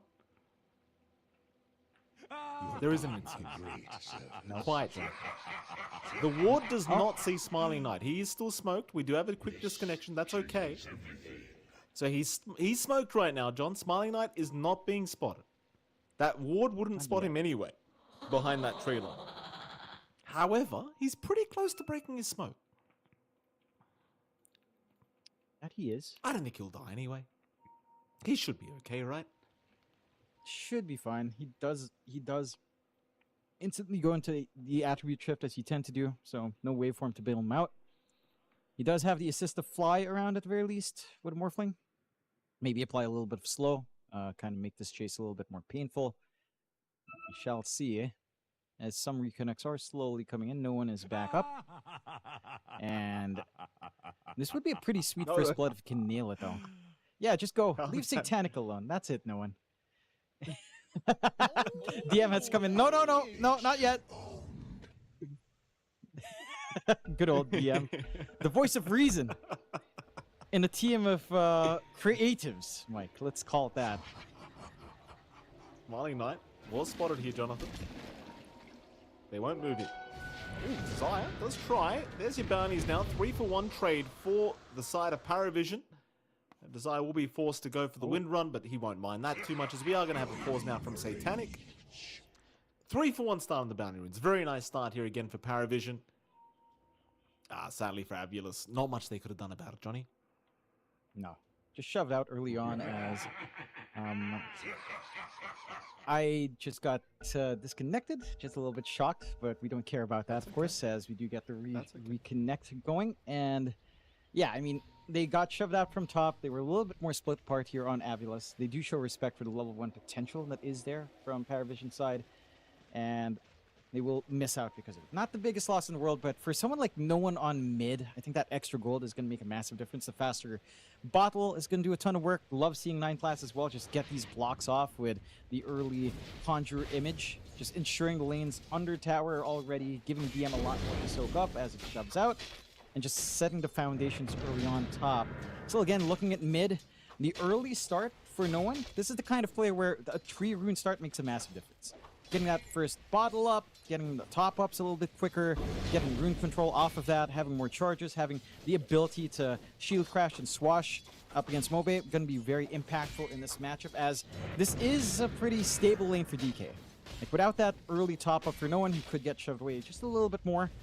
But again, with the extra gold he has for himself, it's going to make it manageable, to say the least. For Mobe, again, it's going to be all about farm. Breed Fire and Deny is the name of the game, and he is already on top. Double siege creep, double range creep that he can deny as well to take out some EXP, and that will set a good tone if he can find both of them. Not quite, but close enough. Zaya's dropping very low bottom lane. We'll be okay, but I mean, we're just a level 1 Desire, not having the greatest time there on the Wind Ranger. Ducalis, just with the Liquid Fire alone being such a nuisance. Now with the Jewel Breath up, they could actually go for a kill with a Stifling Dagger and a Blink Strike after the Jewel Breath. You'd probably find Desire's just dead. He'll be okay for now, no jump to come. No, I think for a Satanic, of course, as long as he's hitting creeps, he does not give a crap. No. Desire certainly still has to be very cautious, though, just keeping tabs of where Ducalis is. He does. I do appreciate as well that Ducalis did go for Twin Terror, so he's looking for a little bit more damage, looking for trading in lane. And it's a ton of damage that the Jakiro does pump out with his facet. Like, it scales into a later portion of the game as well, as they will go for the jump. Yeah, nice spot grenade as well, landing on 2. Zibe is going to die. Satanic forced to back away, just so he doesn't give his own life out. But they'll get first blood here for Ducalis, and of course they'll still be extremely happy with that gold injection. He will be. A good foundational start already. Just having a little bit more to play with, more regen for Ducalis. He's going to be able to keep topping up Satanic, even if he does get poked quite hard in lane, allowing Satanic to just focus in on his early stat items, going for a fast bracer here for that durability. And again, for this lane combination out from AVULUS, I would have really preferred the AA in this lane, but I understand that Wind Ranger Morphling really does nothing, so you just kind of have to give the AA up top, hope that you can maybe start to think about some opportunities at, say, level 4 for the Morphling. Otherwise, just having that steady poke from the AA should protect him, and just kind of have to cop a rougher lane for Sibe. And your connections with Wind Ranger aren't as clear-cut. You don't have the value point from Shackle Shot just yet. So you are just forced to sit back and try to farm as best as you can. Taking a look at mid, it is going a lot better for Mobe, but again, to be expected. No one can only do so much against DK even with the battle timing lining up. Still looking to poke and prod, but DK certainly is starting to scale up, and that's going to be a great launching point into, say, a quick 6 if the timing lines up for Mobe into a nice little poke onto the tier 1. Would be an opportunity for AVULUS to get some connections together if they have the opportunity. So far, pretty quiet here across the board, though. 1-0. That was just that first blood we saw down at that bottom lane. Everyone pretty happy across the lanes. Not too much action breaking out. Seems like everyone's securing quite a bit of farm, even at that top lane and bottom lane. You're seeing the trades. I mean, maybe the bottom lane you could argue is maybe the worst, but even then, Satanic and Sibe, they are pretty much on parity when it comes to CS. So even with all this harassment being dealt by Ducalis and Satanic, it's not making the difference when it comes to creep score. At least for the Brewmaster. Not quite. It is providing the spacing for Satanic, but it's making it harder for Sibe to look for that silvery thunderclap, for him to just walk up and feel confident in getting some free hits off. Ducalis is managing to get some zoning out and at least ensuring that Satanic's never going to be in the firing line so far. Pretty strong start from both sides early on. I won't say you are getting that ramp up you'd want to see. DM's already in that chunk, clearing out some small stacks and starting to get that build. Satanic, though, with a gate rotation from Fly. Low. Very nice rotation here from Fly. Satanic dropping very low. Desire, though, might just die to the drill breath as Satanic actually running away. Desire barely alive. 45 HP for the Wind Ranger. Satanic, he'll be given a tango here by Ducalis and will survive another day. But I do appreciate the quick... Oh, in fact, a very nice power shot onto Satanic, almost sniping him away, but just not quite enough. But I did like that rotation from Fly, and obviously, as you can see, Satanic's feeling rather uncomfortable at this point. Yeah. Not feeling the healthiest, does at least still have more tangos being shared again from Ducalis. Sibe is left alone. So much for the damage. moment. Dude, just this Jakiro, it's just so much damage on its own. So ridiculous. You gotta love Liquid Frost. It's fantastic with how it amps up your damage when you toss out dual breath or just a couple of right-click trades. Can really add up as the game goes on. They do manage to secure the amp damage rune on mid as well for no one. Walking down while they're all busy bot. Have an opportunity here on Mobe. Yeah, this is a big one. 9 class with the rotation of the support TB. Mobe actually alive for now. No one's going to find another angle in. Has a swashbuckle on 3, but will miss out. Getting quite unlucky with that Rolling Thunder. Just unable to quite get the last hit in to finish off the kill. So Mobe, thankfully, will walk his way out for today. And a bit of a missed opportunity here for poor old Noah. It is. It still does force the DK all the way back home. Wastes that first Elder Dragon form a fair bit. Not really getting too much chip damage done onto the tier 1. And again, you didn't have support rotations in, so you are allowed to just build up the triangle, which is where 9 class is really shining. He's getting these stacks out with his illusions, his micro plays on point. There's so much here for DM to farm. Did will at least avoid the ice path, going for the TP play out, and will make it. Very nice there from Zibe. I really thought he had no chance of escaping, but the ice path usage from Ducalis allowing him the opportunity to TP away. Now, you have to see the stark difference in the offlaners, though. Again, DM's got free reign in his triangle, massive stacks built up by 9 class, no pressure in his lane in the 1v1. Whereas in comparison, you're still stuck at level 4 for Sibe. He's having to walk back in lane. He's not able to really farm. He's not going to be able to farm as fast as the Sand King either. And it's going to be this off-lane difference that kind of spells out how the mid-game boils down. Because DM, I mean, he's already 6. He's waiting. He's got the epicenter ready. They could look for more plays. They can keep that aggression going here in parry. They can, and they're going to try. 8-minute power rune about to spawn up. It does go down bottom, though. So Mobe is able to pick up a nice shield rune for himself, and that's actually going to help him a lot in just continuing to pressure this tier 1 mid tower, but not before he goes for Ducalis. He wants a nice freebie. Ducalis not actually going to die that easily. No one, meanwhile, trying to move in for a Rolling Thunder onto Desire, will commit. Does hit 3 heroes with the first hit of that Rolling Thunder. Desire still alive, though, and no one. He's lacking the resources. He's lacking things to bounce off to actually secure the kill. But I think at this point, if you're PARIVISION, that it's more so about just ensuring that Mobay can't pop Dragon Form and just take out your mid-tier 1 tower. He's already 2/3 of the way there. Yeah, they've just they're investing a lot of time to ensure all these resources are stuck mid. So you free up your side lanes as well. You're giving 9 class a lane to soak up into level 6 to have that Sunder, which is key when you're playing up against the Ancient Apparition. Satanic in a 1v1 lane isn't under any pressure whatsoever as well. So he's just free farming right now on that PA, working his way into that Battle Fury. Again, it's a quiet game, but all of this movement across the map is working heavily into Parry's favor. Because you're not missing out. Like, yes, DM stuck mid a little bit, watching that unfold, but he's been playing the triangle the entire time. 9 class, again, just uses his Conjure Image Illusions to stack it up every single time he can. So the resources are just overflowing. A 2k lead with really not many kills on board. Just much more efficient across the map here for Parry. The side of AVULUS are starting to set their eyes on mid, though. No one doesn't react quite quick enough, just not seeing him coming in, and he's going to get punished very quickly. Ducalis will move in with an Ice Path, but it does not really make much of a difference.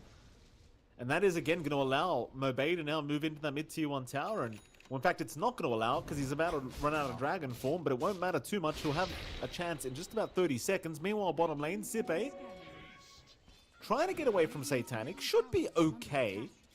Hits level 6 now as well, so has the primal split if he needs. In fact, he might turn on Satanic, and he will. Satanic trying to escape. More TPs incoming to ensure he does remain alive, but Satanic still in huge danger. Will outrun the side of AVULUS, and now a big jump in. DM, the epicenter and burrow strike just perfect from the Sand King. Quick rotations here against AVULUS, and Zippe also caught out, will go down. Mobay might make it, but they really want more. They are out for blood here. PARIVISION diving tier 2 towers 10 minutes in, and they get it. 4 down for the price of nada, Jonathan. It all boils down to, again, what we were talking about. DM having all this free room to get into this Ags timing, to get all the levels he had in the triangle, now getting to snipe away stacks as well from AVULUS. They're just choking out the map for AVULUS. Like, they're not able to find recovery in any shape or form. The only silver lining for them is that you have free farm for Smiling Knight top. But it's going to take a while until this Morphling is kind of ready to join with his team. Look at how far behind Mobay and Zippe are in farm. Zippe has less farm than 9 class to support terribly. Just because of all the stack gold 9 class is getting, and the 3 lane he had just playing with his main hero while using Conjure Image to stack. They haven't been able to stop that at all. They really haven't. The Zaya gets away, Fly and Mobay now being chased by this support Terrorblade. They don't really want a bar of it. They'll leave him alone. Mid lane now slowly being forced in by Ducalis with that liquid fire spam. Slow and steady, but it does get the job done eventually. Very annoying in terms of clearing the creep waves out for this tier 1 tower now, of course, with that attack speed slow.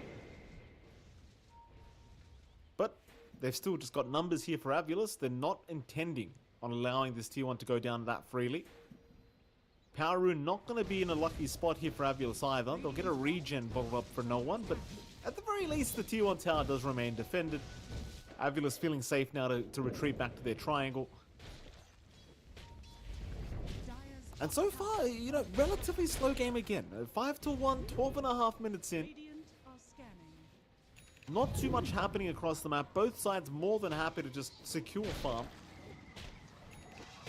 Oh, even the mid-tier 1 tower for PARIVISION still standing. I mean, I thought by this point Mobay might have been able to chip away at it, but they've done a fantastic job of just having the numbers to ensure he can't get any right clicks in.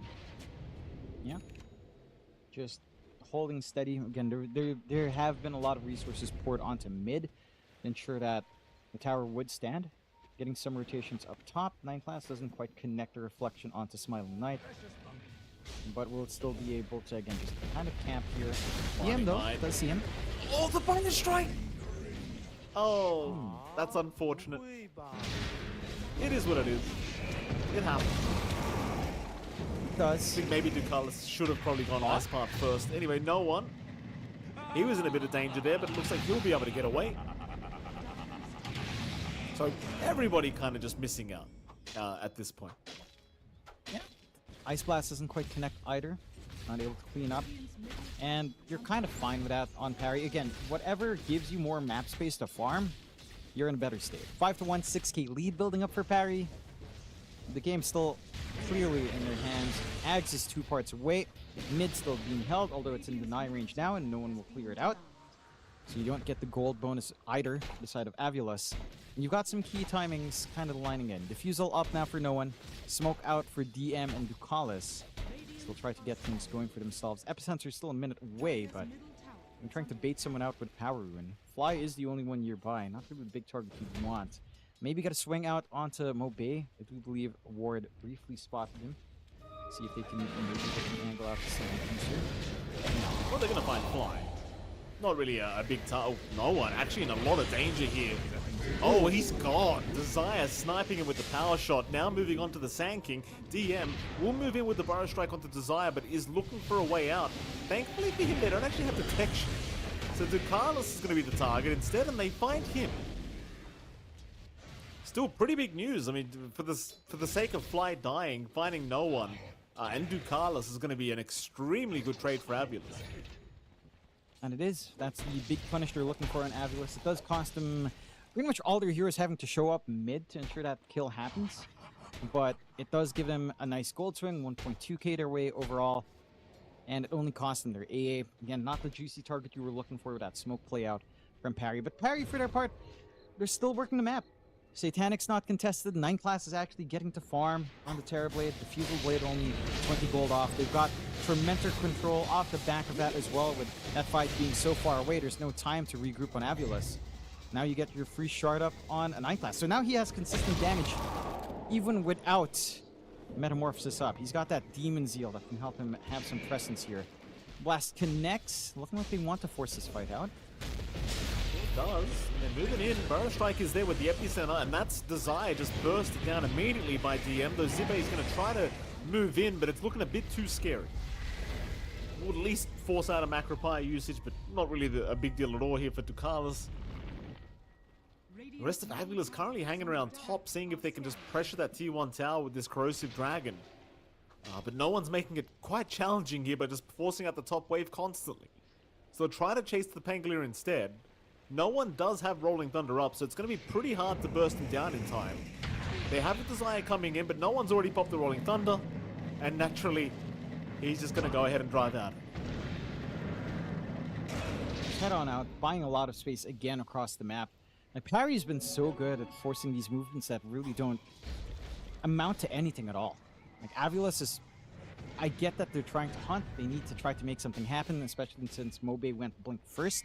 So there is pressure to actually make plays on this DK.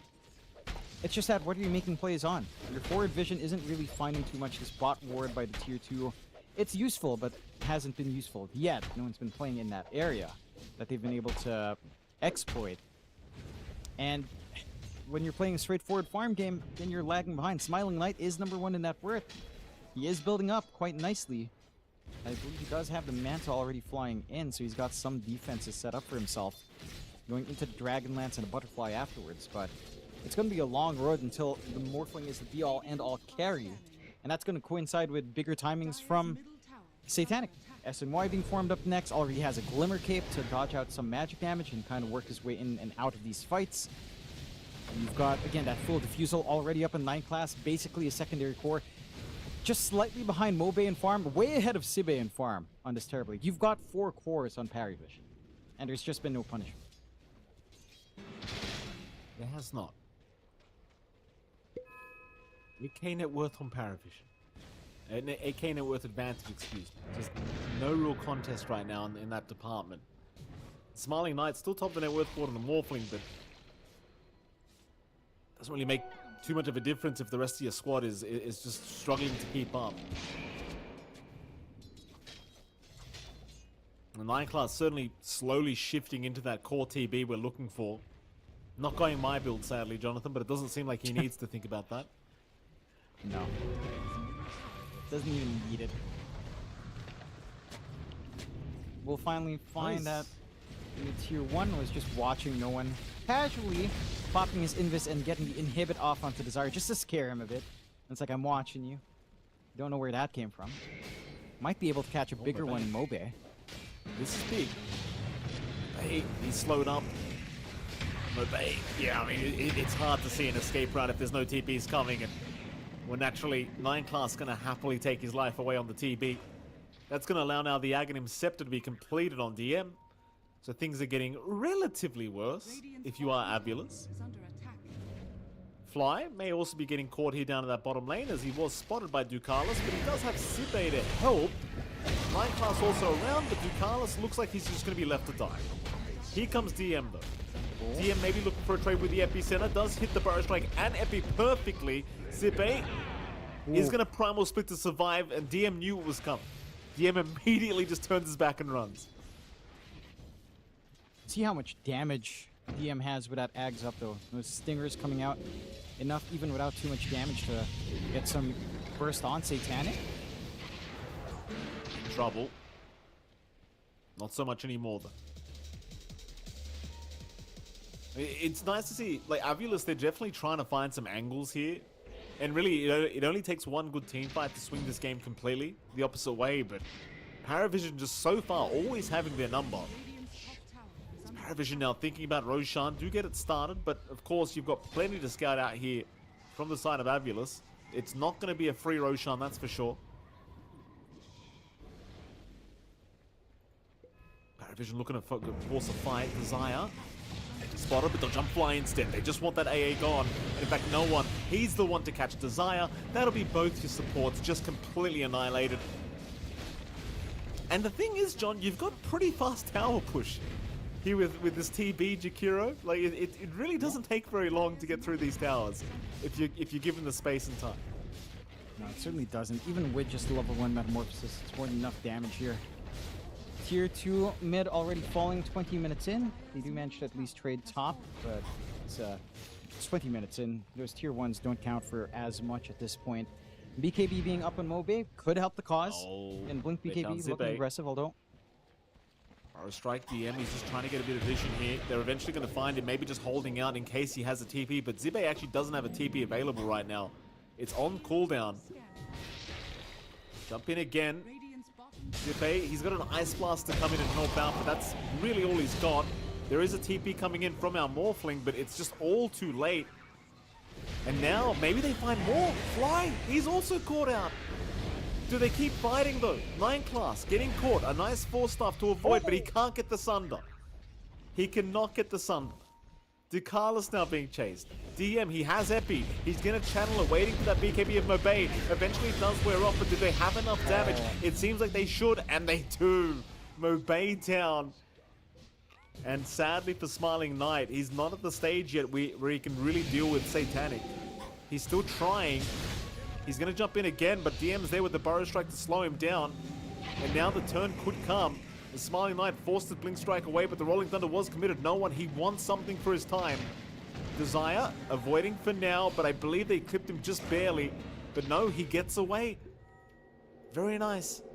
So AVULUS getting away with a bit of murder here. They do a 2 for 2. I would say forcing out the BKBs from Mobe, like that little turnaround from 9 Class to force it out to prevent the Sunder. It's actually a pretty big win.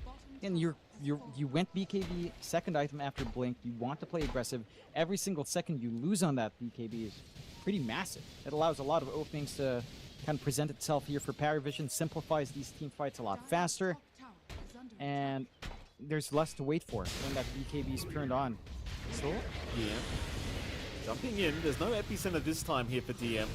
The thing is, though, he's just got so much damage with that damage Scepter anyway. There's just so much going on here for poor old Mobe. And he's just dead. Even more? Oh. Jeez. That was faster than expected. 9 Class will get tipped, Jonathan, because 9 Class is doing a lot of work right now on this support TB. Here we go. I don't think he's a support man. I think he's just he's playing a C game. He wanted to play core on this team, or in this game at very least. He wanted to play core. He's like, trust me guys, look, I'll stack, you'll get farm, but I'll still play core. And he's playing core. He's got the Manta up, he's got the Diffusal up. You see guys, if you're in Southeast Asia, you want to do this, there's a way to get it done. You have to be good. Yeah. You have to be very bloody good, but can work. Not in It my can games, work, John. Mike. Don't do it in Not my in your games. games for sure. I mean, no, they See, do it's do it a in my two-way games. I just process, ask though. them not to. Yeah. It's a two-way process. The player wants to do it, and he asks for trust, and the team has to trust him, right? Do you trust your Terrorblade pause for quote unquote to do what needs to be done? No, you don't. You gotta trust them. Yeah. Trust them. Maybe they're 9 class. I'm yet to see 9 class in my games, John. I'm waiting. I'm waiting for my 9 class to show up. Trust me. Dire's middle tower is under attack. 9-1. Catches Desire. I mean, no one's doing a crap ton of damage himself, though he has been caught in a pretty awkward scenario. But jukes out the Ice Blast, looking for the Rolling Thunder. Does get it in time. Just barely able to get out because that Ice Blast did just not connect. Oh, No one actually stuck, but he's TP. He's alright. He's okay. Ducalis? There's no way he gets out. There's no way he gets out. he gets out. Okay, he gets it. Never mind what I said. No, wait. Smiling Knight? Hold on a minute. There's no way he gets out. Like I said, there's no way. There's no way. Oh Uh-oh. no! Oh no! Maybe we meant Smiling Knight, John. Maybe Smiling Knight can't get out. PP? He's alright.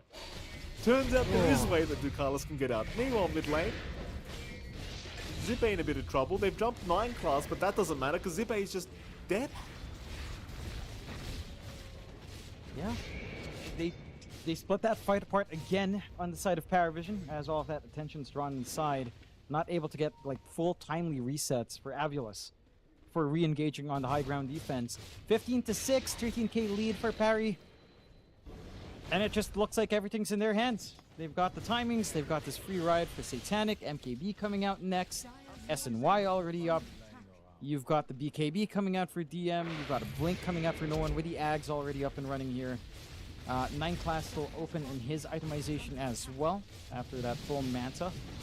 So more to progress. Has Dragon, he's just playing 4D. This is just a core Terrorblade. Like they're snatching cheeky. It's not even like, you know, like Terrorblade with Pipe or Aura Terrorblade with Pipe Mech. No, this is just pause 1 TB from 4. Yeah. Yeah, it is. The classic. Like, again, the one game we saw from this in Rally, he had like a 40-minute sight of Vice and a 20-minute blink. That was his item timings at the end of the game. And now he's just playing carry. That's insane. But he learned from his mistakes, John. Right? He's improved. So why am I buying these stupid support items? Why would I do that? Yeah, he's I just built to carry. Yeah, just built to win. It's Another ironically enough, tournament you're going Satanic's to got a win? support item, John. Satanic's got the Glimmer Yeah. Cape. He's the support. Yeah, I guess that checks out to me. Actually, you know what? No, I mean I can't justify saying that's a support item, Mike. That'll just get all my pub mates riled up when I go Glimmer Cape. They're like, "Oh, why are you building Glimmer Cape? You're so dumb." I'm like, "What do you mean? It's so good. It wasn't nerfed enough. Do you not read patch notes?" No. You know what does need to be nerfed is that serrated shit. That thing still annoys me I to this day. love Like that. Satanic's It's so holding good. on. Right? What do you mean? Radiant's top tower. Well, Don't you why love is there it? 200 bonus damage to Roshan though? Why is that? Yeah, okay, that part I can surrender, right? That part, that's fine. Take it off. But just the serrated Shiv itself, I think is fine. You know, like the 20% chance for True Strike and 8% of current HP. That sounds, I don't mind it's that. fun. Yeah, Yeah. I we don't can mind live with that, part. right? Yeah, just leave that in. Leave that in. You know what? Rolling Thunder not committed. MKB now completed on Satanic. He could head over through the Twin Gates if he wants to head up to this top lane and help out the boys. ZB's gonna get jumped, no one. Going in. Gets the Rolling Thunder off eventually. Problem is Ducalis is the one to get caught out because now no one's gonna see that there's 4 heroes up at this top lane. Fly almost dies to one damn swashbuckle through the shield crash, and that's about it. So Ducalis gets sacrificed for basically no reason. I suppose you could argue that they achieved the information recon that they were on. Yeah. And with that, that's pretty much it, Jonathan. Nothing else happened. No, I mean they were shoving in mid. You know, mid-tier 4, mid-tier 3 down to 1000 HP. Just 9 class getting things done by himself. Demon Zeal is a very silly spell. I feel like this is also going to get nerfed. The Terrible Shard for giving too much.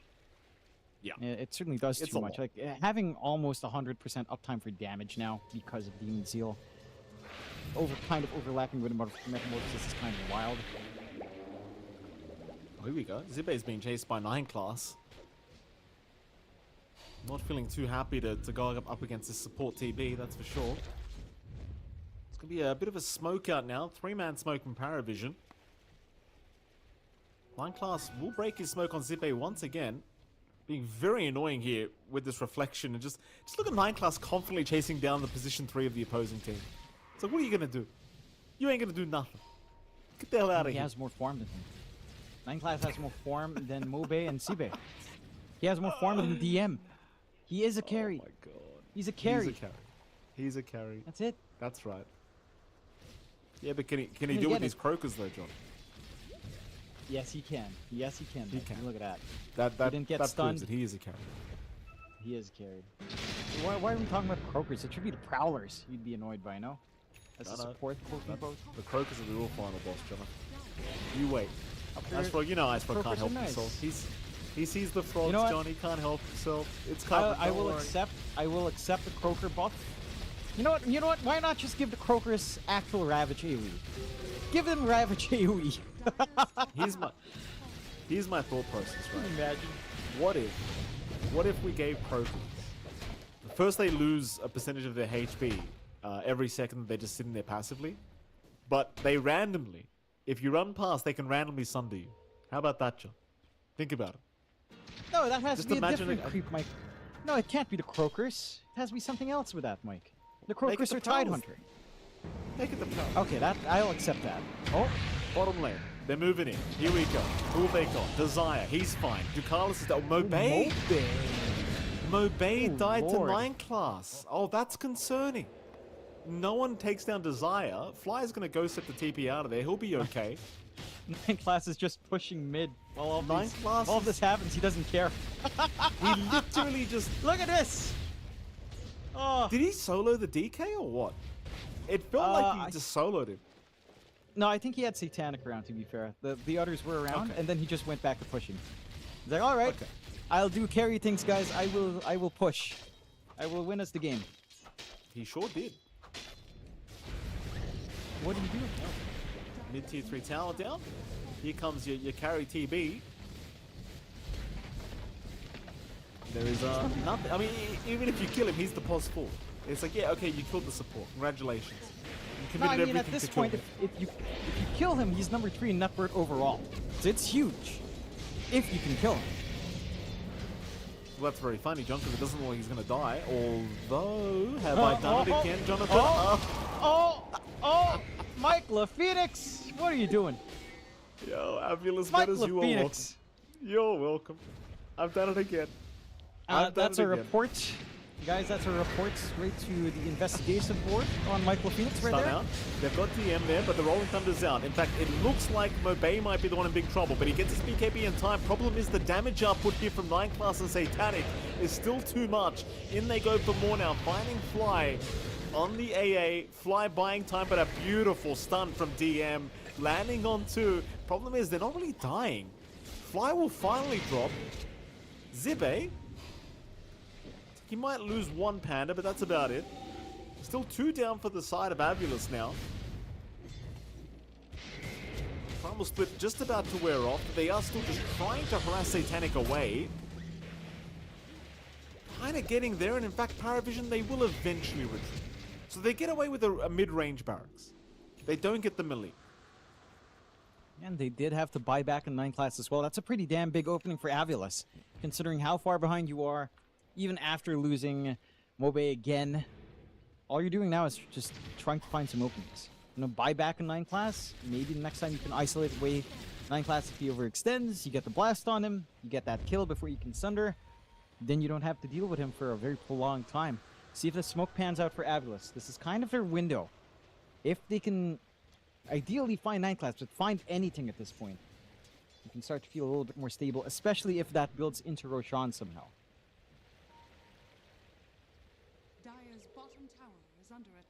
But now it's just a smoke from AVULUS, trying to see if they can get a pick off. No one. That'll be enough, for sure, for them to think about just going straight for Roche. You'll see no one now.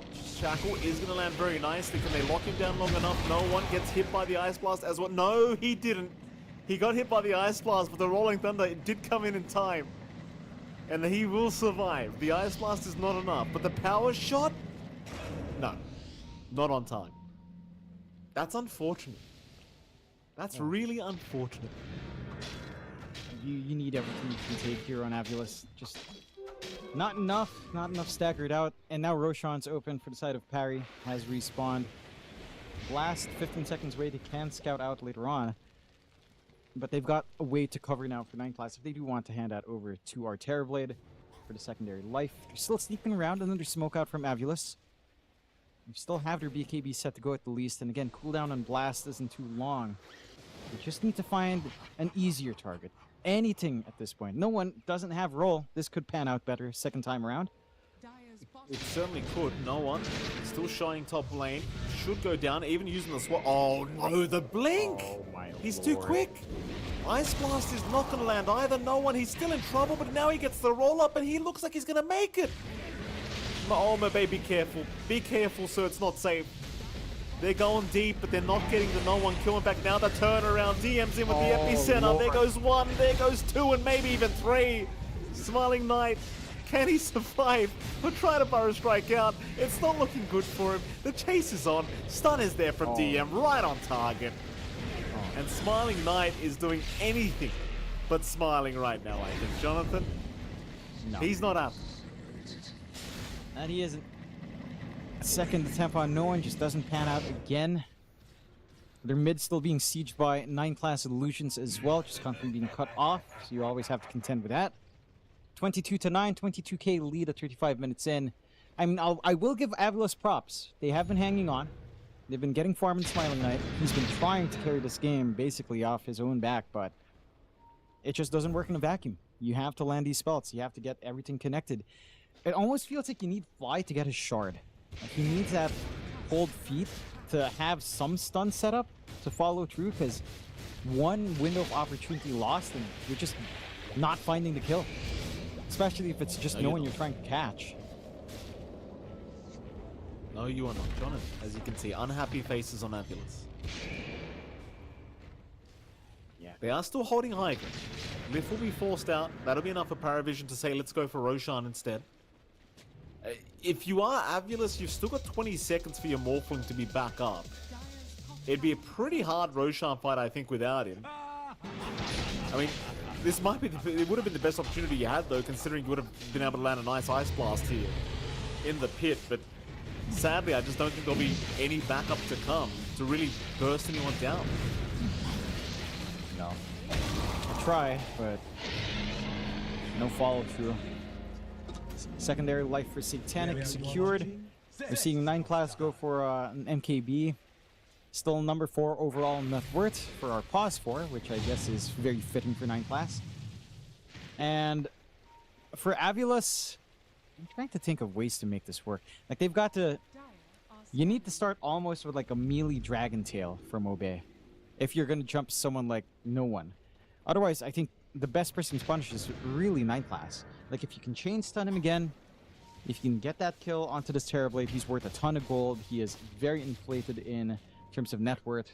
He's a gold pinata waiting to be cracked open. Him or Satanic, if you can, again, take care of his 2 lives, that's a taller ass. Tormentor for the taking once more for Parry. Get their free shard going for themselves here onto DM. So, poor old Ducalis, well, Ducalis all he has is, I guess. So, all shards up.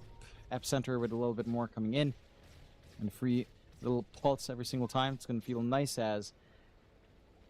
I know what the call is for AVULUS. The call is hold high ground, try to get a good split. The 5v5 does not feel great. You really have to respect how much output the DM has. I think your best bet has to be solo pickoff, but we've seen that fall flat so many times now. Like, it has to be someone else. It can't be no one. He's just too difficult to catch. Roshan is certainly going to make this defense quite impossible, I think, for AVULUS. They've got to try and force a fight, but the jump is there. Satanic trying to go onto Zibe. Epi sent around from DM as well, just trying their best to blow this man up, but he gets the primal split off in time. Problem is, all the Brewlings are gone.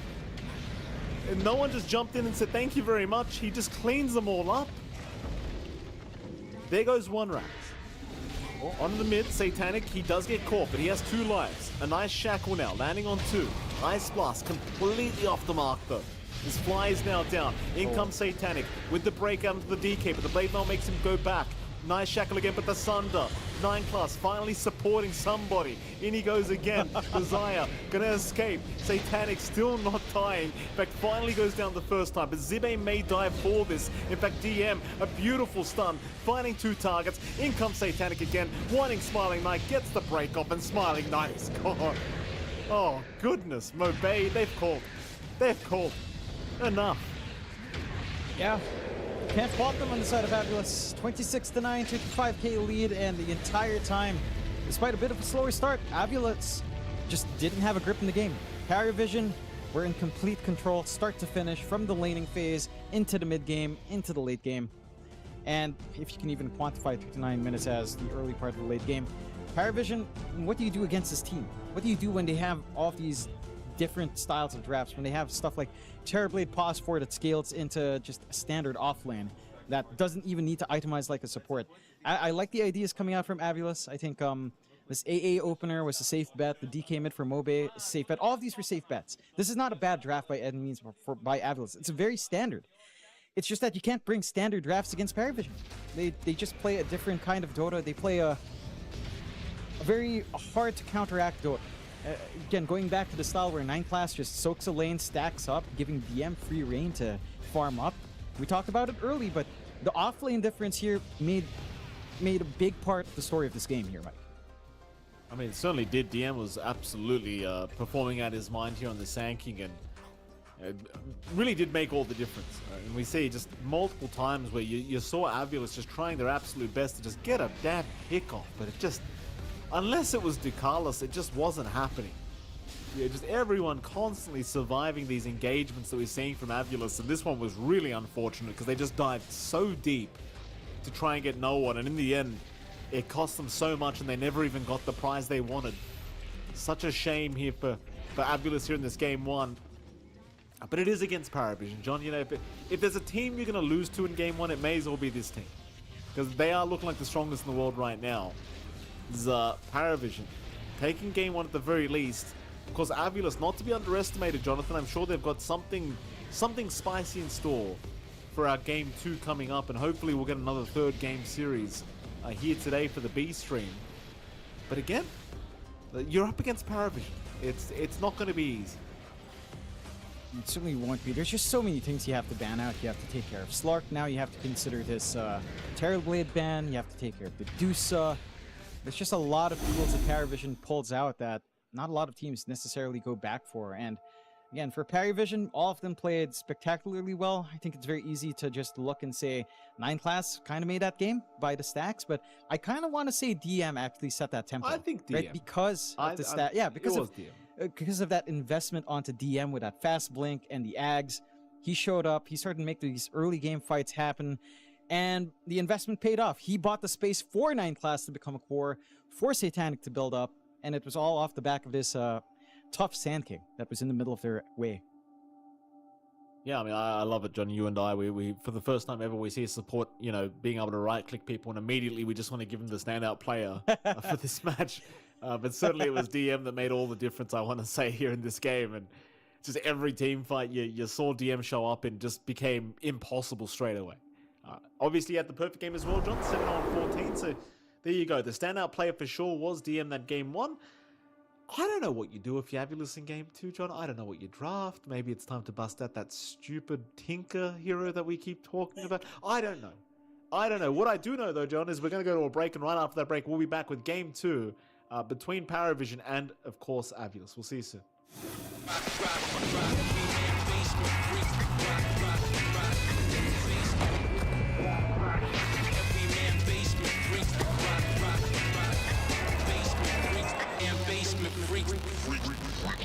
The new break through an innovative phone with 1xBet app.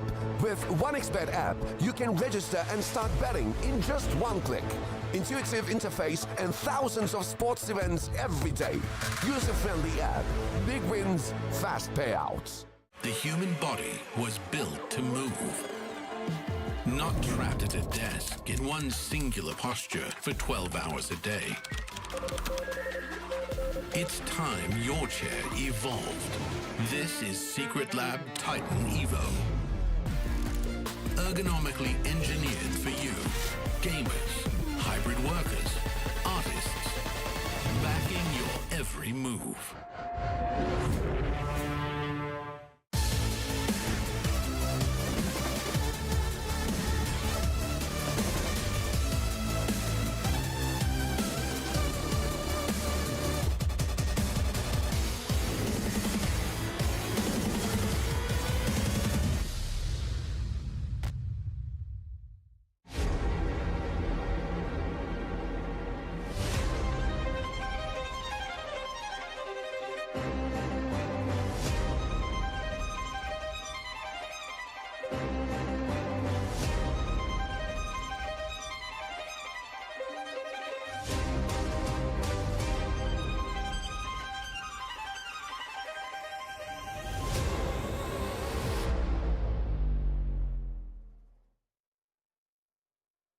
AVULUS have been a team which has been around for a little while now, and they've made some changes recently, and I'm here to talk to one of those changes. Mobe, how are you doing? Hello, I'm doing great. Thank you for having me.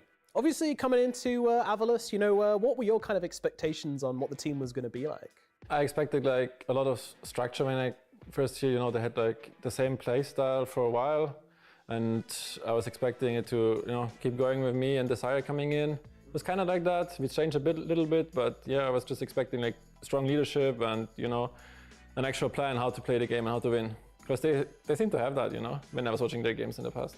What ideas were you kind of able to bring to the team? A lot of ideas come from my hero pool, because it's like kind of different a bit to other mid laners. You know, I play some toxic heroes, you want to call it like this, and some heroes people are not familiar with. So I'm trying to bring these in now and then we need to kind of deviate from the plan, go maybe a bit more to the pick-off, split push like style, and not so much team fighting and, you know, 5-manning around. I feel like these experiences in particular, you know, these international events are very valuable for you. You know, do you get to experience like a lot of different Dota playing against the international teams? Yes, definitely. I changed from before. You know, playing against like Chinese teams, for example, they play way different to what I'm used to. And then even the tier 1 teams, you know, the meta switches a lot, or like swifts a lot. So it's like it's just interesting to see, you know, compared to pubs only, because I was playing pubs for a while after I left Alliance, you know, disbanded. So it's good to be back, and it's interesting to, you know, just get to play more Dota, different heroes. Yeah, you've got Fly coming in for you, no Snako, and you've got Fly as well, right? So how's that going to work? You know, have you had discussions about, are you going to try to completely listen to Fly and take his ideas and try to like do what he says, or are you trying to like keep the identity you had before and just kind of let Fly fill in the position which Snako was doing? We try to do the same play style and then maybe just listen a bit more to Fly. If he, you know, sees things different, we like only played one day of scrims because it's really like a last minute stand-in. So we'll just have to see how it goes. But, you know, Fly is like in the scene for so long and he's been playing so great, and it's just nice to have him in team, you know. It's like, and I'm sure he can fill the same captain role as Nico, you know, maybe even better, who knows. What about yourself? You know, you've been playing Dota professionally for a long time now. Does it feel like, you know, that this is the right path to success for you on this team? Does this feel different from other teams you played in the past? Oh, it definitely feels different. This is like by far the best team, or like the most professional team as well I've played on. I think with probably the best team overall. We can only go up from here, you know. I feel like we've been doing really great in scrims and in practice, and we like to talk to each other, and the team vibe is like really been getting better every day. So I just hope that towards TI and Riyadh we can just keep improving, you know. All right, so is there any like team which you're really looking forward to playing, or any players you know who you're excited to play against? I don't really care what the opponent is, but like in that case, I think we can beat anyone. We can probably lose to almost anyone as well, depending on the day. So yeah, I like the system. The Swiss system is, I think, really good for me personally, but yeah, we'll just have to see we get some more days to practice in, and then everything should be going really well for us. Great stuff. Really looking forward to seeing you play, and it's been great to watch your journey so far. So yeah, Navi, thank you so much for coming to talk to me. Thank you.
welcome back, ladies and gentlemen. We are going to game 2 here between AVULUS and PARIVISION, and it is MLP Dota and DronX5. Jonathan, I appreciate the fact that you're trying so hard not to smile every time we come into the camera shot after that the introduction screen. I can see you trying your absolute best not to smile at a job, but we got one out of you.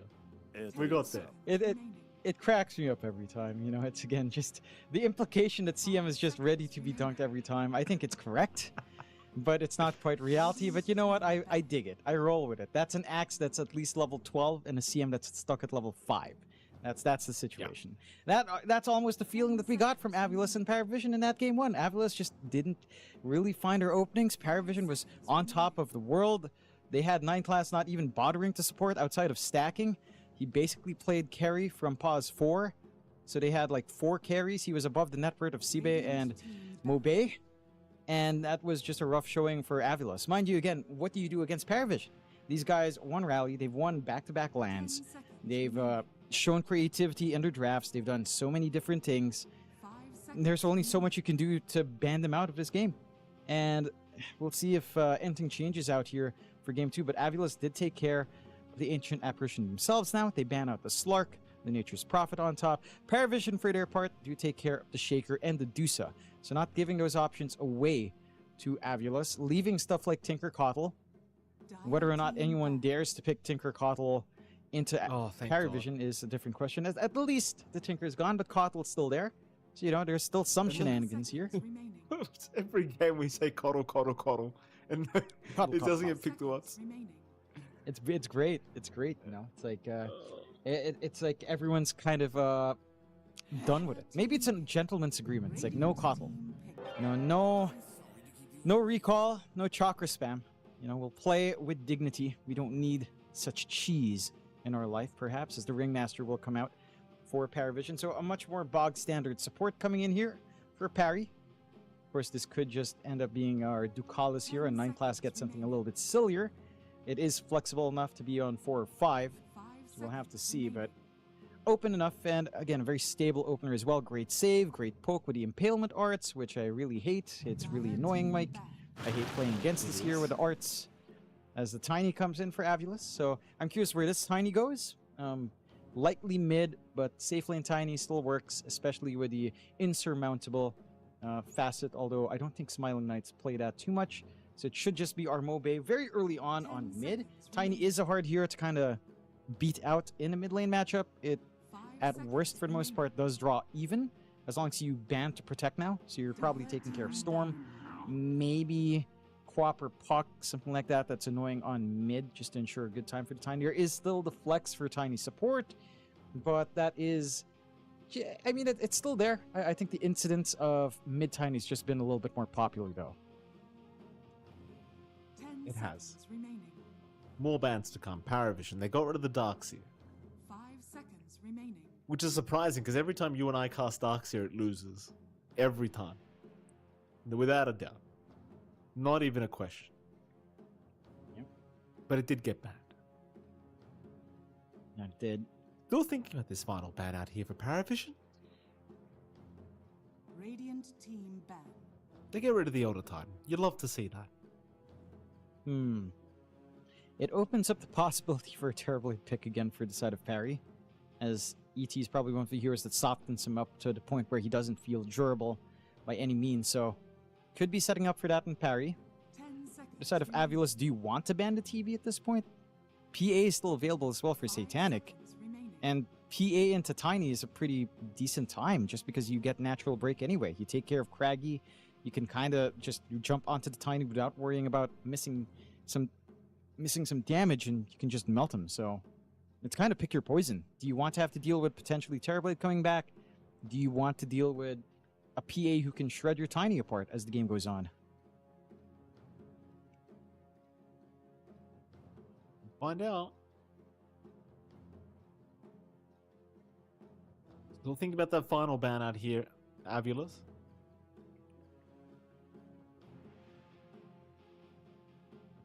A lot of reserve time being used up. Wonder what they're really thinking about here. Like the Tinker, you completely understand. They'll get rid of the PA as well, which is fair enough, because we have been seeing a lot of PA here today, and it certainly has been performing at a pretty nice level. Of course, Jakiro makes its appearance, which is none too surprising. Obviously, we did just see Jakiro performing very well for the side of PARIVISION. Speaking of the Devils, PARIVISION. 5 seconds remaining. I hate raising it up when it's never been picked for us, but Coddle's there. You know, like Coddle Kunkka, Coddle Ember, Coddle Storm, if you want to go that route. I mean, all of them kind of fit with no one's hero pool. I'm lip reading right now, John. I don't see him saying Coddle. I don't see him saying Coddle. He's like, hey, the 9 class, that TB I didn't see him say terribly. Good, huh? I didn't see him mount terribly. 9 class terribly. There we go. I mean, it was pick your poison, right? We said it. It had to be a PA or TB ban, and whatever's not banned would get picked up. I don't mind this for parry. It worked last time. There is a little bit more magic damage, to be fair, from the side of AVULUS to take care of this earlier on. So there is some burst potential to punish. Just back into the DM Sand King as well. Why not? As it still looks like a decent game for it. Arguably, maybe even a stronger game. What with Wheel of Wonder on top of your Burrow Strike, Epicenter, Sandstorm. So a lot more to play with in the AoE. 10 seconds And remaining. yeah, it does look very yuck. 5 What do you seconds do now in AVULUS? Like, I don't know, like just seeing the Terrorblade again, you're like, again, Tiny can kind of handle it, but you're handling a pause 4. At least it won't scale into a pause 1 at that point. Surely, if Mobe manages to target prioritize the Terrorblade of 9 class much more often, it won't scale if you kill it. So there is that. That's a silver lining already. Radiant team pick. Oh, here we go. Now I get to hear you complain all game, John. Warlock's been picked up. How about that? Black Grimoire. Whoa, the Here we best go. facet in the game. Oh, look at this. You think I'm complaining? How about this hero, Michael Phoenix? Here we go. Fly's laughing. Yeah, of course he's laughing. He chose Earth Spirit. He's like, what are we doing with this crap? What is this garbage hero I just chose? I was meant to pick Venomancer or something. I guarantee you he was meant to pick something else. Like, well, why did you choose Earth Spirit, Fly? 5 seconds remaining. Why'd you do that? The stern look after he calmed down after a little giggle. It's just like, yeah, Earth Spirit works. Then it's like, no, it doesn't. Which way are we going then? Look, with the Warlock Fatal Bond, like, there's a lot of damage coming out in conjunction with Fatal Bonds, right? Like, if you can land your spells, it is gonna be hard to survive for PARIVISION. But that's assuming you can land those spells, John, and I don't think PARIVISION intend on making it that easy. No. I mean, just the Morphling alone, having the Earth Spirit form to turn into is pretty massive. The tiny form's there as well. 5 seconds Even the remaining. Jakira's not bad. Arguably, Warlock's the worst one to pick up, but hey, there's some use for healing yourself in Fatal Bonds on your side, for the side of parry. Like, Fatal Bonds plus the Terrorblade plus Sand King plus Ringmaster can be devastating as well. I am curious which way AVULUS will want to run this Earth Spirit. Probably mid at this point, and then you just run Tiny 1. I'm genuinely sorry to interrupt you. I'm genuinely upset that Earth Spirit Why? didn't get a facet that allows him to choose his Q to stun, and his I'm genuinely upset that they didn't 10 add a facet seconds like that. remaining. Yeah, you know, I'm with you on that. It's like, surely, you know, giving was him his old kit would be something, right? It's like, dude, look what we got. Look at all these heroes now, dude. Team ban. They can do everything. Like, 2 second stun's too much for Earth Spirit, apparently. Too much. Too much.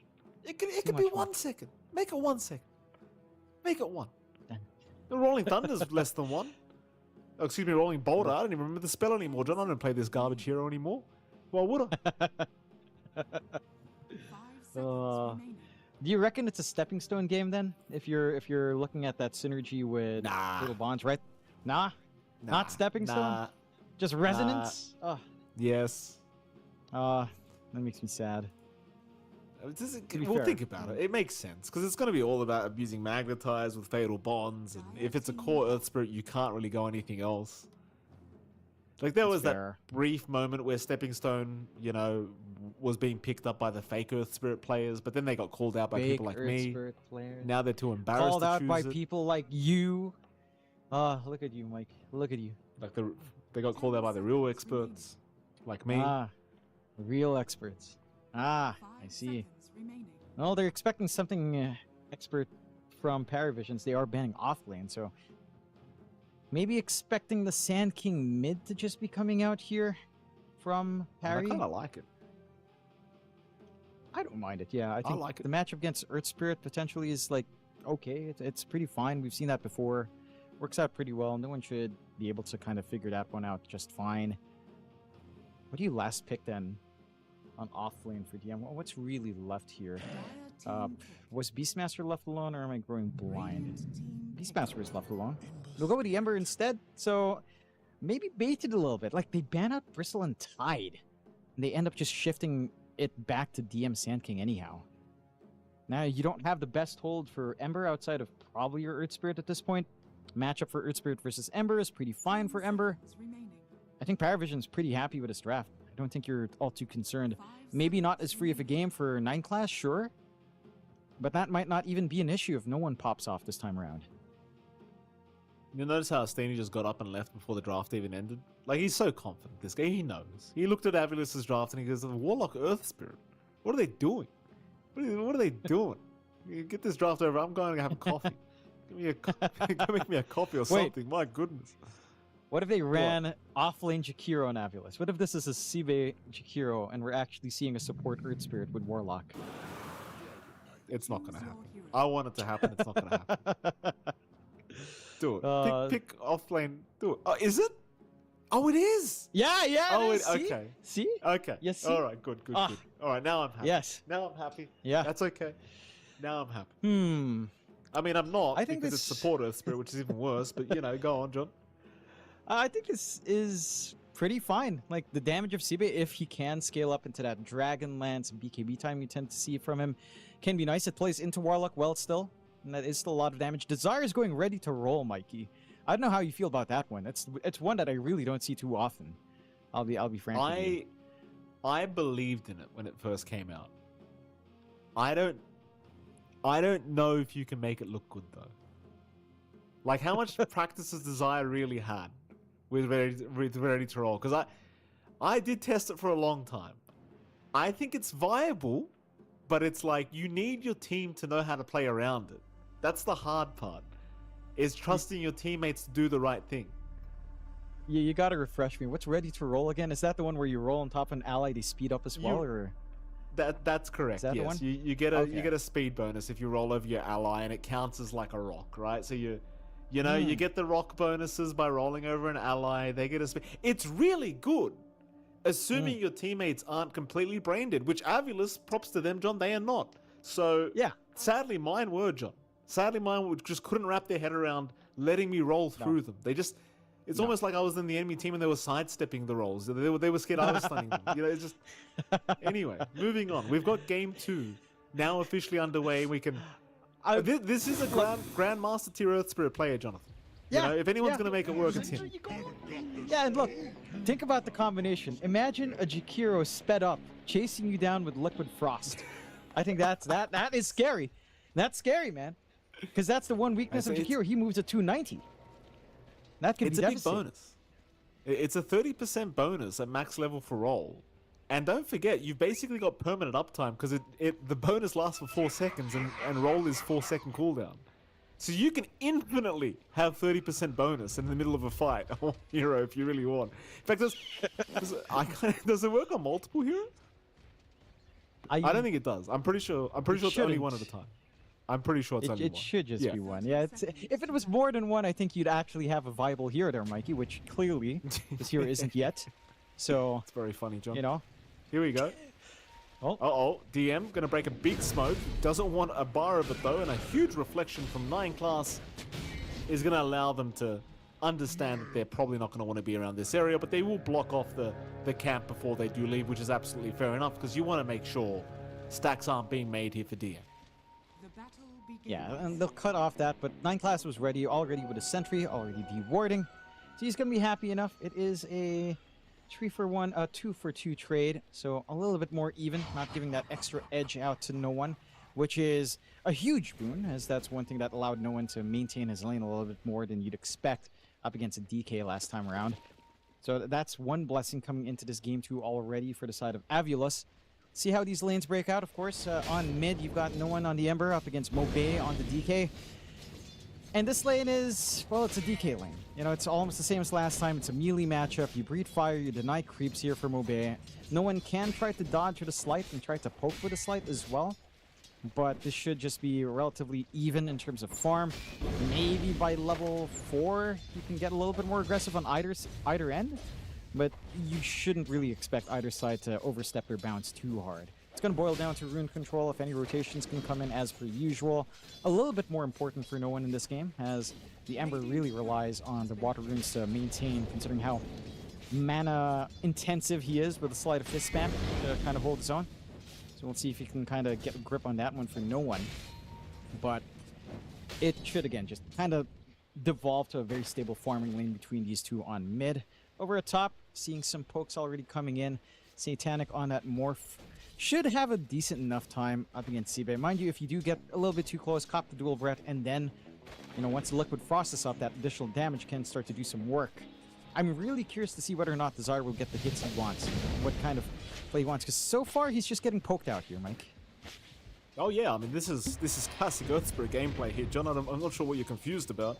This is basically what we do until Zibe is ready to do something. You know, this is it. This is the best you're gonna get. Grandmaster tier player, John. This is him knowing exactly what to do. 9 class, Fly actually gonna run into 9 class. Wants some D wards, wants to continue blocking these camps. He's gonna be a pretty big nuisance. Doesn't allow the stack to happen here for 9 class, and again, the stacks are gonna be very important. DM wants them to escalate out of control again on this Sand King, and they know that 9 class is there stacking up, because he can't do too much else, you know? In the laning stage at least. Yeah. I mean, he can just spam out Reflection, but it's not really going to do too much early on in the game. Doesn't quite have the value point in the Conjure image yet either to try to get the stacks flowing freely. We'll need to soak up that level 2. A bit of a better start in lane now with that adjustment coming out here from the side of AVULUS. Just the fact that 9 class had to invest in, what, 2 sentries already is already a pretty big deal. I believe Fly does have 1 more sentry coming in. Big jump on Zibe there for a second, but he's alright. Satanic's just being ultra aggressive with Ducalis. Every single time he has that Impalement Arts up, Desire's trying to fight over this Healing Lotus, but is not going to get it. And this lane just, it's so horrible to be the support Earth Spirit, because you have to wait for Zibe to be ready. Which I'd say is level 3, but because he's going Core Jakiro, he's going to, you know, max out Liquid Fire and Liquid Frost first. Which kind of makes it even harder, let's be frank, John, to actually kill anyone at this top lane. I'd say it's okay if you can start doing some damage with the Liquid Frost. The additional bonus damage is massive if you can just focus in on a hero. See? Oh, here we go. They're going to find Ducalis. This should be a kill. Ducalis trying to make it as hard as possible, though. Zibe is going to... Well, they are end up going to get Ducalis. Now Zibe actually survives, so Satanic, barely unable to find the kill, was just 1 right click away, but couldn't quite get there. So a nice pickup now for the side of AVULUS. That'll be first blood drawn here for the Radiant side. Yeah, not quite giving it to Zibe, but you'll take what you can get. Accelerating this timing for the Urn from Desire is going to be massive. This allows him some actual presence for some rotations to come out as well. So good to see that for the Earth Spirit. I know you as an Earth Spirit player, you're happy right now, Mike. Please manage to get first blood for yourself. Why are you not happy? You get first blood as Earth Spirit, you're unhappy? Am I playing? I'm not playing. No. Well, you're watching, you're watching a Grandmaster Earth Spirit. Do something. He can perform worse so we can get a buff, John. He could be a real bro of the other Earth Spirit players. You're saying the weaker Earth Spirit players. I thought I was talking to the Master. I said I'm other. confused. I said other, Jonathan. I didn't say weak. I didn't want to insult him. I didn't want to insult Desire, but top lane, Satanic, he's alright. Desire's okay as well. Now the chase is on though. Zibe wants to try and go for Ducalis. can't quite keep within range. Although, Satanic gonna show up again. Zibe will be chased a little bit here by Satanic. Those Impalment arts, though, very annoying to go up against. They won't continue. No. I can't. This spell is so dumb. I swear. I mean, people are, oh, you can dodge it. You know, it's a projectile. His mid's being chased down a little bit. He is. And they've got it. No one to go down. That is huge for AVULUS. Immediate Dragon Form usage. Meanwhile, top lane, though, Zibe's also been chased. They know they've got an opening here to try and secure this Jakiro, and they do get him here for Satanic. But that is a huge kill mid lane. Finding no one like that, allowing the chip damage into the T1 tower, and more importantly, allowing Mobeda to start to snowball away from this mid-em. Yeah.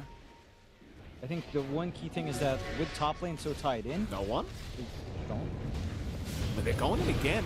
No one. He does juke out the roll very nicely with the Sleight of Fist, but the chase is on. He's actually in pretty big danger here. He doesn't have level 6 yet, so no one, a bit of a sitting duck, does get saved by the escape arts, but it's only for so long. At least they will get Mobay, but that's going to have the Ember stuck at level 5, 6.5 minutes in, and that's never going to be a really good feeling. It certainly isn't a great feeling whatsoever. This kind of boils back to just having to support TV this time. You're not able to help out as much in mid. You're just stuck trying to build up stacks. There's a very nice early ward here from Fly and back, watching when the stacks does happen. So they're able to use that window to make that aggressive play on mid. And it's holding back no one. We were talking about the impact of the Ember in this game as well. Right? Like the Ember has to kind of be online a little bit quicker. You can't afford to just hang back in comparison with the Pangolier and hope to make plays. You do need some initial farm on no one. He might be able to get stack priority himself. He did max out Flame Guard first. So that could be one way to get the recovery. Doesn't quite have anything to boost his damage though. Just the Orb of Blight right now. So it's going to be a slow process. And again, Mobay, they keep track of it. I mean, that's the way to play it. Like, you've got Fatal Bonds. You can easily take these out as long as Fly's around, and that's exactly what they're doing right now. DM's trying to fight back, but it seems like 90% of the creeps just went to AVULUS. It's props to them doing fantastic work again. No one being chased another time. He's still not level 6. Oh no! He's like 33 experience away. He needed a creep. Oh, he needed a creep. He's 33 experience away, John. Oh, now the jump in. Desire, he's just going absolutely nutty. Yeah. All right, Desire, calm down. Calm down. We can't afford any more nerfs, Desire. Take it easy. Take it easy. They're going to take the Ancient stack now as well with a Macro Pyre plus Fatal Bonds. DM just trying to soak what he can. Not going to be able to find anything for himself. And this kind of is a good recovery. Like, we're seeing the learning process out from AVULUS. Still trying to chase though. Oh, here we go. He's level 6 now, John. Immediately in. It's like, oh, it's my turn to punish you boys for what you just did to me. And would you have a look at that, John? No one is not happy. Couple kills already coming out. Yeah, I mean, they had to find that. They had to find a punishment for taking the stacks here. The damage has been done. The impact of 9 class with the Terrorblade, with the stacks being taken away. The flash farm is not going to be on in the way you'd want. I don't know if they've managed to read the ward here, right by the Ancient either.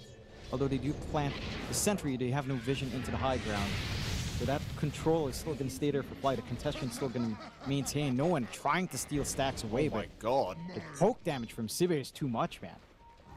I mean, it's a whole 2 null talismans Zibe has, by the way, John. It's just the damage output's so stupid on this hero. It's the Frost, man. Liquid Frost just does too much damage. That bonus damage, it basically means you have full damage on each right. It's a little much. It's a little much, Mikey. It's free double damage. Every time. Every 4 seconds. It's great. I've been playing a little bit more of that Jakiro offlane since we saw it. I'm like, all right, I've seen it in my pubs. I get annoyed, but now I'm inspired to play it. Yeah, it's fun. I like it. Props to see that. He has fun, at the very least. 9 class is slowly dying to creeps, but he should be fine for the stack. Okay. He'll smoke up just in case. Does get the stack off. maybe a Meanwhile, Sunder no kill? one trying to fight. Amp damage was picked up. Fly should be dead, but he's healing. Dyer's bottom tower.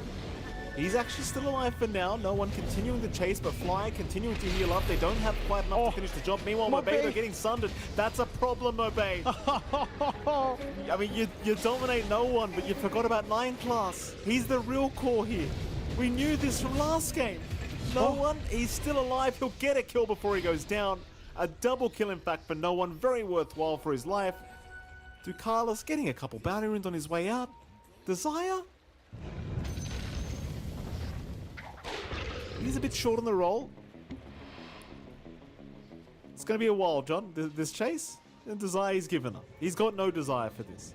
Or does he? No. TP in from Obey. The chase continues. Oh, what a juke. What a juke. Get wrecked. What a hero. What a hero, huh? What a juke. Get absolutely wrecked. Oh, Ringmaster. Such an annoying That's a sub hero. diff right there, John. That's when you Yeah, all that chat is a sub diff. Nice little chase, nice little waste of time. I mean, they've bought so much free space for Satanic Top. Like, he's had a free morph game. We haven't even talked about him. Top net worth, free farming, no pressure coming out in the 1v1 lane against Sibe, as Sibe is forced to run around. No, not a hero that you can really melt down as well. We saw the highlight, John. What did That's I what I got excited about. Oh, okay. The highlight. Yes, yes. I know you hate getting excited about this hero. I know you do, John. Yeah, no, I actually do. Yes. I actually do. Thank you. Yeah. Yeah, You refuse to get hyped around Ringmaster. And Ringmaster? Oh, what? Yeah, I mean, he's more manageable now, but I swear, I just, when he launched, I was just so annoyed with him. There's no redemption in my eyes for this hero. He's just annoying.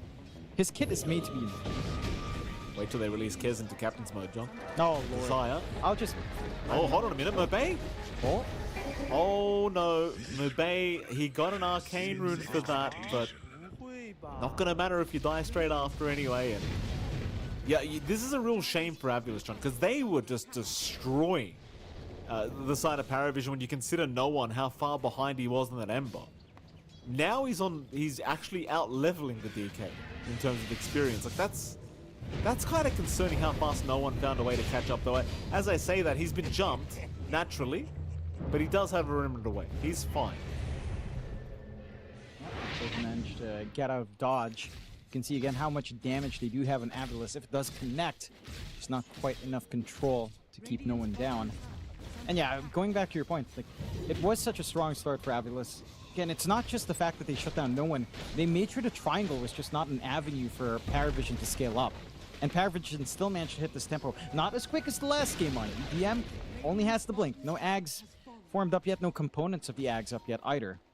But that same timing starting to come online. On the side of AVULUS, they've broken through a little bit better in the early game, but they're 3k behind. They need way more time for Smiling Knight to be online. Speaking of... Oh no! Oh no! Night class! Woohoo!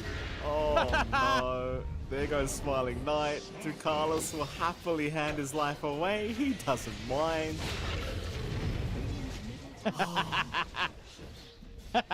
Who needs armlet, Mike? Just jungle. You're right. Just let the ancients do the job for you. I mean, that's literally what he's been doing. Even earlier when you said he was about to die to the creeps, that's what he's doing. Yeah. He's just prepping for it. Oh, God. That's Meanwhile, disgusting. top lane, Satanic, fighting over the Shrine of Wisdom, not looking to back yet, but eventually will have to, as Mobay is not backing off. Meanwhile, Desire, though, will die to no one. And that was solo from no one. Yeah. Just dancing around, old girl. Uh-oh. Oh. Oh. Unfortunate. Unfortunate. From no one?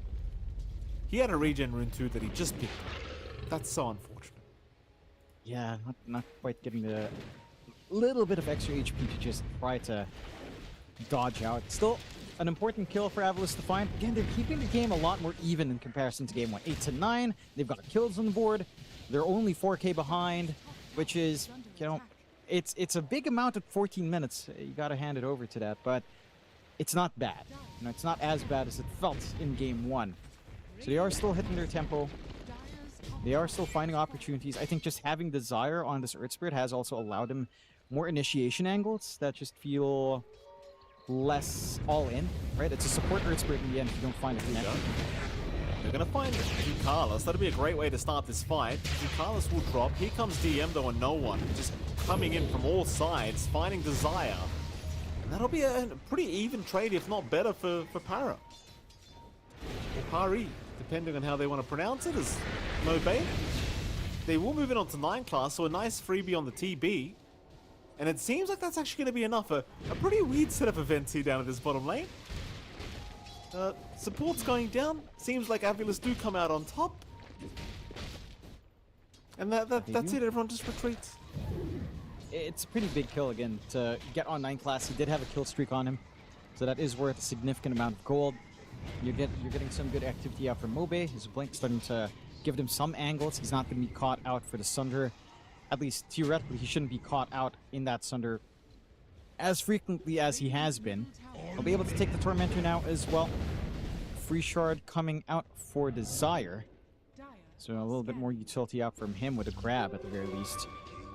Could be a pretty important saving tool up against, again, 9 class looking for Sunders. That can make it a lot tougher for this TB. And again, they even out the board, 10-10, 2k lead for Parry. Not as big, much more manageable here. You are still keeping up with Smiling Knight, although looking for a quick kill onto Desire mid lane. DM, no hesitation with the epicenter, and it just felt like it lasted forever. But he will get it done. Meanwhile, no one. In the middle of nowhere right now. I say that, Mobe's the one copping damage. Zibe is going to show up on the Jakiro eventually. I mean, he has got the Dragonlance plus the Orb of Destruction now, which is, funnily enough, actually a lot of damage from this Jakiro. He doesn't really need much. No. And so he is kind of a scary twin-headed dragon, but it won't really matter unless he's allowed to stand there and hit people. He's got the Dragonlance to help. He's going for the Blink next to look for better angles. Kind of try to jump around. Maybe get a better position out for Macropyre or land a good dual Brett Ice Pat and get the right click going. I think after that point, we should be expecting Siba to maybe consider a defensive item like a BKB before considering something like the Witchblade for more damage. And then you can start to kind of roll into like bigger items as the game goes on. I think the key thing is that despite all of this action across the map, Satanic is still not contested. He's 1-0-1, still AFK farming, has Manta with the Vlads, going straight for his Butterfly. Not too far off from that, considering all the space he's getting out. You still have 9 class scaling as well.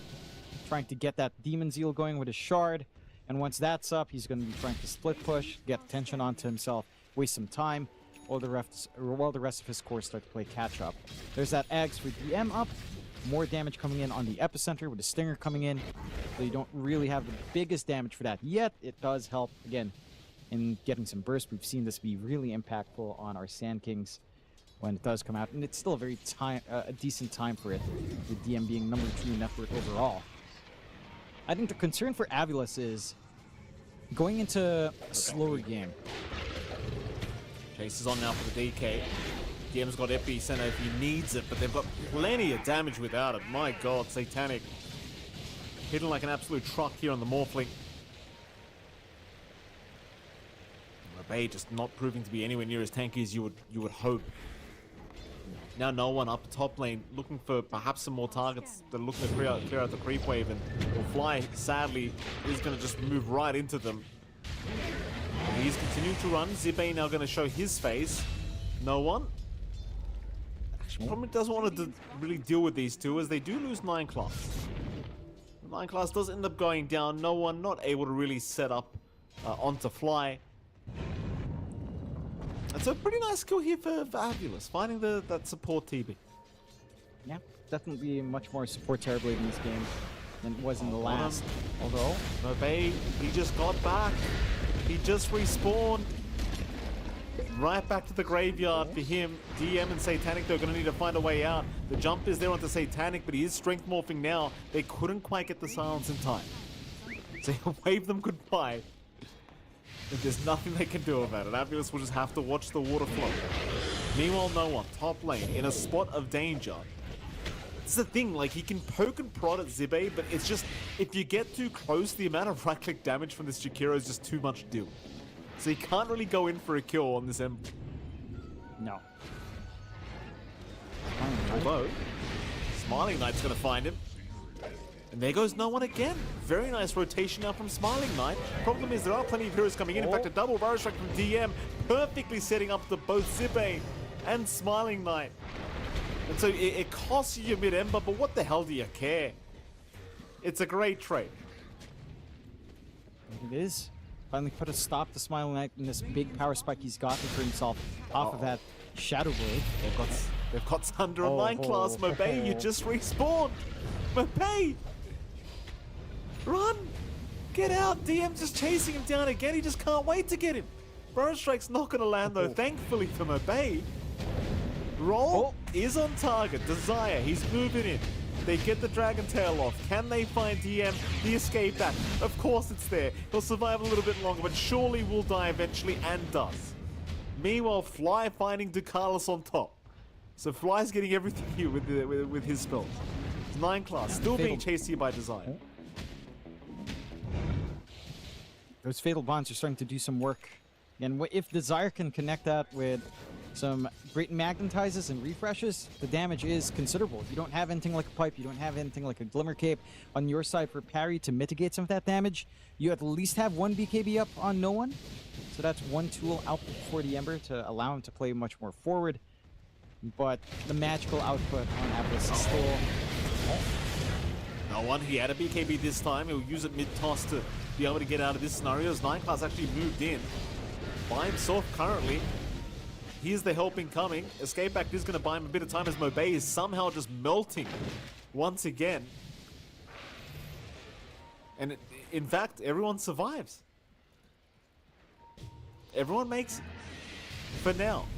9 class still messing with them. Like this guy on a support TB with just a diffusal blade is just messing around with 5 heroes. They haven't killed him. Nope. Just a very difficult prospect to go all in on. And again, potential Sunder if you don't manage to chain stun him long enough. It is slowing PARIVISION down from playing across the map, right? Like they're not able to commit onto as many tier 2s. They're not able to fully commit for the rush. They were clipped by a scan. There's an opportunity perhaps for AVULUS to try to get this flank into that pit. I would say one thing as well, Mikey. We didn't really discuss this. We're talking about more forms for Satanic. I feel like him turning into a Jakiro could be really scary. It feels like it would be very scary with his items up. You know what, John? That might be a really good idea. I'm not going to lie. That could be a fantastic idea. Top lane, this isn't a great idea though. No one's been picked off. He's down. AVULUS already off to a brilliant start as Ducalis narrowly avoiding the roll-in from Desire, but he's still completely surrounded. So Ducalis will go down now. TP cancellations, of course, because they realize they can't defend any longer. A much greater showing from AVULUS. Again, they're splitting up the map a lot better. They're finding these jumps. Their initiation's a lot cleaner, with Desire being the ones to find these angles out for the team. And it's PARIVISION that's maybe playing a little bit messier, right? It's a little bit more staggered out. They're providing some openings here for AVULUS. They're falling into exactly what AVULUS will want to do. And Smiling Knight with his... Oh, Satanic. Ready. DM's ready. They can't see him. The epicenter's perfect. There's 3 heroes in the middle of it. They've got to get out of there. Smiling Knight can't do it, though. He can't escape. They didn't see DM just hiding right by the tree line. The Sanking, he's doing too much. It's too much damage once he gets off that epi. It really is. And Satanic as well. Like, turning into the tiny with a butterfly, well, he's doing an overwhelming amount of damage on him. I guess you don't need a Jakiro, and as fun as that is. Kick back though. Sire, he's rolled in. He's doing Earth Spirit things here, John. He's okay. He survives, but that's a golem drop commit. Stun out. Can they do it Satanic? At least one time.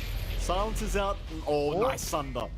Nice Sunder. No Aegis here from Satanic. Back jump in. No one. Here comes Satanic again. They'll take down Zibe. Mobe's in trouble. The Wheel of Wonder not going to lock him down, but it won't matter.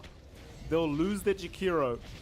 At least Zibe does have buyback if they require it. And in fact, PARIVISION, they've seen enough. They're happy. They got a lot of commitment.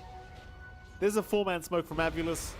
So we'll see if they can find something. I mean, DM is around the corner. Sadly, they don't seem to... Oh, they do! Desire, very nice stun, does secure a great kill. More? 9 class, silence is out. They should have him. Roll, nicely juked out by 9 class. Smiling Knight's right in his tail, but the dust is going to slow him down just a little bit. It just won't matter though, they'll get him again. So AVULUS, great work with the smoke rotation to find these pickups. That they are. They're getting some great work done. I will say, again, I feel like I've been harping on about this for a while, but Desire has really put in the work to find these angles out. Desire and Mobe, you're putting your bodies forward, but these angles found by the Earth Spirit, catching no one off guard, catching some of the 9 class off guard a lot more often, the emphasis from Fly to focus on the triangle, contesting that Dire side much more than you were seeing the Radiant side contested last time is big. They'll try now though. Smiling Knight, oh hold on a minute, Smiling Knight is on an island by himself, Jonathan. So, I mean, he got the tier 1 tower, but as a position 1 tiny, I don't think it's worth your life. Oh, certainly not. That is a huge sacrifice. I think I was expecting more of his team to be behind, but it's only Fly, who again doesn't have the chaotic offering up. Maybe a little bit optimistic to go for that objective play with so much control still being extended here by PARIVISION.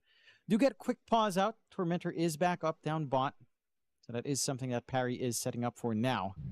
Get themselves a nice freebie shard again to get a little bit of a power spike. And that extra gold, of course, which is extra delicious. What are we seeing coming out now? No defensive items for Sibe. He is just going for the Witchblade first, so not opting for something like the BKB this time around. You've got the AVULUS being worked here by Desire. Already has the Aether Lens as well with the Urn and Blink. The Orchid out from Mobe has been doing a ton of work. These silences, it's making it a hard game for 9 class. He's 438, still pretty impactful on that support Terrorblade, but certainly not the same extent we were seeing last time. Mind you, I say that 9 class is about 1k behind in comparison to Sibis off lane, so it's not as crazy as the last game, Mike, but he's still tracking with a core. So, you know, it's still working to a certain extent. A little bit more limited, but still very impactful nonetheless. The BKB also just the recipe away now for 9 class. And that's actually my big concern. If 9 class gets this BKB, he gets a sandbag, gets defensive or offensive sunders that way. I think this game, it just gets a little bit complicated. 9 class at least is going to die this time around, but yeah, I certainly agree that this TB being just behind your pos 3 Jakiro is not going to be feeling too good. And hell, even without the farm, 9 class has been very impactful as no one. Not able to get the TP cancel onto Fly. Yeah, even without the farm, he's just doing so much work for his team. Like, just, you never know whether you should jump the guy or not. You know, just, it always feels like a trap. Now PARIVISION, slowly going through the bottom lane. BKB up on Mobe. So you've got that going for you on the Dragon Knight. It still feels like there's just too much blow-up potential if they get the jump in. Like, you might not even get the chance to pop the BKB with the way things are going. So it's all about who finds this initiation angle. Oh. Smiling Knight. Won't see him. They'll move in towards Satanic. They'll get the D ward on the high ground there. DM just with the gem allowing that to happen. Radiant's bottom tower is under attack.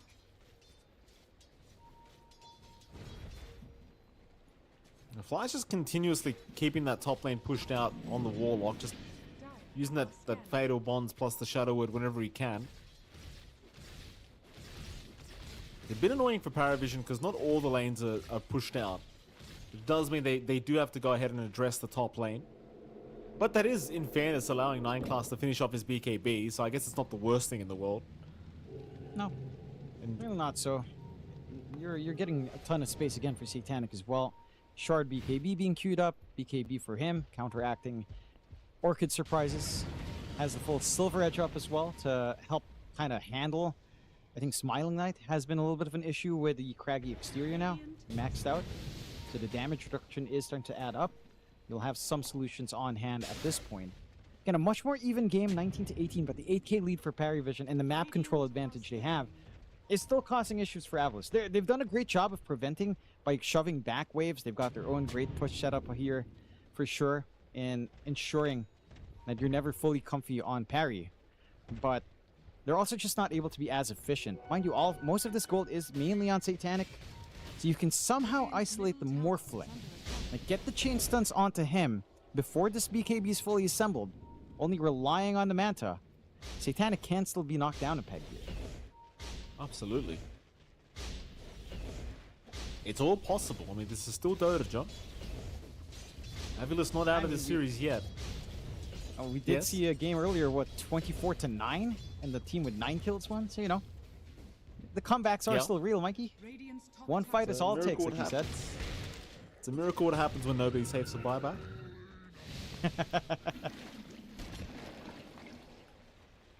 Line's being drawn out through the river. PARIVISION, they want to fight. They know that some heroes from AVULUS are down to that bottom lane right now. It's like AVULUS immediately rushing towards the high ground of the Twin Gate.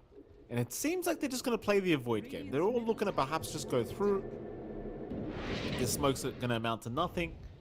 Roshan's still a while away before we're even going to find out when it does respawn. So nothing really to play for AVULUS. They're just happy to avoid it. And Minecraft's is actually going to find Mobay.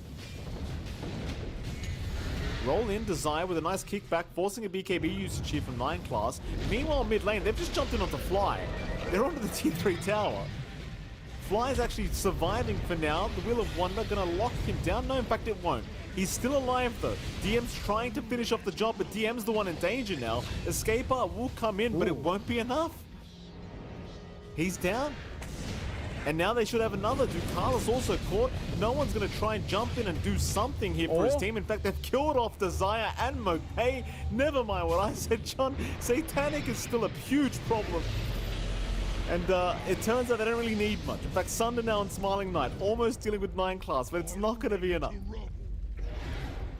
9 class, he's going to barely survive. And the Fatal Bonds are still going, though, and he's down. The siege creep. That stupid siege creep. Can't help himself, Mikey. That's what he was born for. He needed to run. He needed to siege.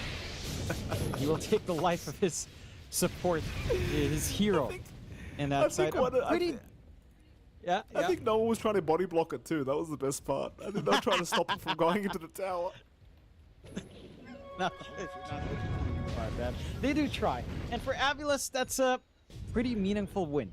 It does cost a buyback on Desire, but again, you're finding some big trades in the end. You don't have a solution for Satanic, but you're feeding off the rest who have been somewhat starved on PARIVISION in comparison. Like, all of this gold is on Satanic. Pretty much his 8k lead purely on this Morphling differential. So if you can somehow ignore him and kill everyone else off, you're in a good spot here for AVULUS to get that game slowly trying to reel back your way. The issue is, if Satanic is able to just come in and is able to just right-click away, then you can't really stop him. Especially now that he has that BKB, he's going to be very comfy right in the middle of everything, which was one thing he did not have in that last fight. Going for damage next into the full Daedalus. At that point, they need to find a way. Like, it probably just boils down to Mobe getting a good melee range Dragon Tail stun, or just good flank angles from Desire. But easier said than done when Satanic is hanging so far back before these fights even break out. Jump in. They have found no one. Silence is out as well. No one without a... Oh, actually did have the BKB. Will be okay to back away. Very, very nice here for no one to be able to escape that situation. Does cost them a BKB charge. That's about it for now. So like PARIVISION still looking to go. I mean, Roshan is up now. Both sides want to try. Chains out. They've caught Mobay again, though a very nice pullback from Desire, allowing him the escape route here for the Dragon Knight. So instead, DM just trying to chase down Fly, but Fly's still alive. Desire now being targeted. Fly in danger. Gets the Golem off just in the nick of time. Should still die, but DM just can't do the job, and no one can not do it either. He's down. Satanic finally killing off Fly. It's a 2-for-1 trade. Where's Satanic going? Oh, he's just going high ground, is he? Yeah, right, I mean, that's one way to do it, Satanic. He's got 5k HP right now, John. I don't think he's dying. Stun out. They've got themselves a Smiling Knight. Soon to be very sad Knight if he's not careful. Satanic will roll back out, and you know, this is the only time I think Earth Spirit's actually viable, John. When there's a Morphling playing against you. Just let him play the Earth Spirit the way it's meant to be intended. Do you wish then you could turn into allied heroes as a Morphling, so you could just play Morphling and ask someone else to play Earth Spirit, Mike? Is that the way? Is this the long-term con? Michael Phoenix is selling me here? We used to be I able accept to. that. Remember, John? And maybe Southeast Remember Asia the becomes TNC good. days? Yeah, maybe Southeast Asia becomes good again if we get access to that. Oh, that's literally all we Into the had. Roche they go. That is all we had. That's all we had, John. We had Morph Shaker, we had Morph PS. That's all we had. It's all gone. Roshan taken away. Banner? Banner left in the pool. They will pick it up. They get it. And it's getting again very topsy-turvy. Still maintain that 10k lead. It's still mainly on Satanic. It's been a little bit difficult for no one kind of dance in and out of these fights, especially as the itemization here in AVULUS is clearly targeting this high mobility hero. Again, Mobe is saving up for the side of Vice. They just want more of that hold. The saves coming out from Desire, if he's allowed to stand back with a magnetic grip, has been severely annoying for the Ember to try to chase down, especially since you don't have Ags yet here for no one. So it's not like he has that long-reaching remnants here. They'll try to sneak around with smoke, though. Smiling Knight. Oh, it's a big target. He's going to BKB up. Just TP away. But the thing is now, you know the BKB's down. You might just want to force high ground. When you've got the Aegis up anyway on your Morphling, so there's really nothing to be afraid of. Even the Roshan banner available here with Ducala, so you may as well just plant it and go for a Rax. There's your Roshan banner being planted. Keep in mind as well, you've got the shards up on Ducala, so it's actually pretty hard to force a fight now. Because that 30% mischance with the Spotlight, it's actually a lot. It is. Even just the True Sight would be really annoying for you to try to sneak in here on Smiling Knight. That's true. It just makes it a little bit tougher to find angles here on that Tiny. Oh. Nice kickback. Hex is out as well, but the Morphling already shrink morphing, and now with the wheel out, it's going to be pretty hard for them to force this fight. Smiling Knight just trying to retreat, can't make it. He's down. In fact, two of them are down. Kick in. They'll kick back the Morphling. Maybe this is it, but he's got Aegis. He's got Aegis, and Satanic's manning up here, John. He kills one, and he just gets out of there. They can't kill him. They can't kill him. Kick him again. Kick him. Oh, he jukes at the roll now. Satanic finally will die. That's one life. Can we kick him back in again, Desire? Escape back. It's going to be there. He's looking for the kick. He can't get it. He hit a TB illusion instead. And he's dead. Well, props to him for trying, I guess. But there's no buyback on Desire to try that another time. No. It's going to be another set of racks coming out for sure. No defense option available. Again, Smiling Knight can do some work. Some toss-back plays can open up.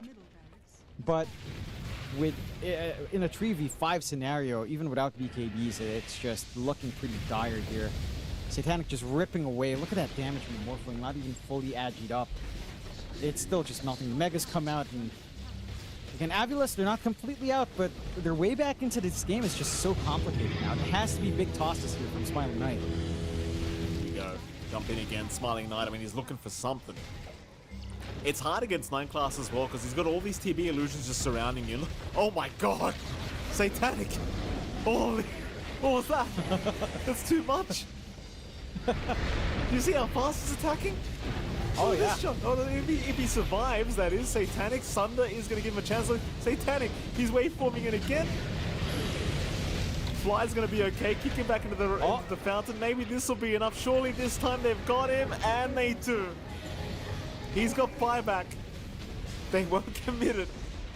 DM still going for the fight. We'll find Desire, but Desire is still alive for now, but not for long. He's gone. DM will TP you. Oh. Yeah, that was... He morphs into that Tiny, John. I gotta tell you, it's pretty ridiculous how fast he attacks as that Morphling. Yeah, it's way too high. Like, he doesn't even need to think about the Jakiro. Who cares? Just go into Tiny with a tree grab and just right hook away. Okay. That's good. That's a nice freebie for Smiling Knight. No buyback, You a little take bit of an opening. It's not enough time to really go for like what, tier 2s at this point, or even threatening tier 3s. It's a little bit of a pipe dream. You're gonna need maybe one more fight going that way for AVULUS, which means somehow having PARIVISION go all the way to their base and win, and then run out and fix your lanes, which is easier said than done. But maybe if they come in piecemeal here from PARIVISION, the openings will present itself. Smiling Knight is hitting like a monster. He went Revenant's Brooch over Daedalus. You don't have, again, anything like Pipe. Well, They've caught themselves a Jakiro and maybe even a Smiling Knight. Sibbe is down. Smiling Knight, how are you going to find your way out of this one, sir? Well, it looks like he's going to have to just fight. I don't see an escape route for him. He's going to BKB TP away. He's okay. There's the escape route. But that's, again, BKB down. Like, you might just rush high ground now. Because you've got your Morphling back up. Satanic's just going to TP right back to the outpost. And, like, sure, you get away, but 75 seconds without a BKB on this Tiny, that's basically GG if he gets caught. it is. Hold on. Jump in. They're going to try for no one. Keep in mind, there's no buyback for Smiling Knight. This is the last ditch attempt he has, and it's over. He's gone.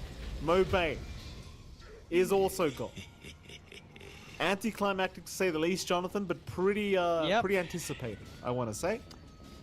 Very much so. I did like that we did see the impact of the side device in the end. It's just a little too late coming out there for AVULUS. 100 seconds without Smiling Knight. And they've got the damage. It's going to take some miracles here from Desire with kickbacks. He's doing a good job, Desire. Desire is literally just carrying the team on his back at this point, trying to protect this Ancient, but it's all over. GG's called. And as you see, Jonathan, it just doesn't matter how great of an Earth Spirit player you are. It doesn't matter. Doesn't matter what facets you choose. None of it matters. He's a great player, but they lost to PARIVISION the better team. Look, I mean, the impact from Desire was fantastic. Again, he basically fixed all the issues from game 1. I think that's the big part there for AVULUS. Like, they had much cleaner initiation coming out. They also a concerted effort from Fly to slow down 9 class and DM's game. Blocking those Ancients were a really big part in making that game a lot tougher for Parry in comparison to what was a complete stop in game 1. The big issue for AVULUS, I don't think even connects to the Earth Spirit. It's just the fact that they're so busy handling no one. They're so busy handling 9 class, handling the Colossus, handling down DM, that they left Satanic alone. And we've said this about Satanic even all the way back to his time in Team Spirit. You leave this guy to farm, you leave this kid to farm, man. He will take the entire map away from you. He said it, John. You can't beat Satanic. He said it. Yeah. You know, we don't need to say. He's saying it himself. My goodness. He just takes everything, and I literally don't know what you could have done better there for AVULUS, because they counteracted this Terrorblade support quite nicely in the sense that the stacks weren't flowing out. 9 class was still pretty farmed, but wasn't overly farmed, right? Like, they course corrected in that nicely. They got a good start with Mobe. They were getting some good connections with Sibe, but Satanic was a real problem. Like, it's just insane. Wait, do we get to see it? No, we don't get to see it. I wanted to see how fast Satanic's. A little, but it's the tier 3, I mean tier 4 literally just melted when he was attacking it. Anyway, I mean, props to AVULUS, John. They gave it their best. Obviously, all jokes aside, they're up against arguably the best team in the world right now. I want to say, and PARIVISION's certainly making it look like they're the best team in the world. I'd say a pretty dominant 2-0 victory. I think game 1 was probably a little bit closer than game 2 was. And here we are, of course, seeing the final moment. What is it, John? Do you want to correct me? Game 2 was closer, Mike. If you remember game 1 with the net worth of 9 class, game 2 was a bit closer. Okay, all right. You know, well, I mean, what does it matter? They made it look easy, John. What does it matter? Satanic's a standout player, right? Let's just cut the crap, Jonathan. Satanic's a standout player, I think, here in this game number 2. Mm-hmm.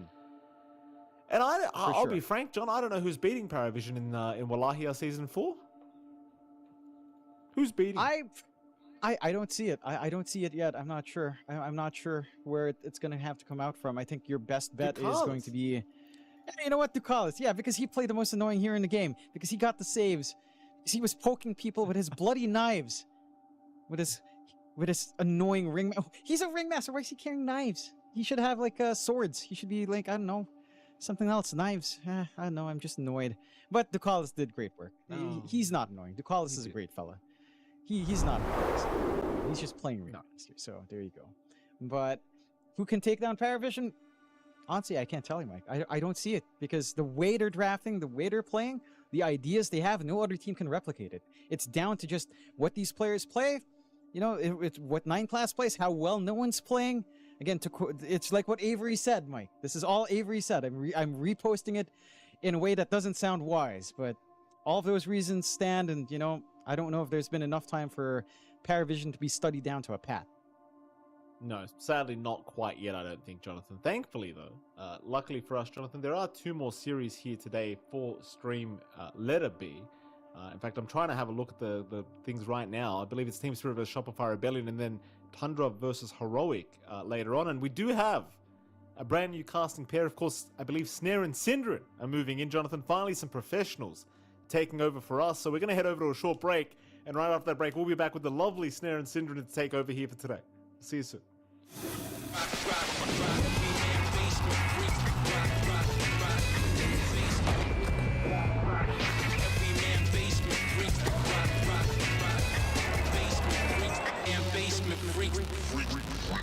The new breakthrough and innovative phone with 1xBet app. With 1xBet app, you can register and start betting in just 1 click. Intuitive interface and thousands of sports events every day. User-friendly app. Big wins, fast payouts. The human body was built to move.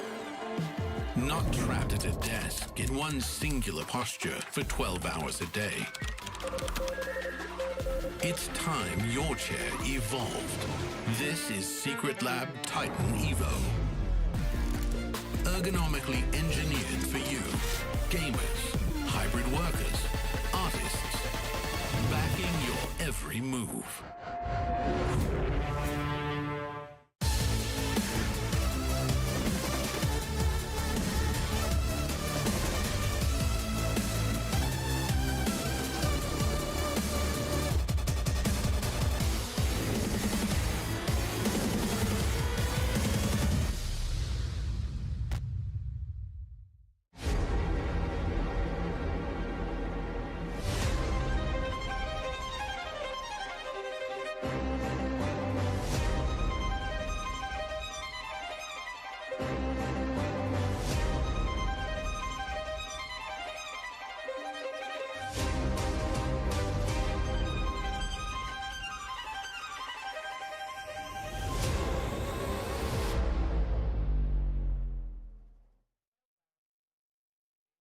I am here with a team that's currently on a bit of a hot streak, PARIVISION, and I'm joined by DM. DM, how are you feeling about the tournament in general? Do you feel like another win is pretty achievable now?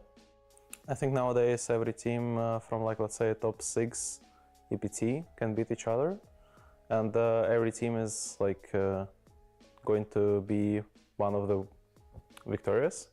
So it's not an easy win, and it's not going to be. I'll just do my best to achieve a victory against every one of them, right?